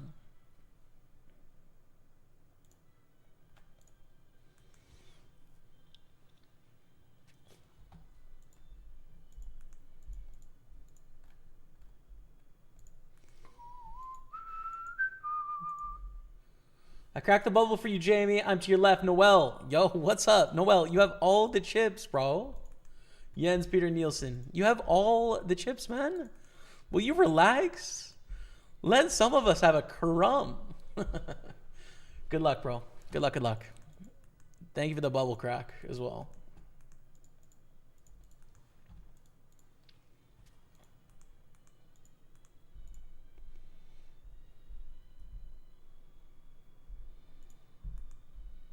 All right, we're going on break, actually. So I'm going to play you guys 5 minutes of highlights. Be back in just a few minutes. Poker Staples on Twitch, YouTube, and Facebook. All the main events still to come. So stay with me. Fun. Ace, king, king, queen. I think owl is short to start this hand. This could take us to the promised land. They are going to be gone. Do we know the mystery bounty yet? I don't think so. Be tiny. All right, that's fine. I mean, that's not the two biggest ones, which are the important ones. So back-to-back weeks, chat. Back-to-back weeks. Final table hype of the 320 mystery bounty. Coming in 5 of 9. The average bounty is worth $934. Don't sleep on our other final table, the 55 Masters, where we have jacks in the big blind on 9 blinds. Good luck us. Big moment.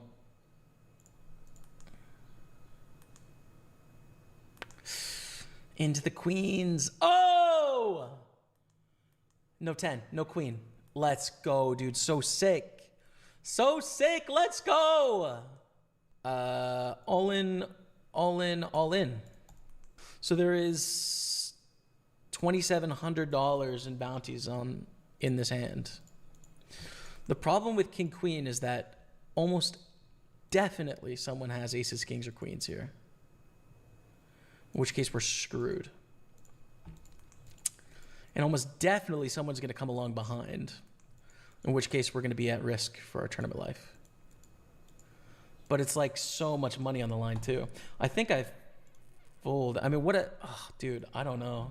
It's $2,700 for the win, for first place. I've changed my mind. Good luck. Side pot against 5 deuce is important. We actually dominate here. This is crazy. Okay, we win the side pot.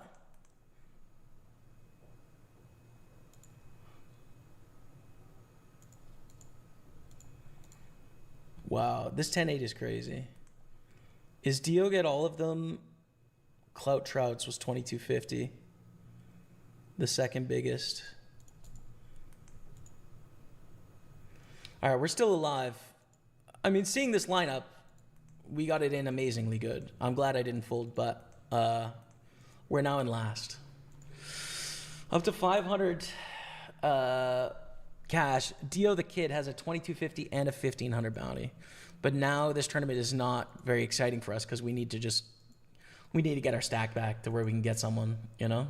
Dang it, man. Ooh, 8s is going to be a rejam here. I think stacks are short enough. It is annoying, though, because if you risk it with 8s and lose, then you're 300. But I think with only 2 players behind, it's fine. Let's go to the ace-king here. This is an all-in, of course. Ace-king suited. Expect to get a call with the bounty on our head with almost any 2 here. They have ace-queen, which is actually crazy that they actually have a good hand here. Wow. That's so unlucky for Istushi, but we're back to 250. Let's go all in with the 8s, like I said.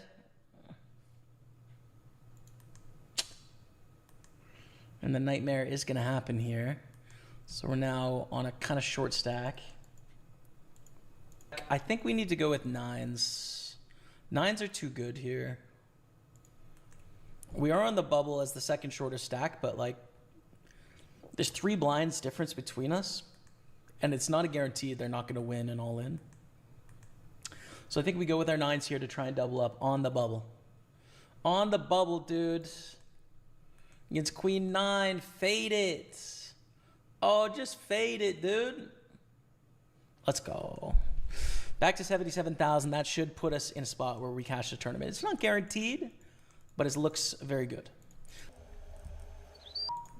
And just like that, we've cashed. And Freddie Mason is now... Freddie Madsen is in the money with a blind, which is pretty sick. So, triple in the money's 2 final tables. I wish the final tables were in better positions, but, you know, one hand at a time. This is a rejam against Dio. Average bounty is worth 850 bucks. Ooh, we gotta fade the 9-10. We have to fade the 9-10. Good turn. Come on, chat, let's go.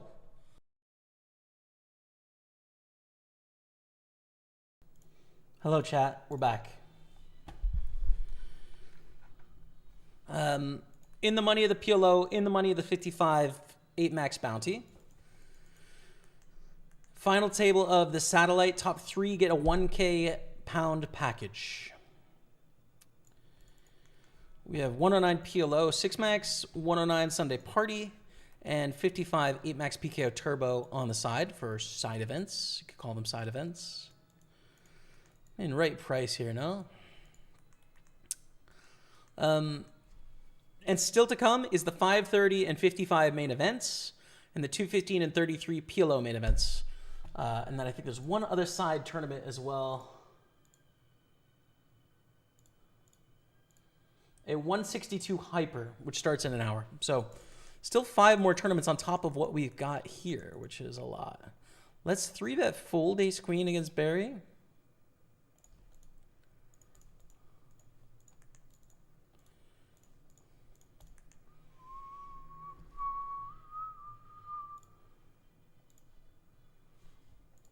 And same hand.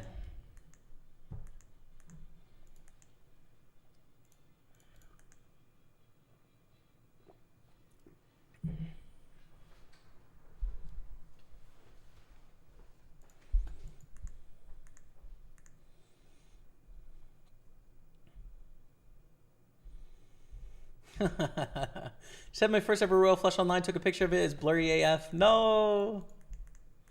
Screenshot, bro. You need a screenshot, man.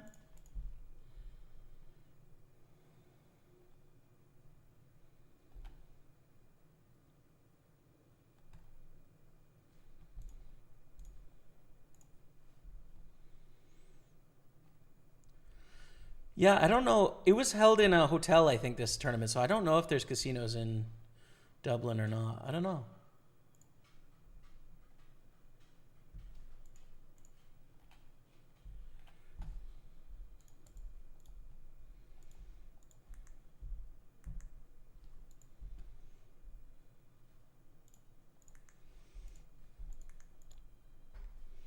$2.2 million, just like that.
Check back, actually, I think is good on this board.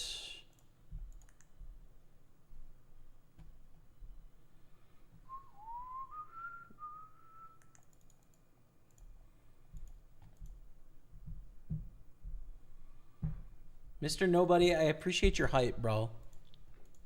I appreciate your hype, man. Crazy, crazy slow play in progress here. Call this one. We have the same hand. Super risky slow play. Doesn't get punished. 3 ways.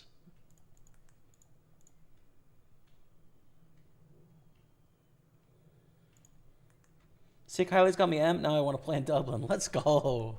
Let's go.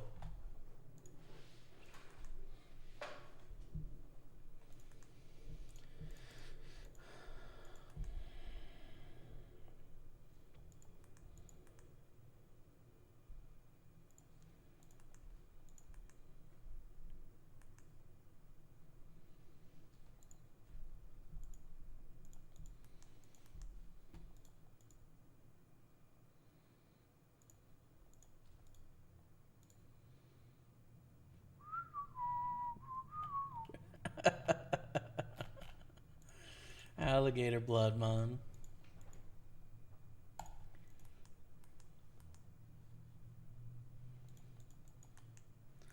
Two of eight. 2 of 8.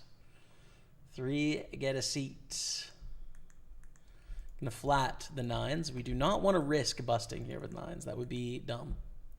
We wouldn't bust, but we don't want to risk our stack. There's no need, right?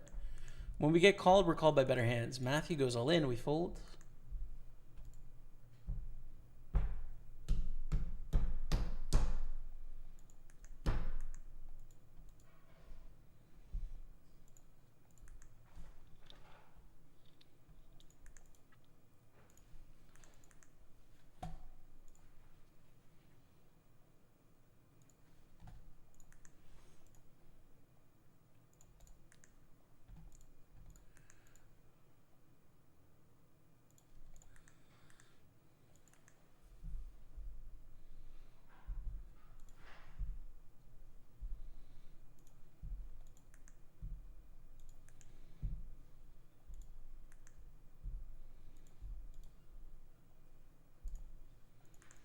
Damn.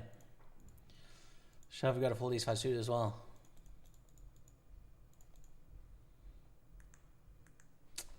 Guess what time it is, chat? Lunchtime. I know it's a late lunch. It's 5 o'clock, but it is lunchtime.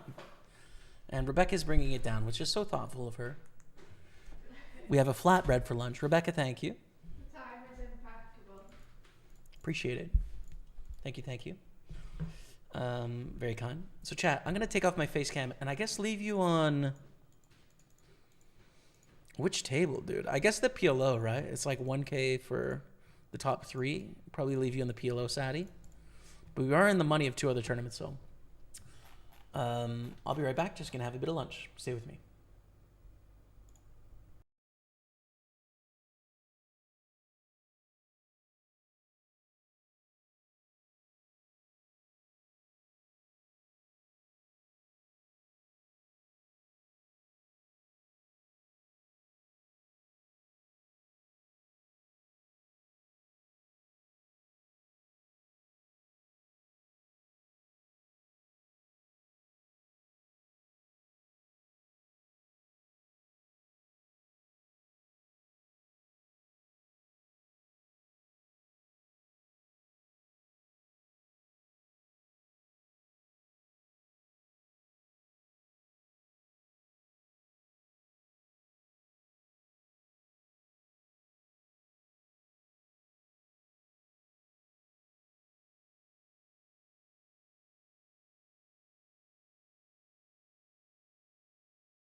Yo, we're back.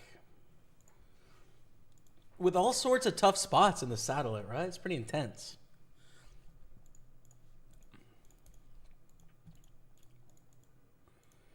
Poker Bro, what's up, man? Welcome back. Mr. Nobody, thanks for being here. However you would like to hang. It may sound strange, but I like... Oh, already read that one on YouTube a while ago. Back after a 5-hour grind. Third place for 17x ROI. Lol. Get it, man. Cheers. And GG on the run. I mean, we call for a cheap price, but we're not super happy with it.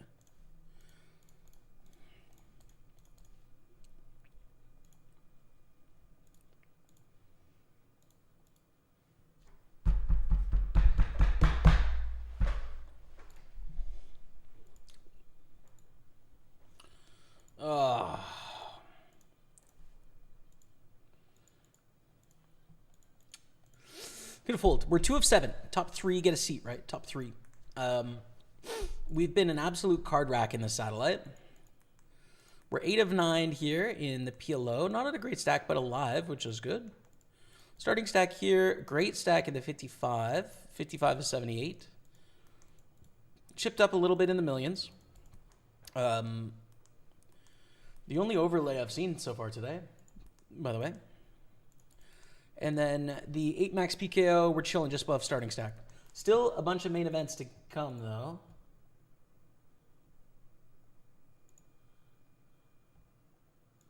The 33 PLO mini main, I'm going to register now and put it off screen because registration closes pretty soon, so... But I mean, a bunch of this stuff is going to end soon, right? Like, we're going to be...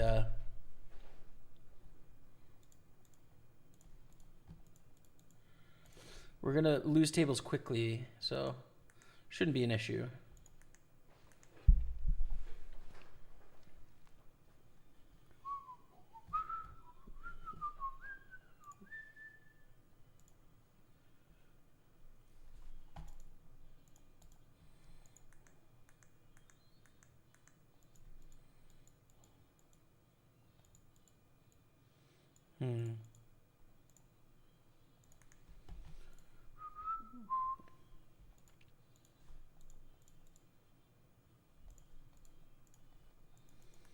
This is good.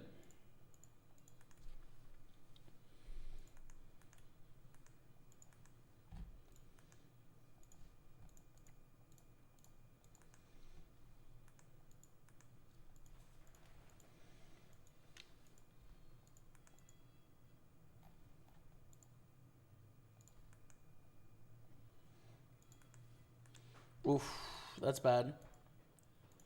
That's bad. What's their bluffing frequency going to be here?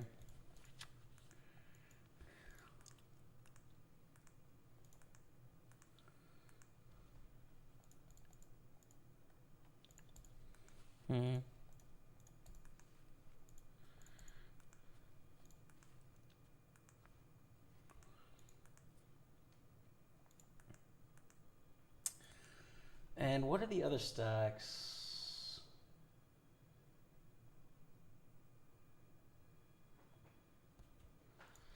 Bree. I don't know. I don't know what I'm supposed to do there.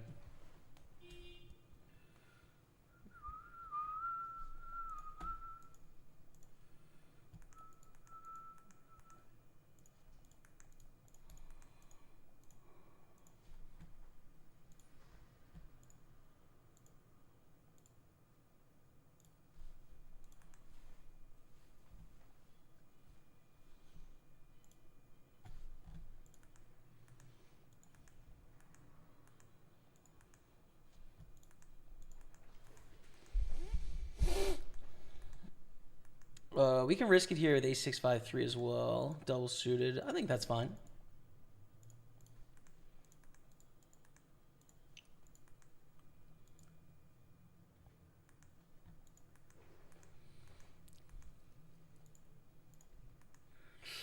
That's not a good hand to see. Clubs.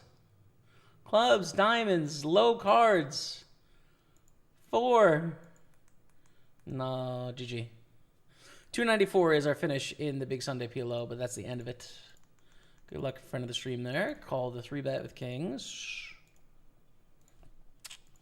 Don't be kings with a flush draw. Okay. We need, we're dead. And just like that, we're just busting all our tournaments real fast. Oh, we can re-enter this one. Do we want to? Probably. Probably.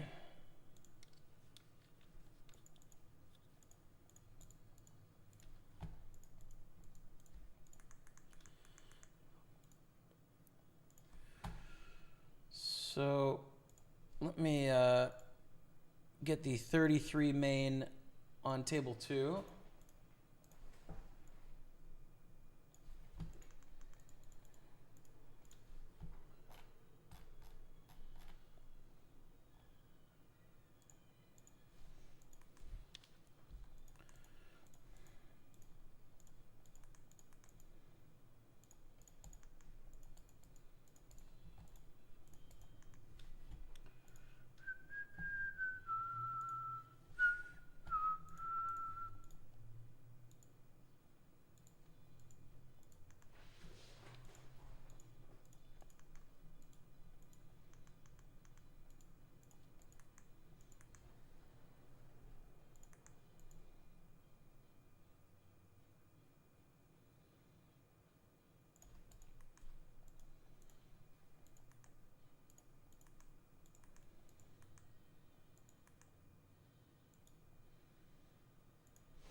Holding that 33 main. All right, man.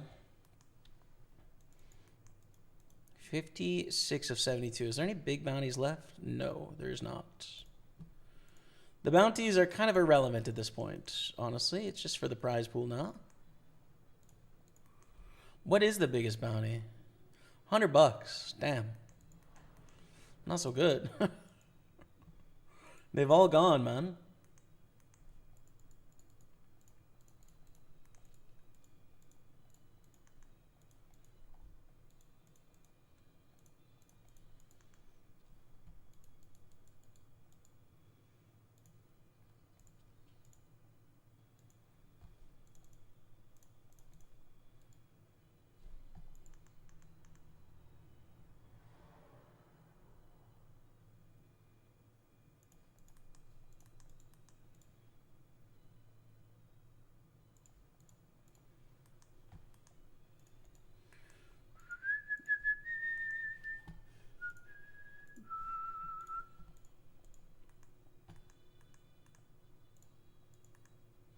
Straight. The nuts.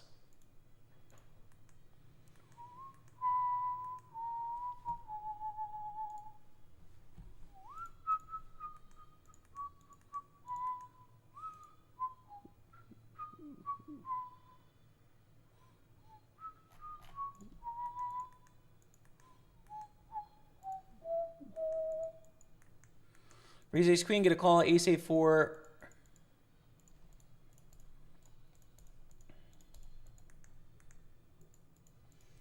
Let's check, check. Small bet.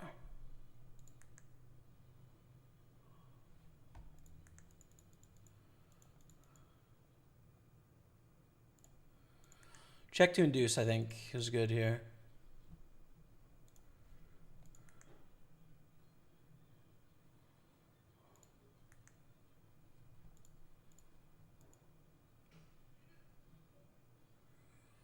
Oh. Brutal. Brutal in a few ways there. Brutal, brutal, brutal. Threes is a bad open. Fold.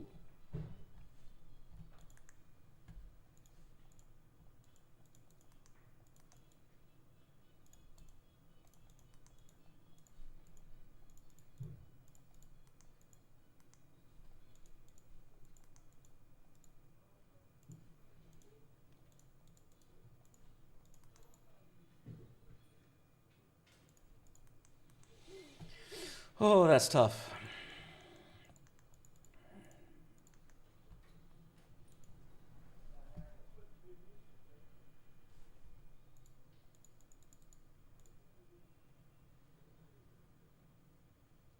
Just not getting called by worse flushes here by betting, so Just check call, I guess.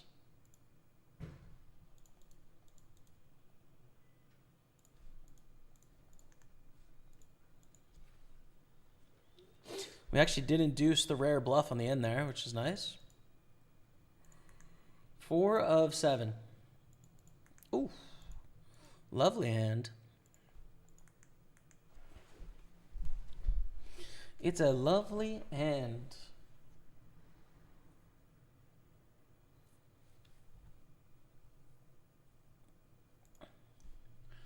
All right, chat. I've listened to the first 5 Tchaikovsky symphonies. I'm on to the last one, number 6.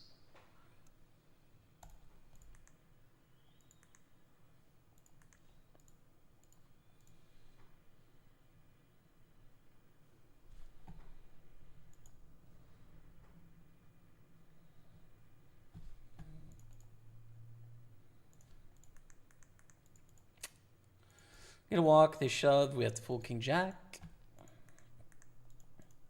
Oof. Oh, king jack. King jack. That's so sick, dude. So sick for James when I have the same hand for king jack to win is so sick. Wow. That's insane, yo. No kings left.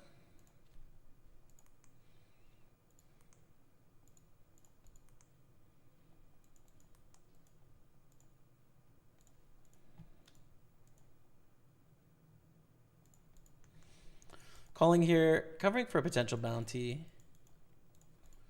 Very connected hand. What's up, Jamie? Hello, Ben Varney, 89. What day are you playing in Birmingham? I'll be playing every day except for... there's one day that my niece has a christening that I have to attend. And that is, I think, the first day. Might be the second day. So one of the first 2 days I have to miss some poker, but I will be at the venue every single day and playing poker as much as possible, dude. So if you're going to be there, I'll be there.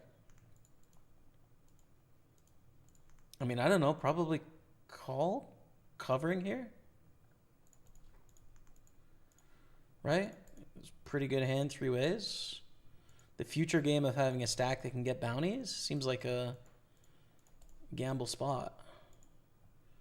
I like it against this lineup as well. We're not going to win. Just kidding. Yes, we are. Oh, no. I didn't see the quad 4s. Okay. Again.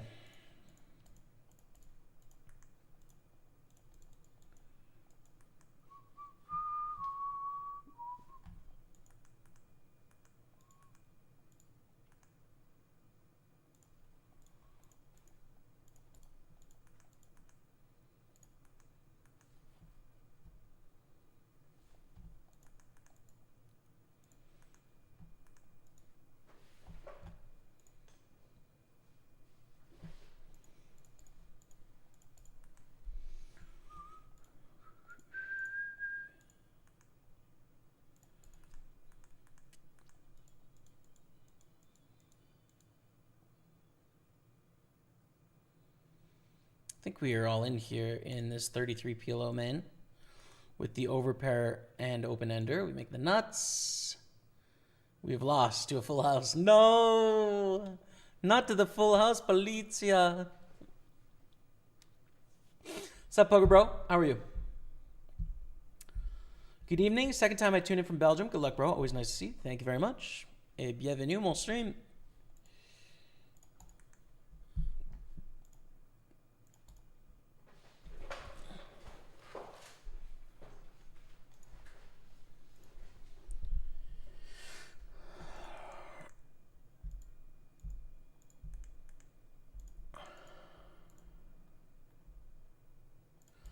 We go for a small 3-bet here.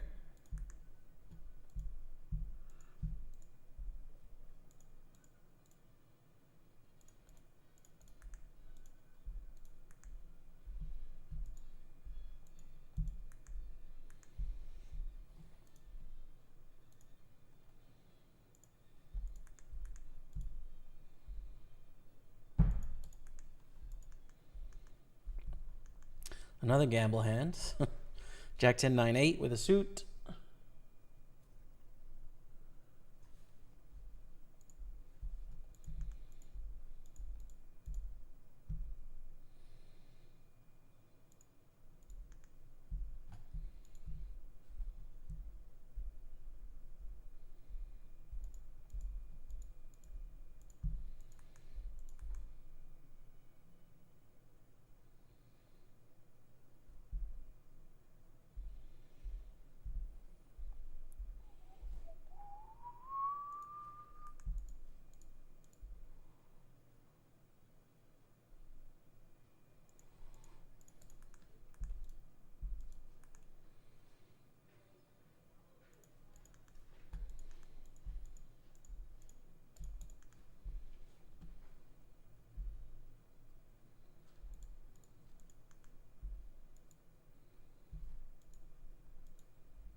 I don't know. Is ace is the best hand here, chat, in the 33 main?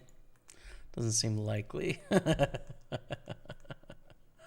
Doesn't look so good, does it? Sevens, folds. Not enough upside here with this hand. It's a pretty looking hand. We're trying to get top 3, though. Can't call any reshove. It doesn't flop well. Just a fold in the saddle 8.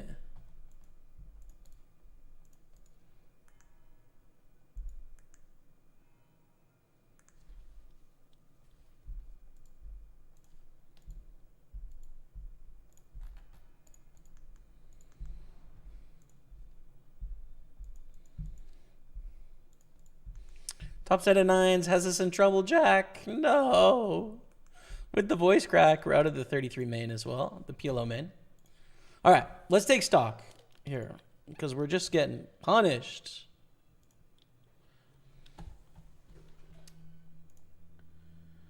Last entry available now in this 109. 215 PLO main event. 55 mini main event, no limit hold'em.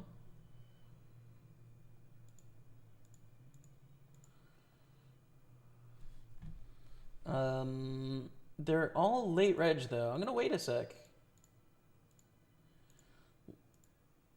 Yeah, I'm gonna wait a bit here. Content with where we're at right now.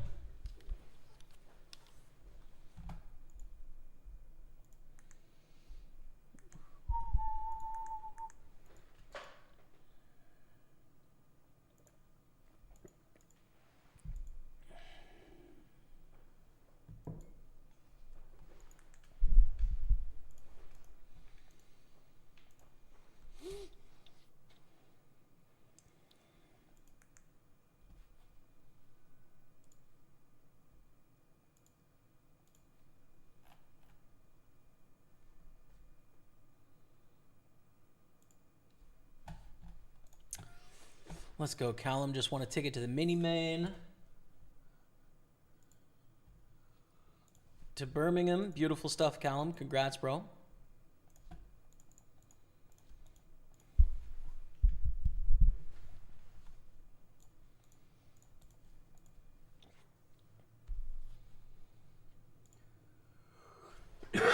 Excuse me.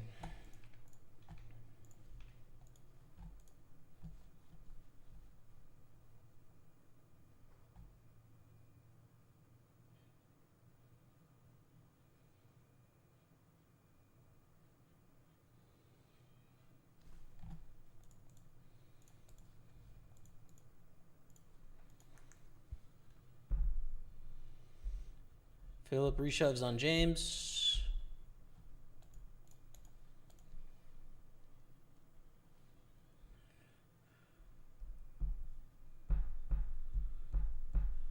What an interesting satellite, right? Fourth place gets 380 pounds. So, you know, not nothing, but obviously trying to get top 3. Nice peel here.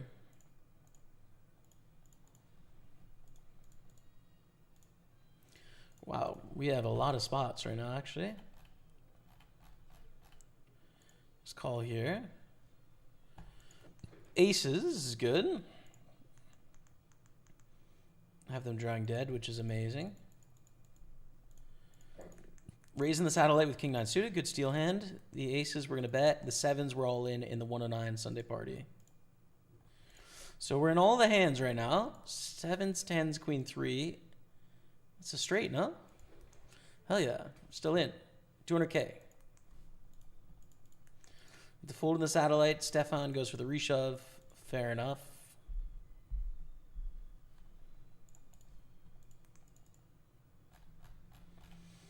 Time to gamble.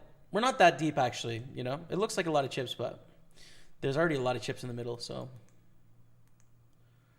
Just like that, we're up to 1.3 million. And gives us a workable stack.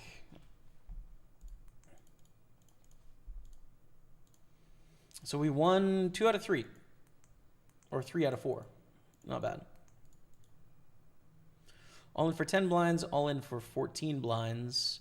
The bounties aren't worth anything here, though, so it's just a fold. The mystery bounties means that there's almost no money left in the bounty pool.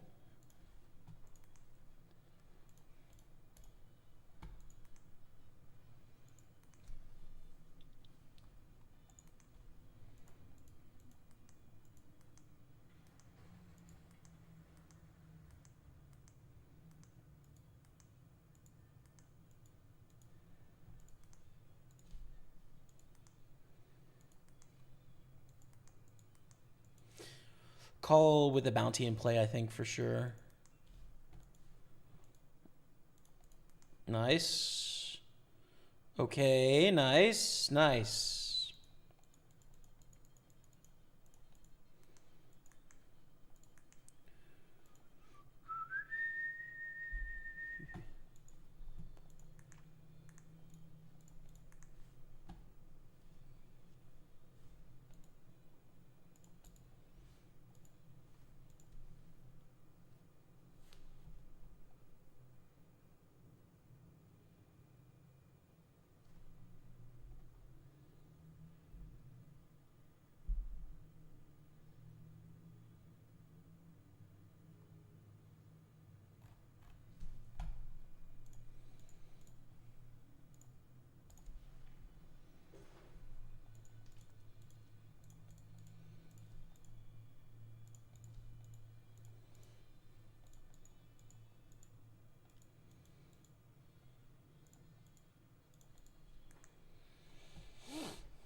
Your hair, lol. God damn.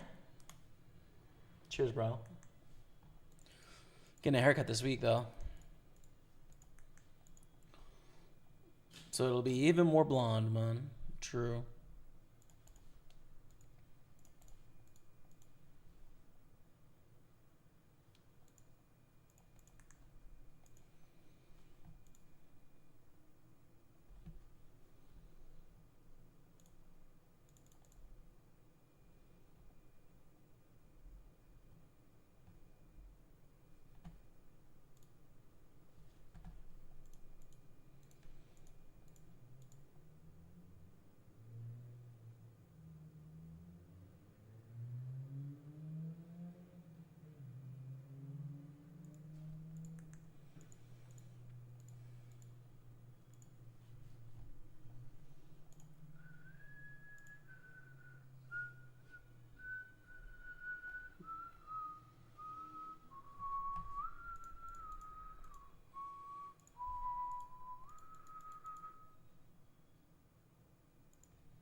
It's a good turn for Jack 10, you know?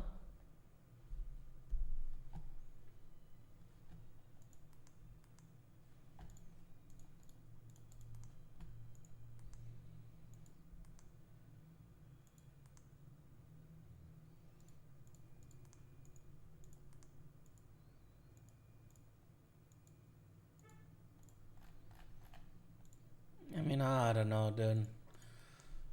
How much action are we really going to get from bluffs by just calling, you know? We're going to get a ton more action from two pair? Probably not. And they could have his beat here with Queen Jack, by the way, but... Probably Gary does, no? Yeah, I was going to say. That was a bluff into a dry side pot as well.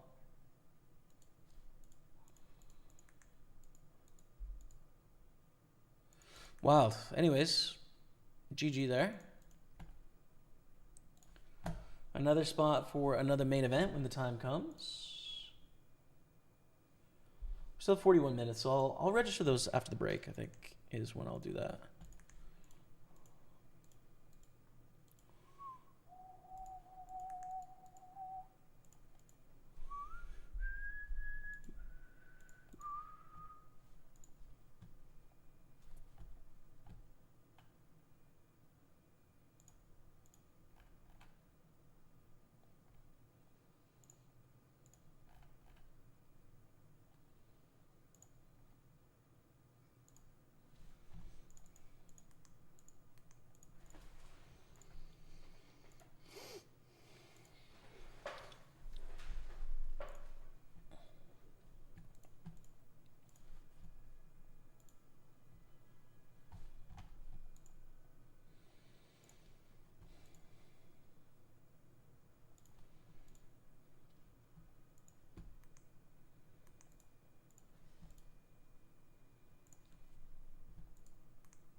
I think jam here with Jack 10.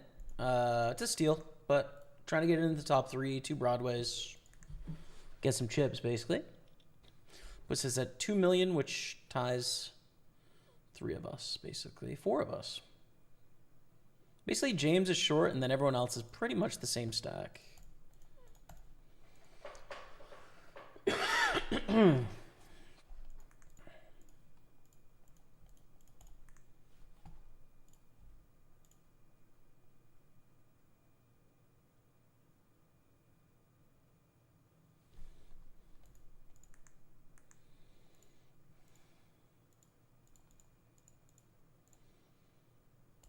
Yeah, jam.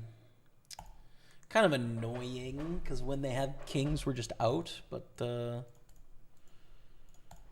jam, though. Because 9s is good, 14 blinds is not a lot. And 3 opponents is not a lot either.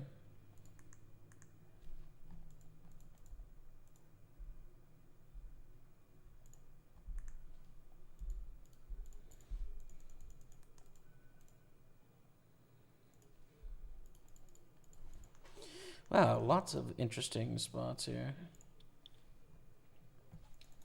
So we shoved pretty wide here, but I think I'm going to get called extra wide, which actually helps a hand like King 9. This time they've got us, though. The Ace-Jack. We need a King or a 9. Oh, 9. The non-German kind. We win a pot in the PLO, which is cool. And we're 3 of 7 here. This is great. Everything's going swimmingly.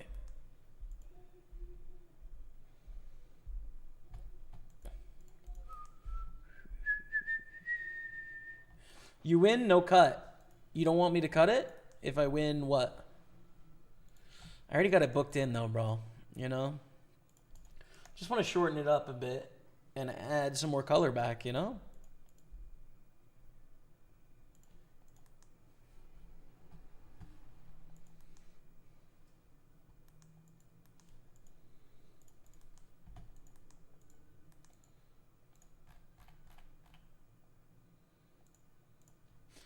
Fast play here. Pretty dry heavy board. Not a board where they're going to flop 2 pairs very often either, so. Interesting. Can't call a jam here, sadly. Too much. Was going to call a jam from James, though.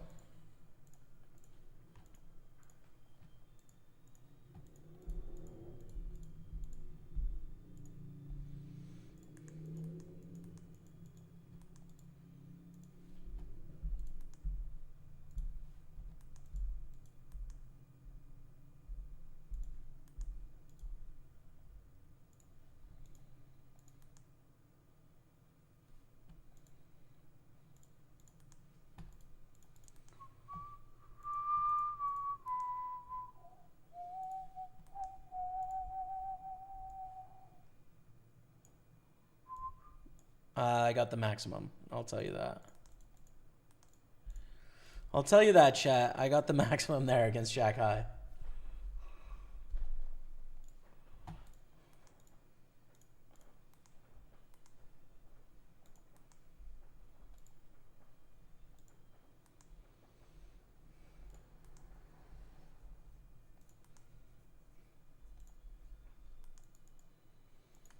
Full to Philip.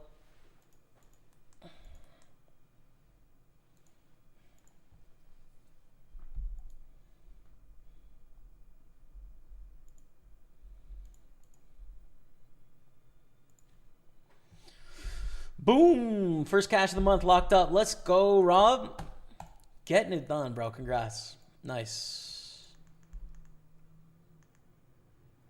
Pick up bad diamonds and gutter. Congrats on the cash, Rob. Oh, Barry is short. What happened to Barry's stack?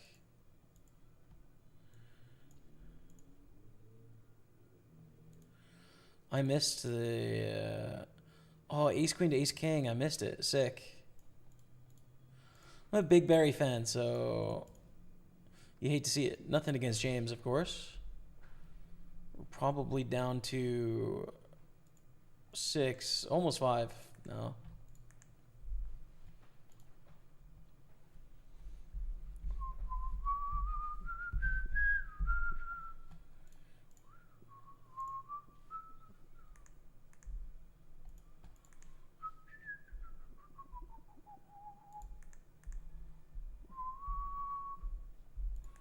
James doubles up to 1.4. Philip loses quite a few chips there. Still at 7.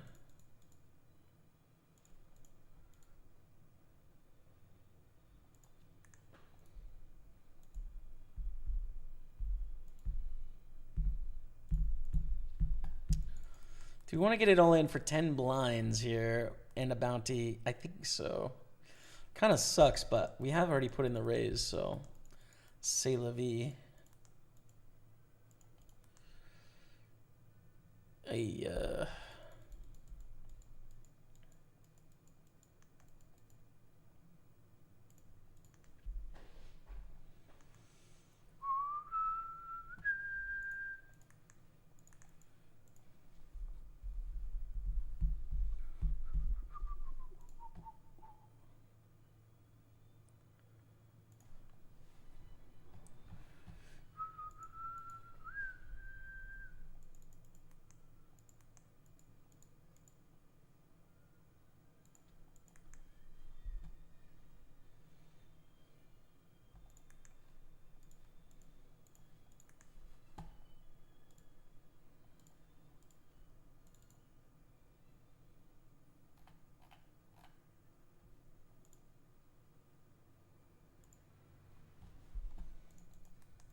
We fold on our 1.7 million.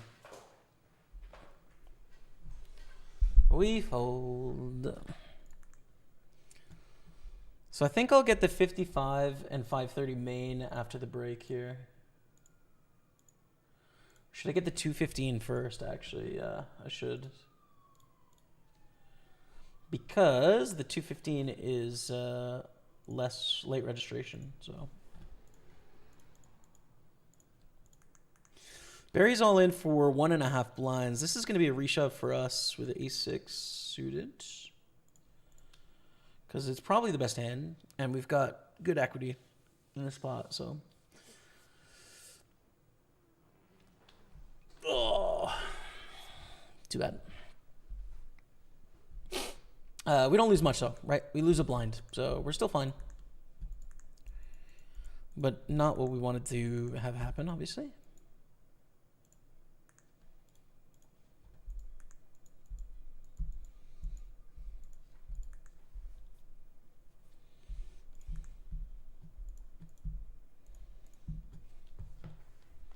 What is the weather outside today? Rainy and 19.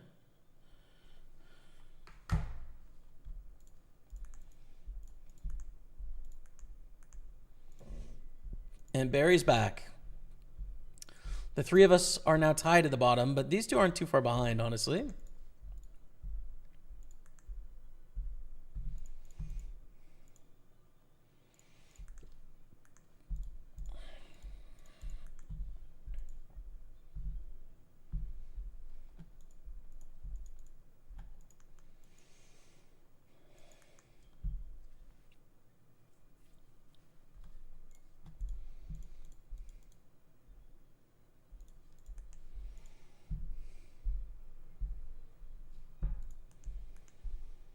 Oof. Don't think we want to shove anything on one. I think we'll get some later position shove opportunities. If we were 2 blinds shorter, I would be all in there.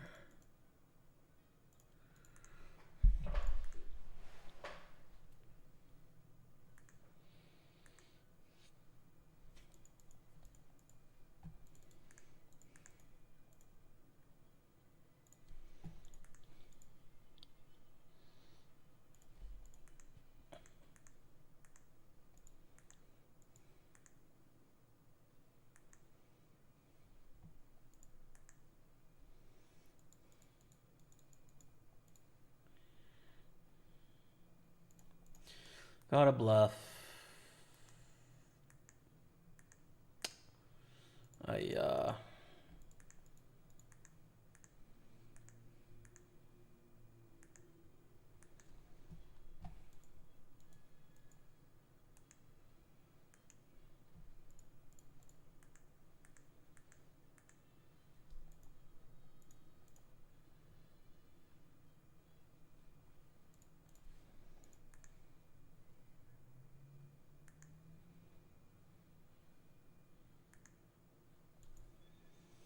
PSR, it's all good, man. It's all good. I hope you're great, dude. Hope you're doing okay. Sorry I haven't been around, but I need a little break. I'm back, baby. Hey, man, you do whatever you got to do, man. PSR, be as you are. That's all I request. Good to see you in the house, though, man.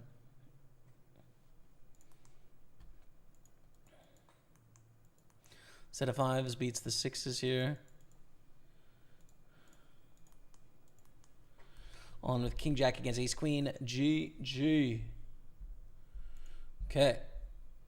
We've got another table space open for the main event, but I think there's a 162 hyper that starts in 12 minutes. So I'm going to get that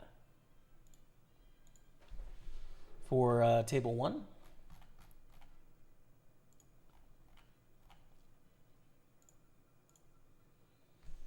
Okay, so we'll start 3 tournaments up right after the break here.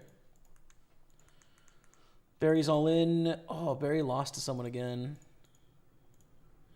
King Jack, Ace 8. Queen 10, Ace 9. You kind of owe me one here, Barry. Let me take it down.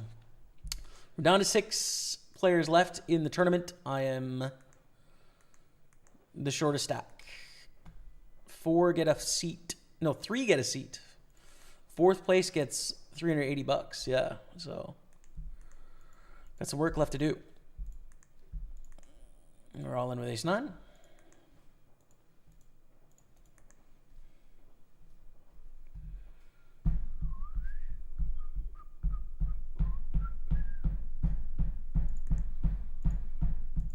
And we're all in once again with the 8-7 suited.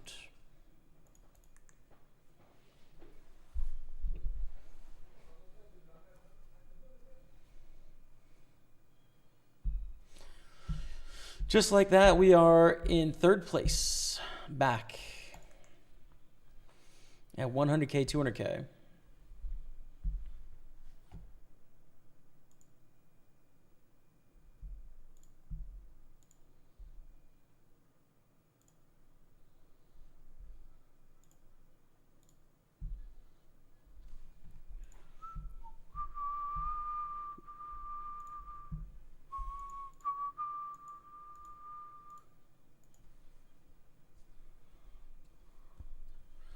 Half the field gets a 1K seat.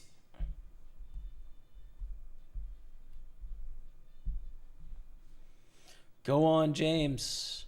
Collect those chips, James. Go on. Oof.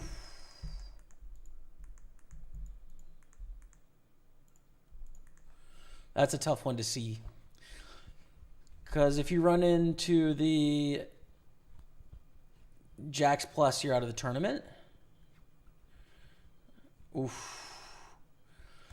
Like, if these two didn't exist, like, we're all in, of course, right? If we're in later position, we're all in. But you are risking your tournament life in a spot where you probably don't have to. Half the people get a seat here. I think it's about preservation of stack.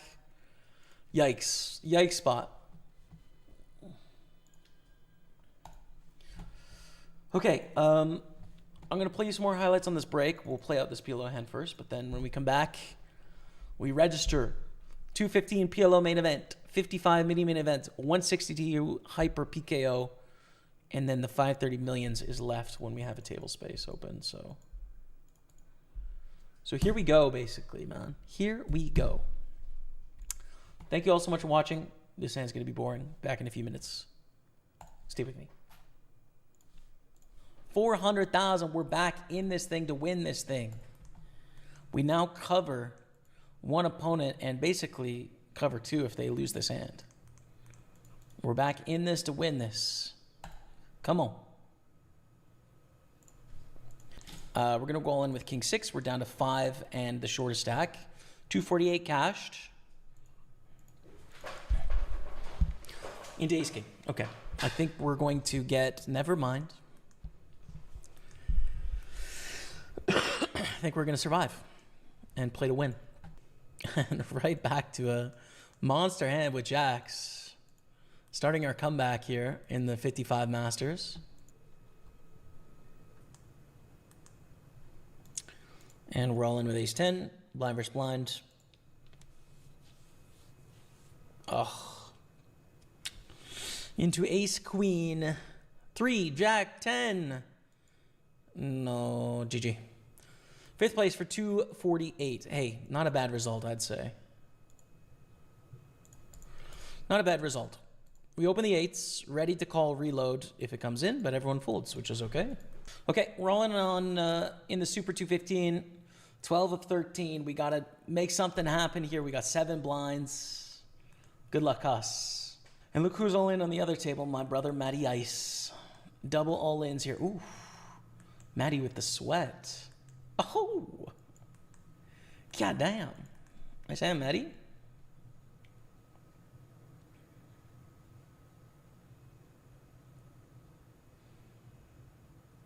And we triple up.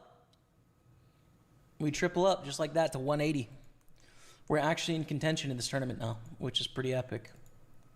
It's a 3K bounty, a 787 bounty, and then 4 pretty small ones. Oh my goodness, we have kings. We got friend of the stream with a 237 bounty and 7 blinds on our right. Holy smokes. Hamaki Sashimi limps. Pedro Padre raises. Want to keep this player involved, so we're going to flat slow play here. And check raise the flop.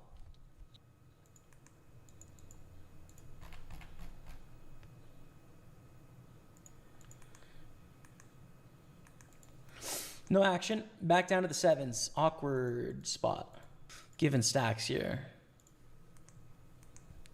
And our hand is great. If we know that they're not going to limp re-raise, we're going to raise 100% of the time. But we don't know that, and this hand becomes really terrible if we don't know that.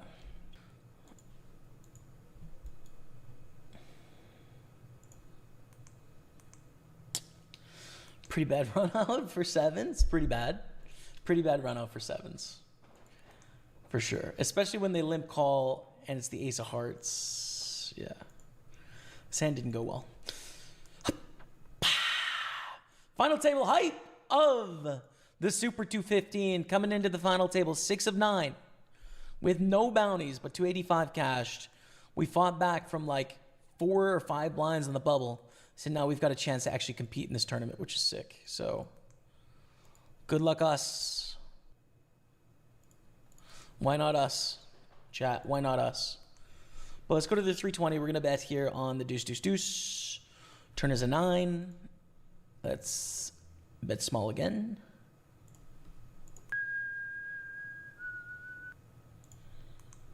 Aces, king, jack, I Stushy.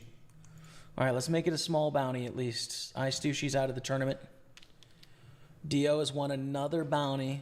Don't let it be big. Dio's already won all the bounties. Oh, come on! Dio won the 3K, the 2250, the 1500. Dio, you're out of control past Dio.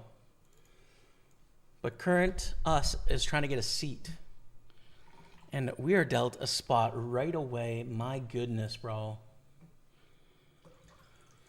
Holy smokes with 9s. Top 3 get a seat, and holy smokes. Oh my God.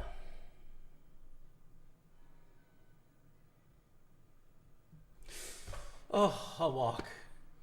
Thank goodness, bro. I don't know what I'm doing there, man. I really don't. That's sick.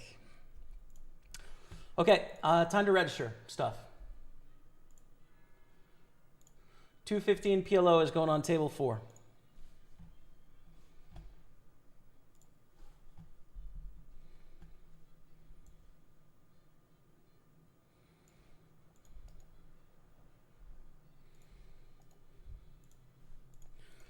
It's an all-in, no? King 6 suited?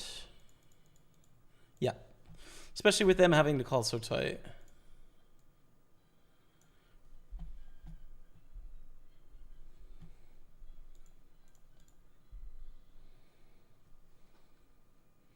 Nice. Okay. So we got 215 PLO main event here. Let me get the lobby open.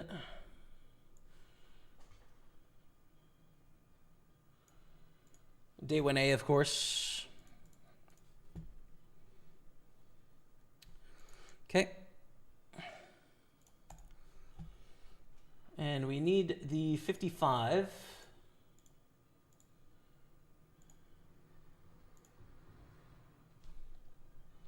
No limit hold'em main.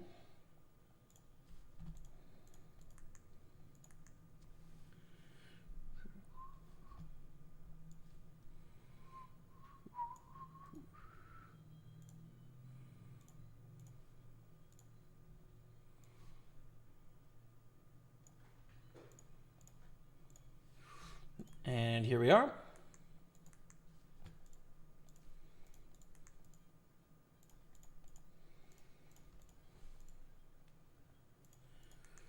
And the 162 is going to pop up in a second.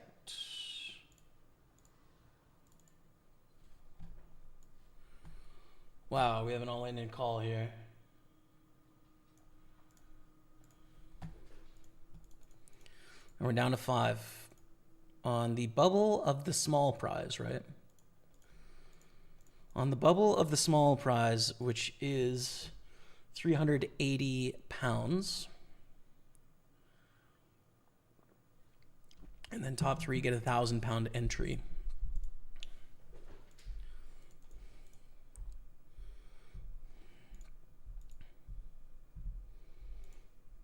So here we go.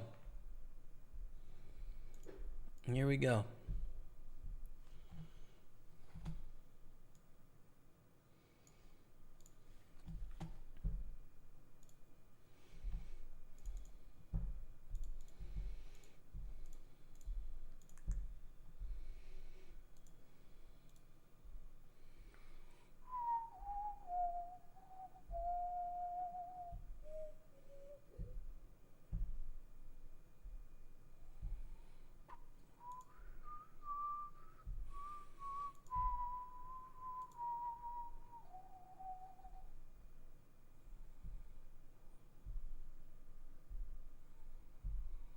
Beautiful king jack suited here.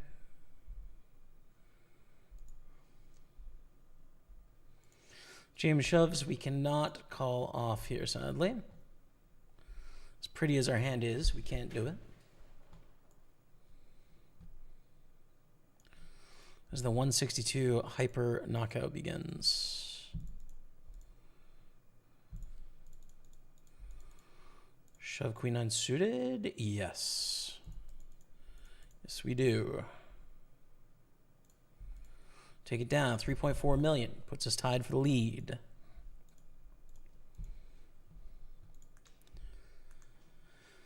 And fold the 10-3. Stressful, man. We need 2 bust outs out of 5.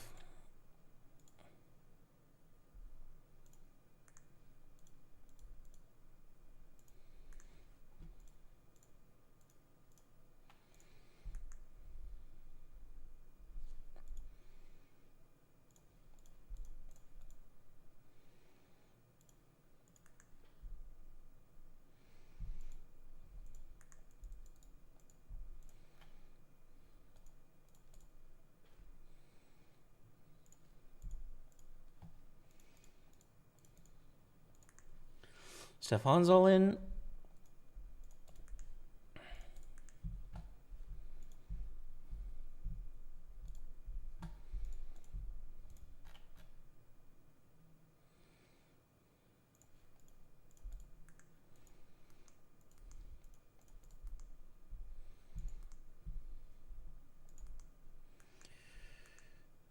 Yes, nice.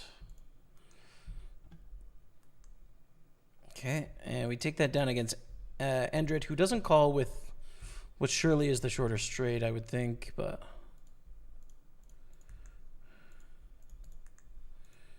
One under the gun, we fold. 3.5, 3.2, 3.1, 3, and 1.5. James has been hanging at half stack this whole damn tournament, dude. And we're all in here again with an suited ace.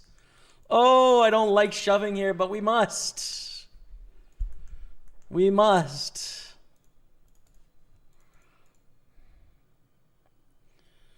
Okay. Beauty. 4 million. Pair of threes. I think we shove again.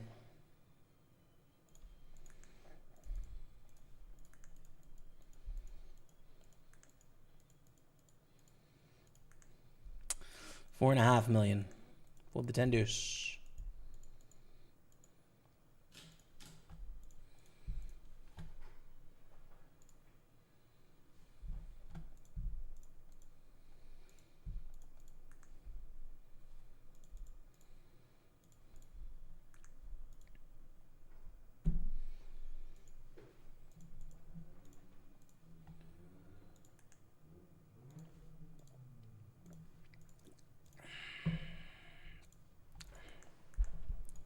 Shove under the gun from James. We fold.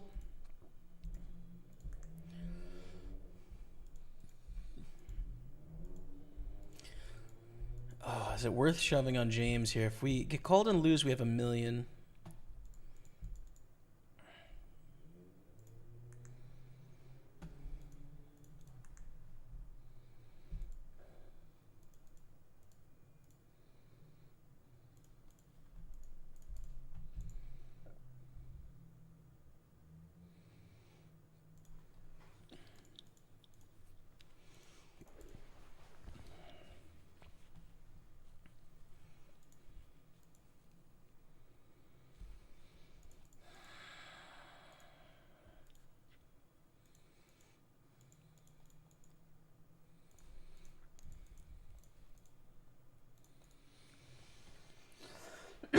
I'm trying, Rob. Twilight of the Beer Gods. Come on, Jimmy. Let's get that high roller seat. Big sweat. We got a sweat here first in the 55. Ace Jack against Ace 10. We're down to 41 players. And, oh, no. Oh, no. All right. Fold the King 3 of clubs. Cash for not a lot. $82. Sad vibes. That's where the 530 is going to go, but I'm just going to give it a sec because, you know.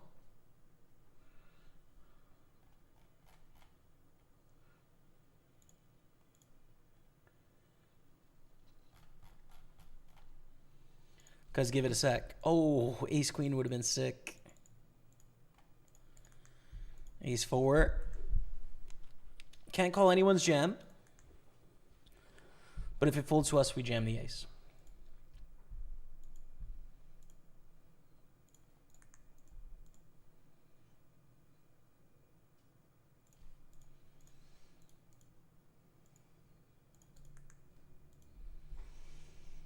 Good, 4.5 million. That's good.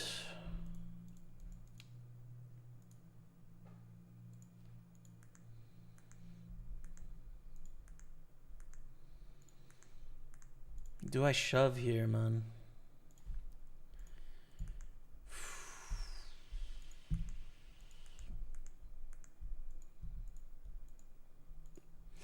Like, theory says yes, you definitely shove here. The thing is, I don't want to rely on them calling correctly is the problem.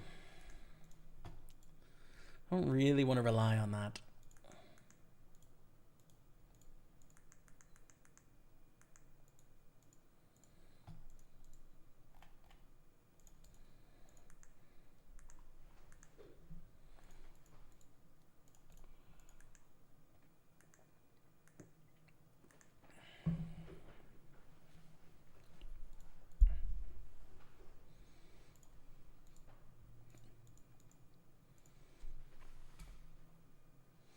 Hope you're good. What's up, Unknown Elite? Ooh, here we go. Jack 9, King 3. We want King 3 to hold to get the ladders, but it doesn't look like that's the case. I think that call is too wide as well for what it's worth, which is kind of what I was talking about. This is a good spot to shove. It's a good hand. Even if we get called by someone, we still have 1.5 million, which is like tied for last. And we are in a spot where we can start to maybe create some distance between us and the rest. Good to miss the Sunday grind due to the wedding, but won 25 pounds and a nice ticket for your home game. You headed to or qualified for the Birmingham leg. I'm definitely headed there. I have won a package as well. I'll shove the King 3 here. But I've not won a package to the high roller yet. And top 3 get a ticket here, so we will see. This ace 4 is going to be a jam. We don't want to call. And we're up to 6 million now. If it folds, we jam again.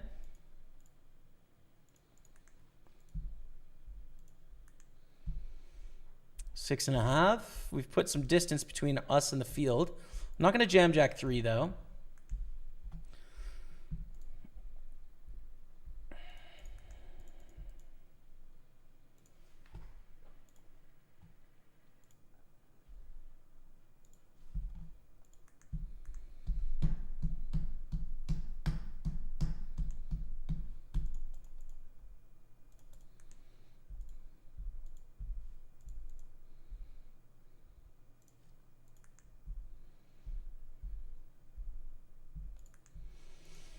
All right, we have a call. We have a call, chat. Let's hold. Let's hold, chat. If we don't hold, we join the pack. Well, we'd be tied for first, even if we didn't hold.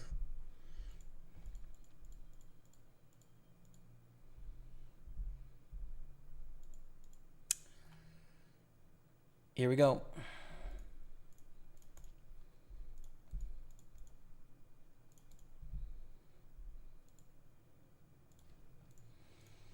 For a high roller ticket, baby, let's go! Send it! Let's go, chat. Job complete.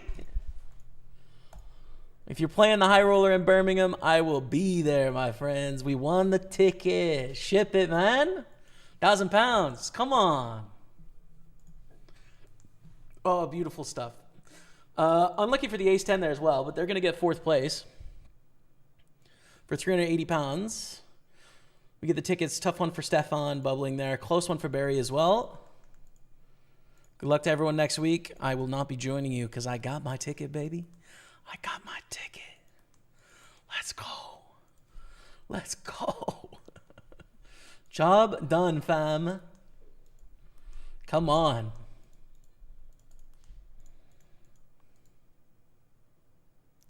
Okay, 5:30 time. 5:30 main event time. Let's go.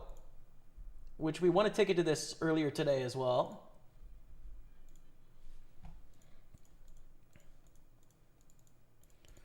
So we're going to put this on table 5.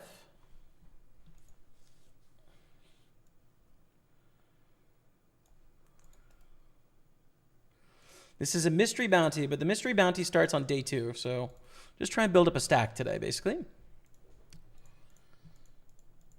And hell yeah, chat. What a good one.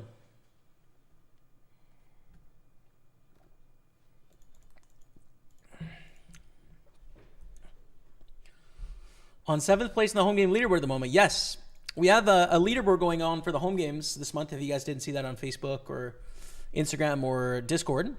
So if you guys play in my home game or Matt's home game, you get points and there's added prizes for the leaderboard. So every Monday and Friday is when you can play those on Party Poker.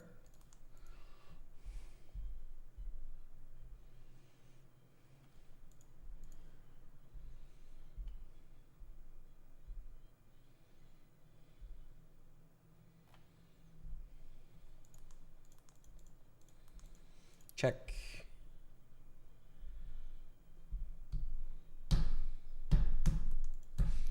Come on, chat. Oh, so good.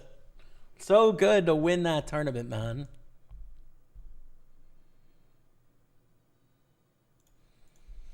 I'm happy.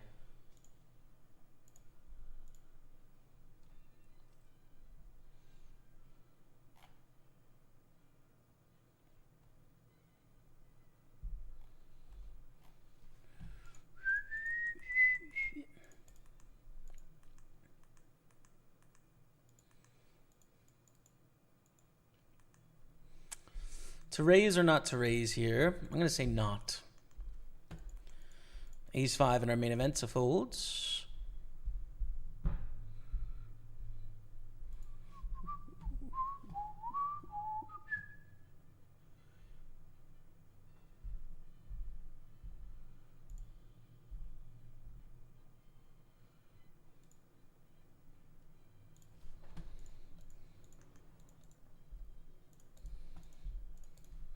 Swing and a miss there. Hey, Kevin Martins on Facebook. Did I say hello for that? It was a while ago. I might have missed it, but welcome, man. Apologies if I missed your hello.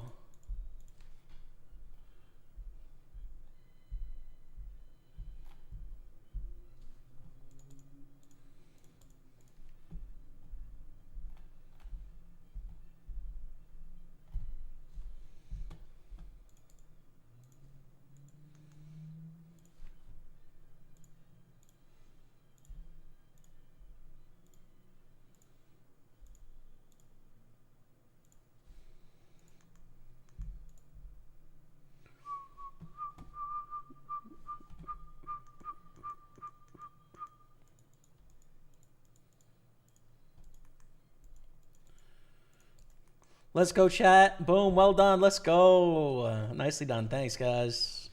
Thank you, thank you, thank you. I haven't won anything yet for Birmingham. Still got plenty of time to get something. You do. Yep. Second week in October is the 11th to 19th, I believe. Saturday to the following Sunday. So if anyone is in the UK or around the world and wants to join us for the Party Poker Tour Birmingham, come, it'll be fun. I'm going to be there. Matt's going to be there. Rebecca's going to be there. A bunch of people in the chat are going to be there. It'll be fun. 2 Saturdays in 2 weeks. Congrats. It's true. I won the main event last week and the high roller this week. Pretty happy with it, man. Oh, Matthew Ice. Oh, Matthew Ice. GSS. Mon frère Mathieu. Set the trap. He calls. It's going to be tough to get money here on the ace-high board. But I am going to bet.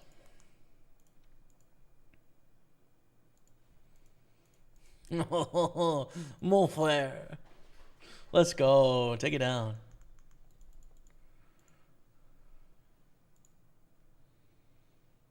Do we get this in?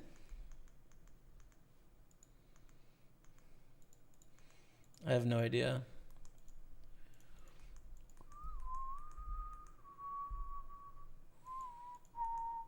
We're dominated here, right? Yep. We just are. That was epic. Let's go. Sadie win. Congrats, great shoves aggro play, by the way. Thanks. Thank you. Yeah, it went well. Often it's not like that in Sadie's where you've got to avoid the shoves, but we just had a bunch of great spots pop up and ended up getting enough control there, to where we could really get aggressive there.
I don't know. This is probably good, right?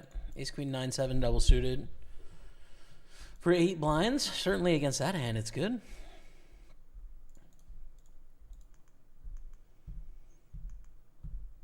Ship it. Let's go. We're not dead yet. 120,000 in this 109. We are not out yet. Reg is closed here, so we play down to... Oh, wait. This is the wrong lobby. There we go. I was going to say, yeah, late reg for another hour in this one.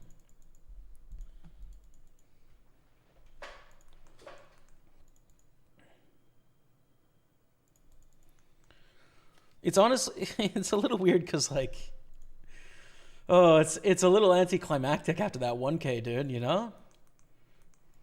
I'll try and hang in the pocket, though.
Ace 10-10-6. We're going to fold.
Oh, what a lame flop for Queen Jack 10-9, innit?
Open the aces, get 3-bet from Vil Stromberg.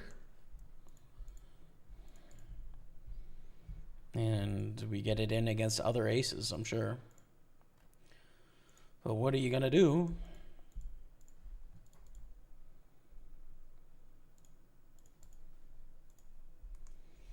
Double suited kings. What are our equities here? 62% against double suited kings. That's actually more than I expected. Get it done. Oh, in this pot, 50-50. Less than 50-50. Much less. All right. GG and the 109 PLO on table 6. Disaster there, but c'est la vie.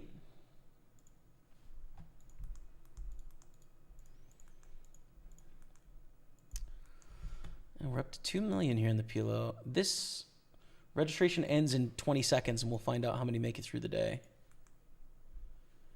It's going to be like 10 or so, I think.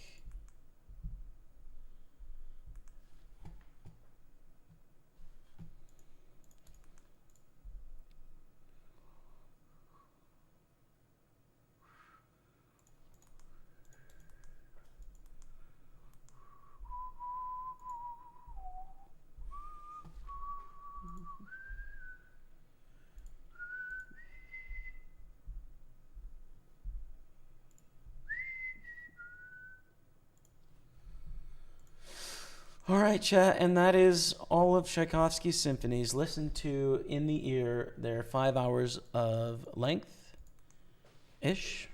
and I enjoyed them. Thanks for asking. I did, but no more Tchaikovsky for now. For today, that's it.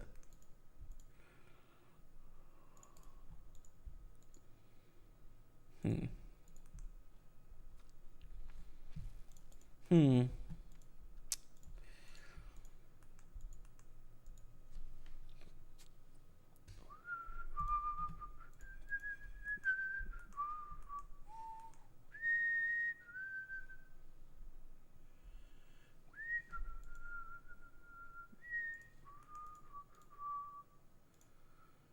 10 blinds. I think so, with ace-9 suited.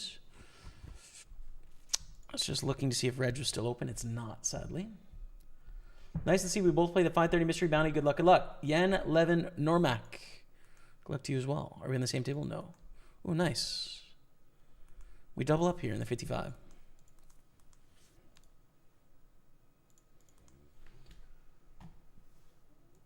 Let's go with some Etta James, maybe?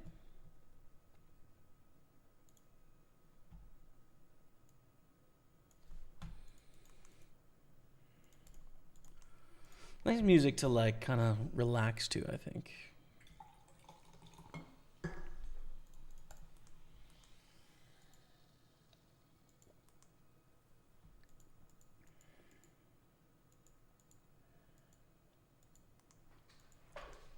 All right. How many make it? 8 players make it into the money and day 2. There's 22 of us left, so this will all be pretty interesting.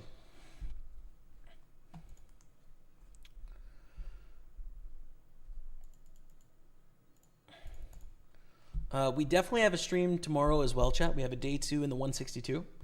So you'll see me tomorrow for that. And I hope there's like a 320 and stuff on the side. Take a look.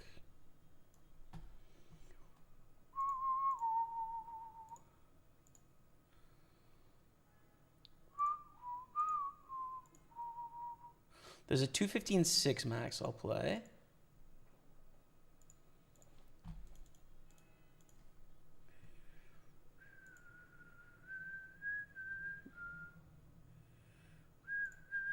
And a 215 PKO. A couple 215s tomorrow. Nice.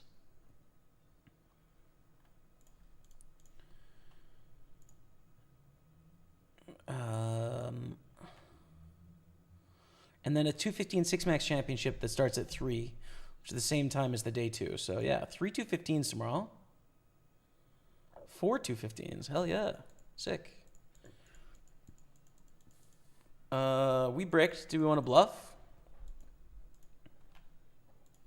Let's bluff.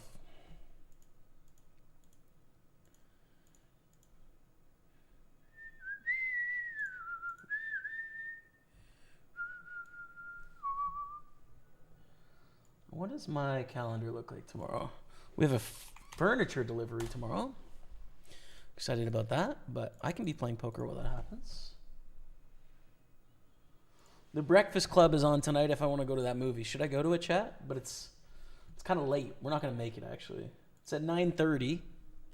6:30. Nah, we're still going to be playing cards, man. I don't think I want to go. What else I got, though? Oh, nothing. Tomorrow's just furniture. It's just a poker day, man. Just a poker day tomorrow, chat.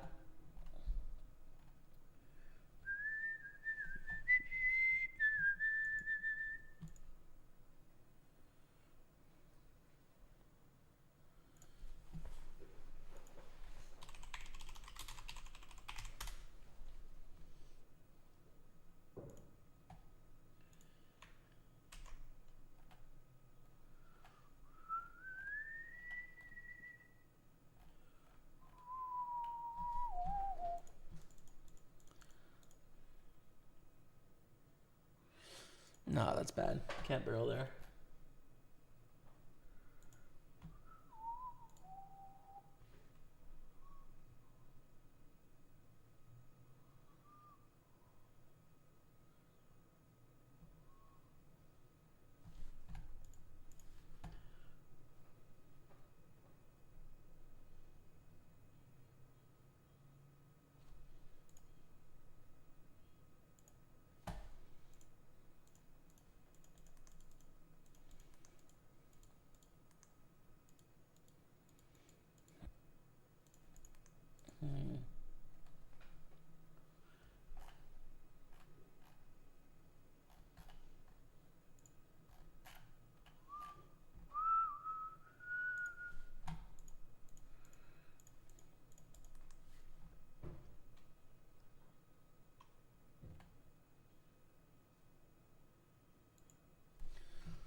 What's with the hair? Lose a bet? I didn't, dude. I did it on purpose. Do you not like it?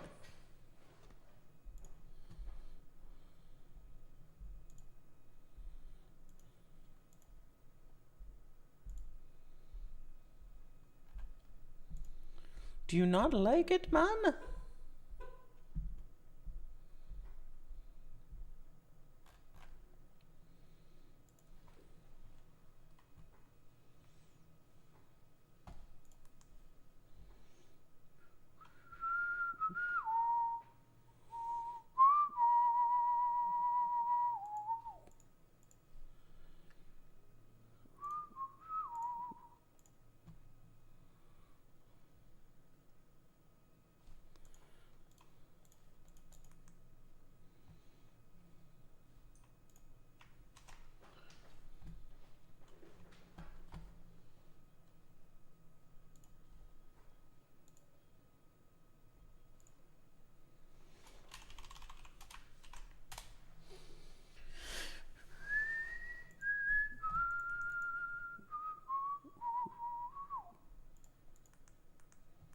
That is the nuts.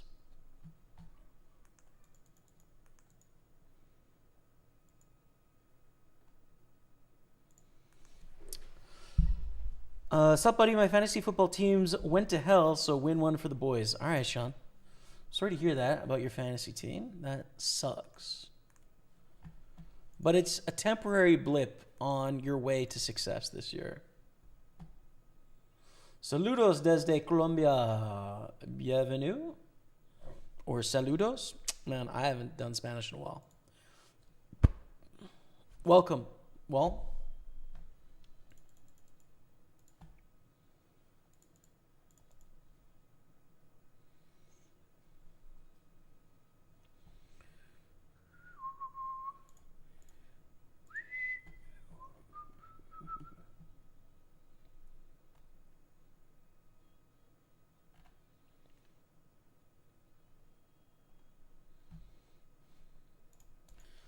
timed out there against Matty Ice.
The heck do I want to do here? Fold, I think. Je suis withered.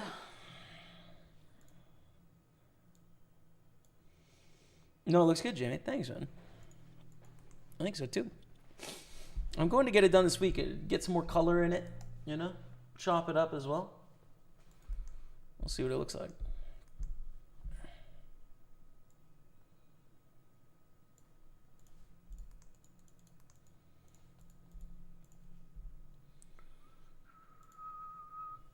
I've done the same style many times. Have you? Nice.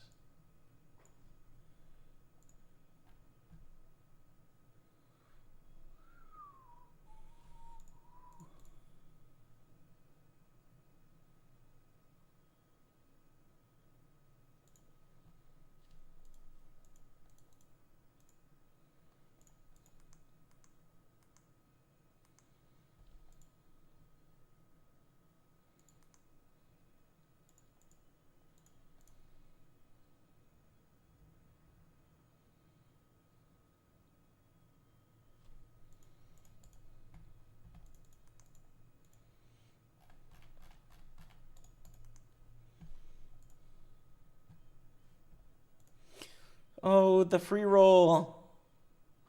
Oh, wait. We hit it with the full house. Let's go. We both had free rolls there, but theirs a little better. Rocking the low cover right now, but if I dyed it blonde, it would look like Slim Shady Lamfow. Yeah, bro. I mean, there's something to it. I don't mind it. I think I look better with hair up top, but I have thought about the close crop. I go to a barber here in Montreal that can do some real cool designs on that style of hair as well. So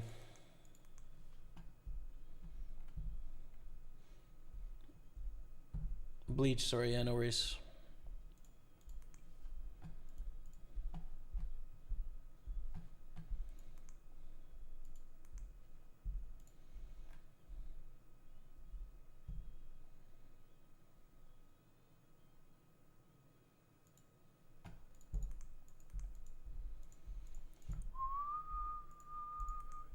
Call the 3-bet with ace queen offsuit against the big blind. Not a great spot though, right? Like we'll call ace jack suited as well. Call some other suited hands that are decent, but we're gonna fold ace jack offsuit, ace 10 offsuit for sure. They're 134. We fold.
Sorry, Chad. I'm just enjoying the relaxing right now, man. I'm enjoying it. Oh. Never played PLO. I would like to start with this. Have you any recommendations how to do this? I think jump in some really small tournaments, Davey, and then sort of just figure out the game as you go there. You could also check out for some free resources on like YouTube and stuff to find, some basic level strategy and the rules and stuff like that. We have a double gutter here. 7, diamond, 10. Will give us likely the best hand. There's non-nut draw, though. Guys, I'm mega late. Gray Street, what's up, man? Got to see we're still going. We are. We won a 1K package to the high roller in Birmingham. So already sort of a success on the day, but we also won a seat into this 5:30 main event for $100. So a lot of satellite success today. But we haven't cashed in for the big one yet.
Oh, Richard Hawks, we've got problems here, bro, because if you've got 8-9, we're drawing so slim, but you bet pretty small here. If you got 9s full, we have problems as well, but we must call again. Not the best river in the world, but maybe it goes check, check. That'd be sweet. And I don't think they're going to bet king 8 for value, right? It's going to be better hands or bluffs.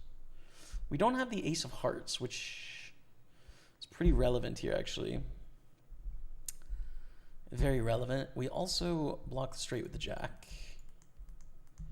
And the 5. Oh, man. I don't know here, dude. We're going to reshove ace king first.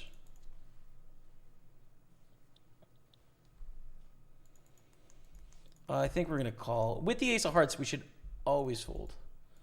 But without it, ugh. It is indeed 8-9.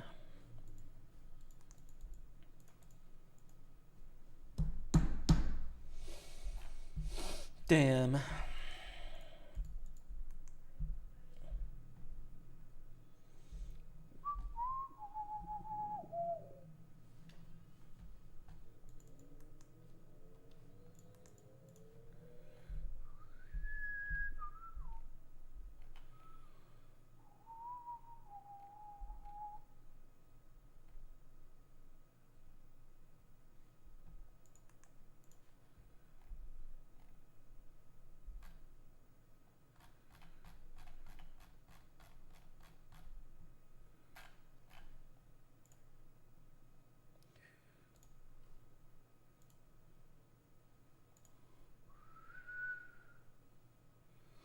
First trip out of the USA was to Portugal at the same time. I asked my wife if we could make a quick EU trip over. It was too expensive. Actually tried to come over. Yeah, man, it was really expensive at that time because of Fringe Festival. So it was like really, there's a lot going on, which was in Edinburgh. But hopefully, you know, maybe one day in the future, Grey Street. How was Portugal, man? That was your first trip out of the U.S. That's epic, dude. What did you think? What was your experience like?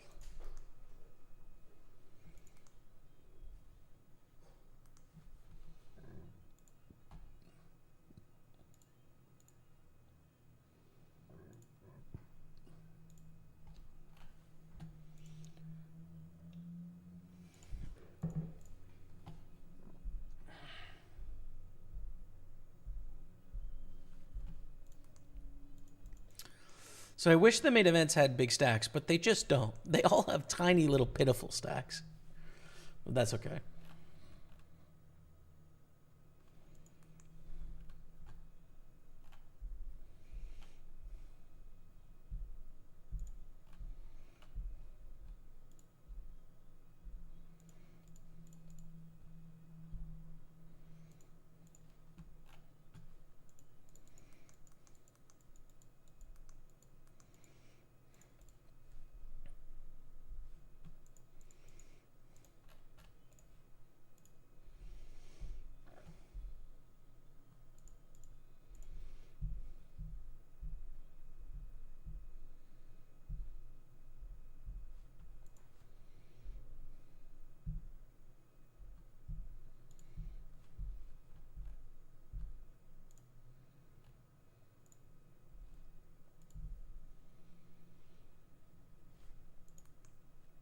And we lose to Full House.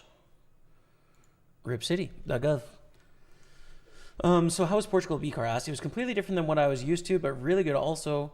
Kids kind of ruined it and constantly complained, but overall I'd give it a 9 out of 10. Would go again. Oh, damn. Come on, kids. Come on, kids. But I'm glad that you enjoyed it nonetheless, man. That's cool, Grey Street.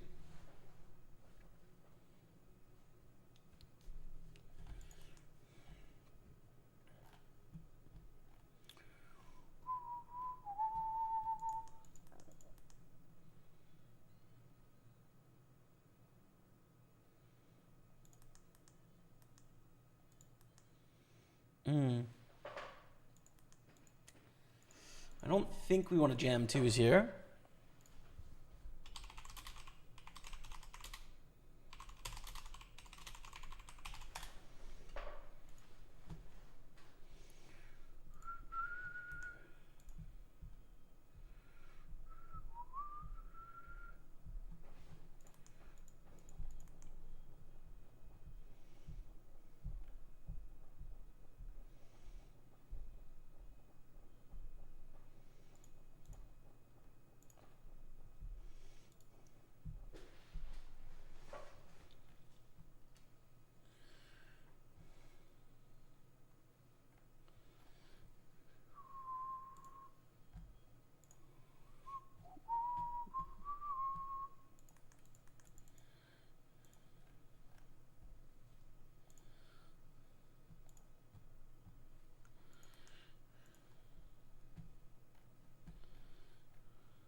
Fold the queen 10.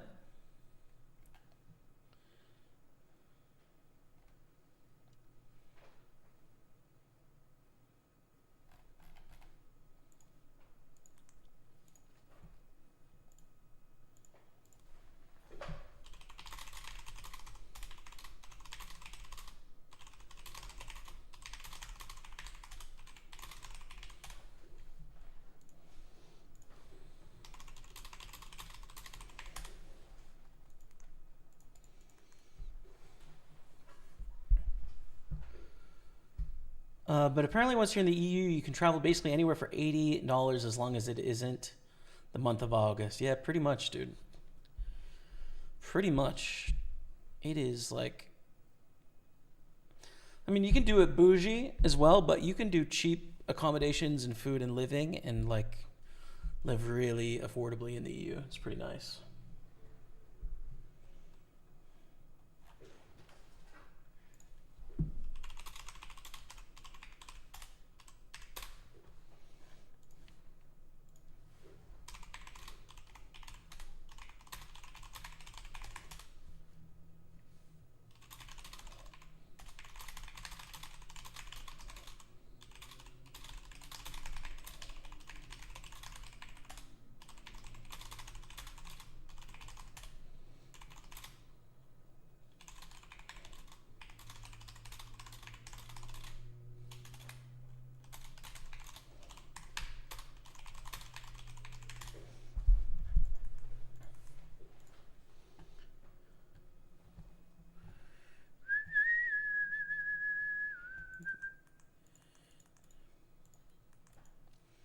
Look at this flop, bro.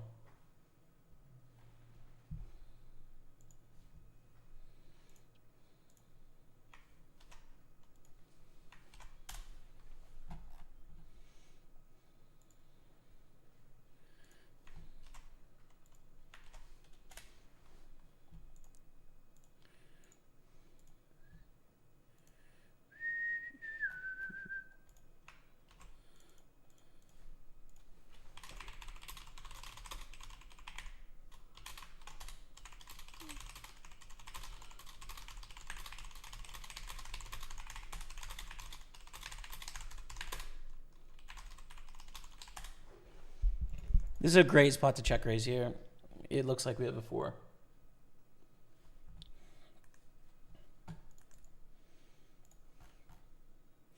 Guys, we have a 4. What are you going to do? Fold.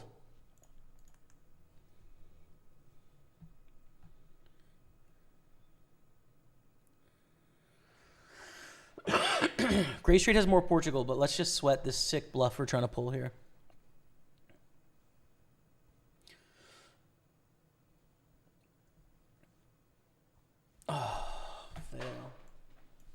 Come on, bro. It looks like a 4, dude. Ugh. Yeah, queens can't fold. But Philip can fold wherever the heck this was. Get out of here, Philip. Philip! Get out of here. Okay. Major cities in Portugal were really nice. Smaller outlier cities were weird, like a mix of people who cared about their properties, took care of it. Places that were legit falling apart, missing roofs and walls. It's like, who would want to live next to that? So if we ever move to Portugal for retirement, it's going to have to be a condo in a major city. Kind of have the bug now to try to visit other areas. Like next year, I said I want to go to Switzerland, Germany, and if we can find a way, St. Petersburg. Sick, man. It's fun. It's hella fun. So I hope you have a great time experiencing it and exploring it and all of that. I've found it personally really rewarding. So hope you do too. Hope you do too, man. It also really changed my perception on a lot of things, traveling a lot in European countries. In that I remember like having ideas of what I thought was important, you know? And it really changed what was important for me. Like a good example is when I stayed in the Hilton in Prague. It had a hotel shower where the shower head is detachable. You know, like the standard shower head in all of Europe, basically, right? Where it's like a wand that it's attachable on a shower and you can move it up and down on the thing. It's like so standard. I'd never seen one of those, right? And to me, that was like an example of poor infrastructure. I now know as an adult, it's an example of superior infrastructure in that you can use the wand to get all sorts of different angles on cleaning your body, and it's much more effective than the stationary shower head. So it's just better in every way. But when I saw it, immediately my assumption was like, this is worse, you know? Like this is... And so slowly over time, I became, I don't know, like just more experienced that way. And I'm curious if you have the same experience as well, you know? Because I sure did, you know? I value different things at home now because of what I experienced there. So I have to pee, chat, okay? So just watch some highlights and I'll be right back. Stay with me. And a 500 bounty. That's so sick, dude. Average bounty plummets in value to 425. Ooh, beautiful 10s. Let's go. Raise it up with the 10s.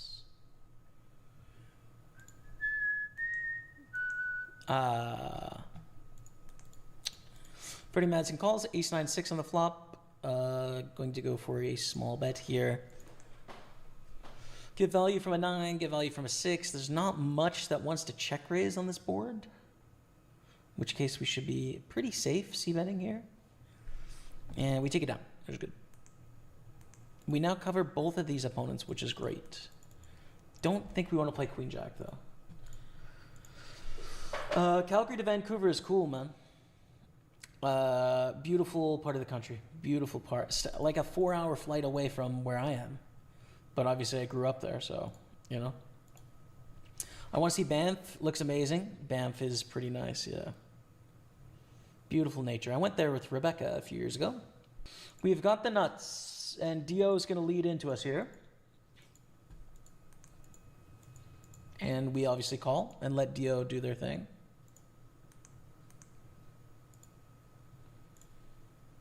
Let's go, chat. Let's go, dude. 1.1 million. We are now in the lead of the Super 320.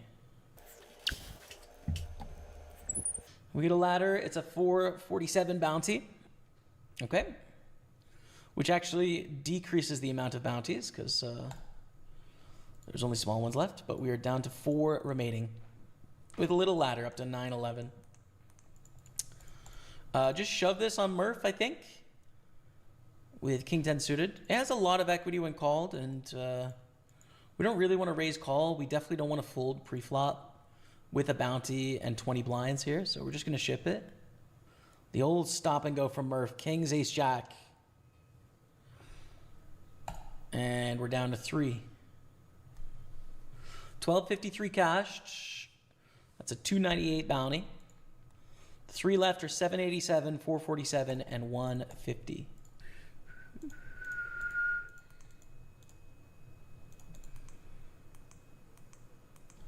Ouch. That's painful. That's painful. Okay, Ace King is great, though. Ace King's really good.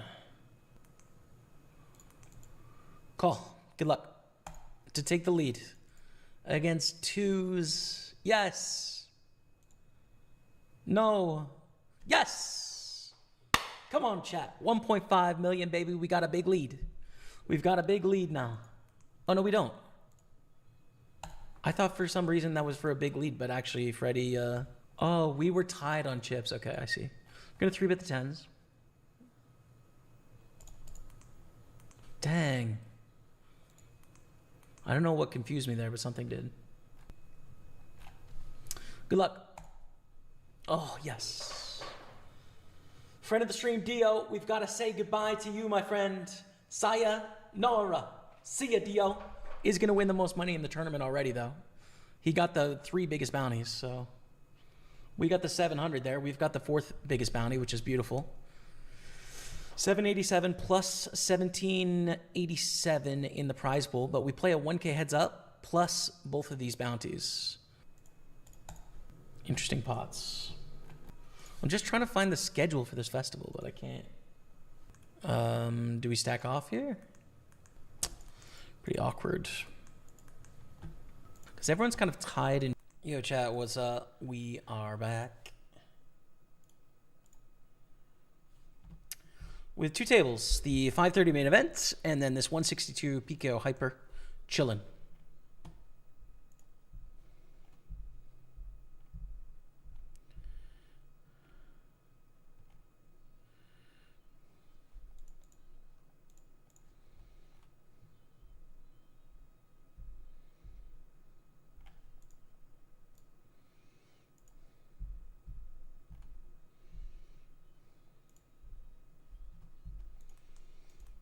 Kings against Ace Jack.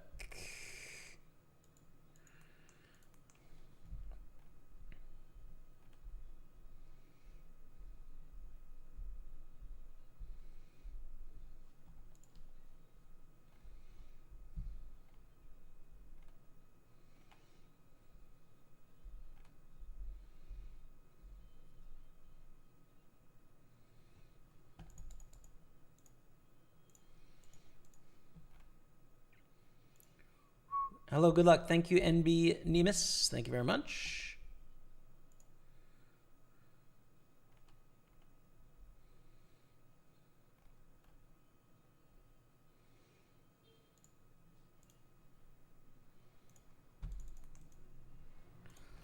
And run it.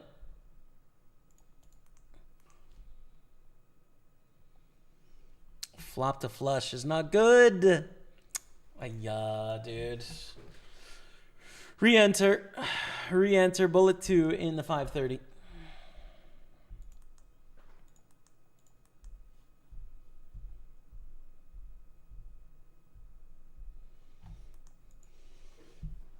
Yeah, I was amazed Breakfast Family 4 was like €8. Like, but hey, WTF is that? Yeah. Yeah, man.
Check with deuce 7 of hearts. Not a hand we need to raise.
Hold the jack 6.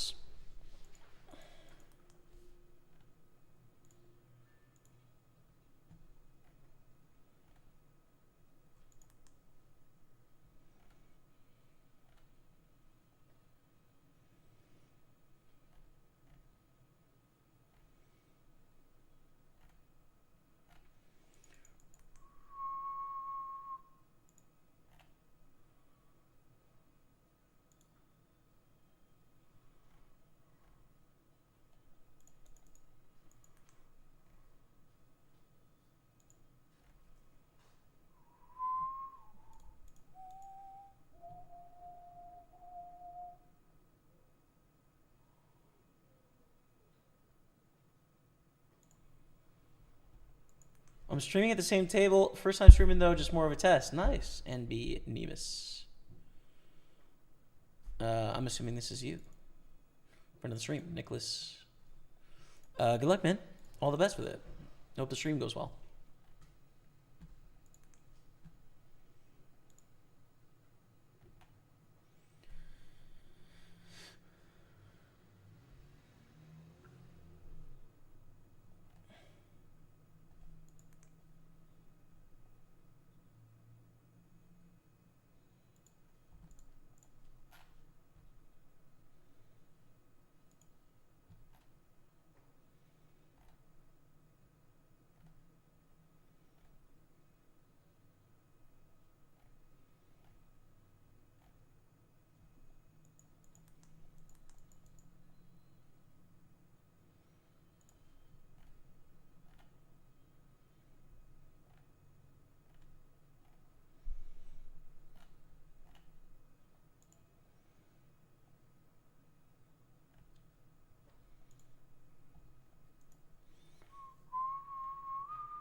Oh, I'm burnt, chat. I am burnt. What a day, dude. This is also my 4th day in a row of playing poker, which is a lot nowadays. So it's going to be 5 tomorrow. I'm tired, man.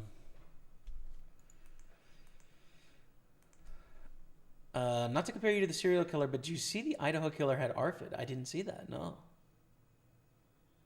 Complaining to the prison system that they aren't accommodating. Didn't hear that, no.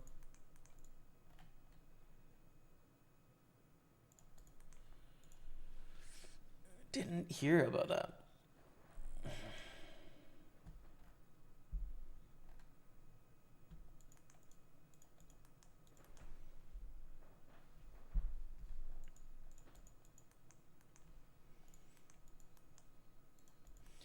Should limp this if it folds to us, but it didn't, so.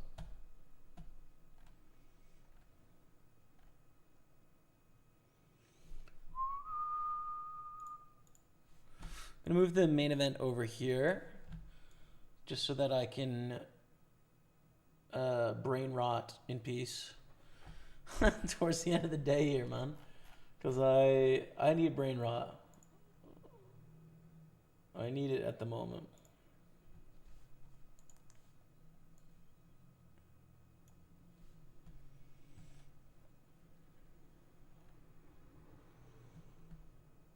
But I hope you guys are okay with that. You know, normally I'd be talking a little bit more about hands, but I'm just so tired, honestly, that I'm just gonna chat when you guys ask questions or when spots come up. You know, other than that, I'm just gonna listen to the music in my ears, relax.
Gonna go all in here with ace nine suited.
Same hand on both tables.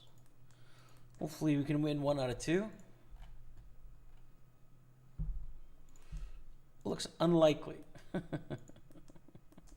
Unlikely, chat. All right, that's a wrap. Listen, call it a day, dude. We've got the main event. If I make day 2, obviously you'll hear about it. Nice day, though. Dude, we won our 1K ticket to the High Roller in Birmingham. Thank you all so much for watching. I'm going to be back tomorrow. We've got a day 2, so make sure you tune into the stream then. We've got a home game this Friday. Matt's got a home game tomorrow, which is going to be great as well for the contest we have going on there. Party Poker Tour Birmingham coming up the second week in October. That's it for me today. Thank you all so much for your time and support. I appreciate you. But until tomorrow, we'll see you later.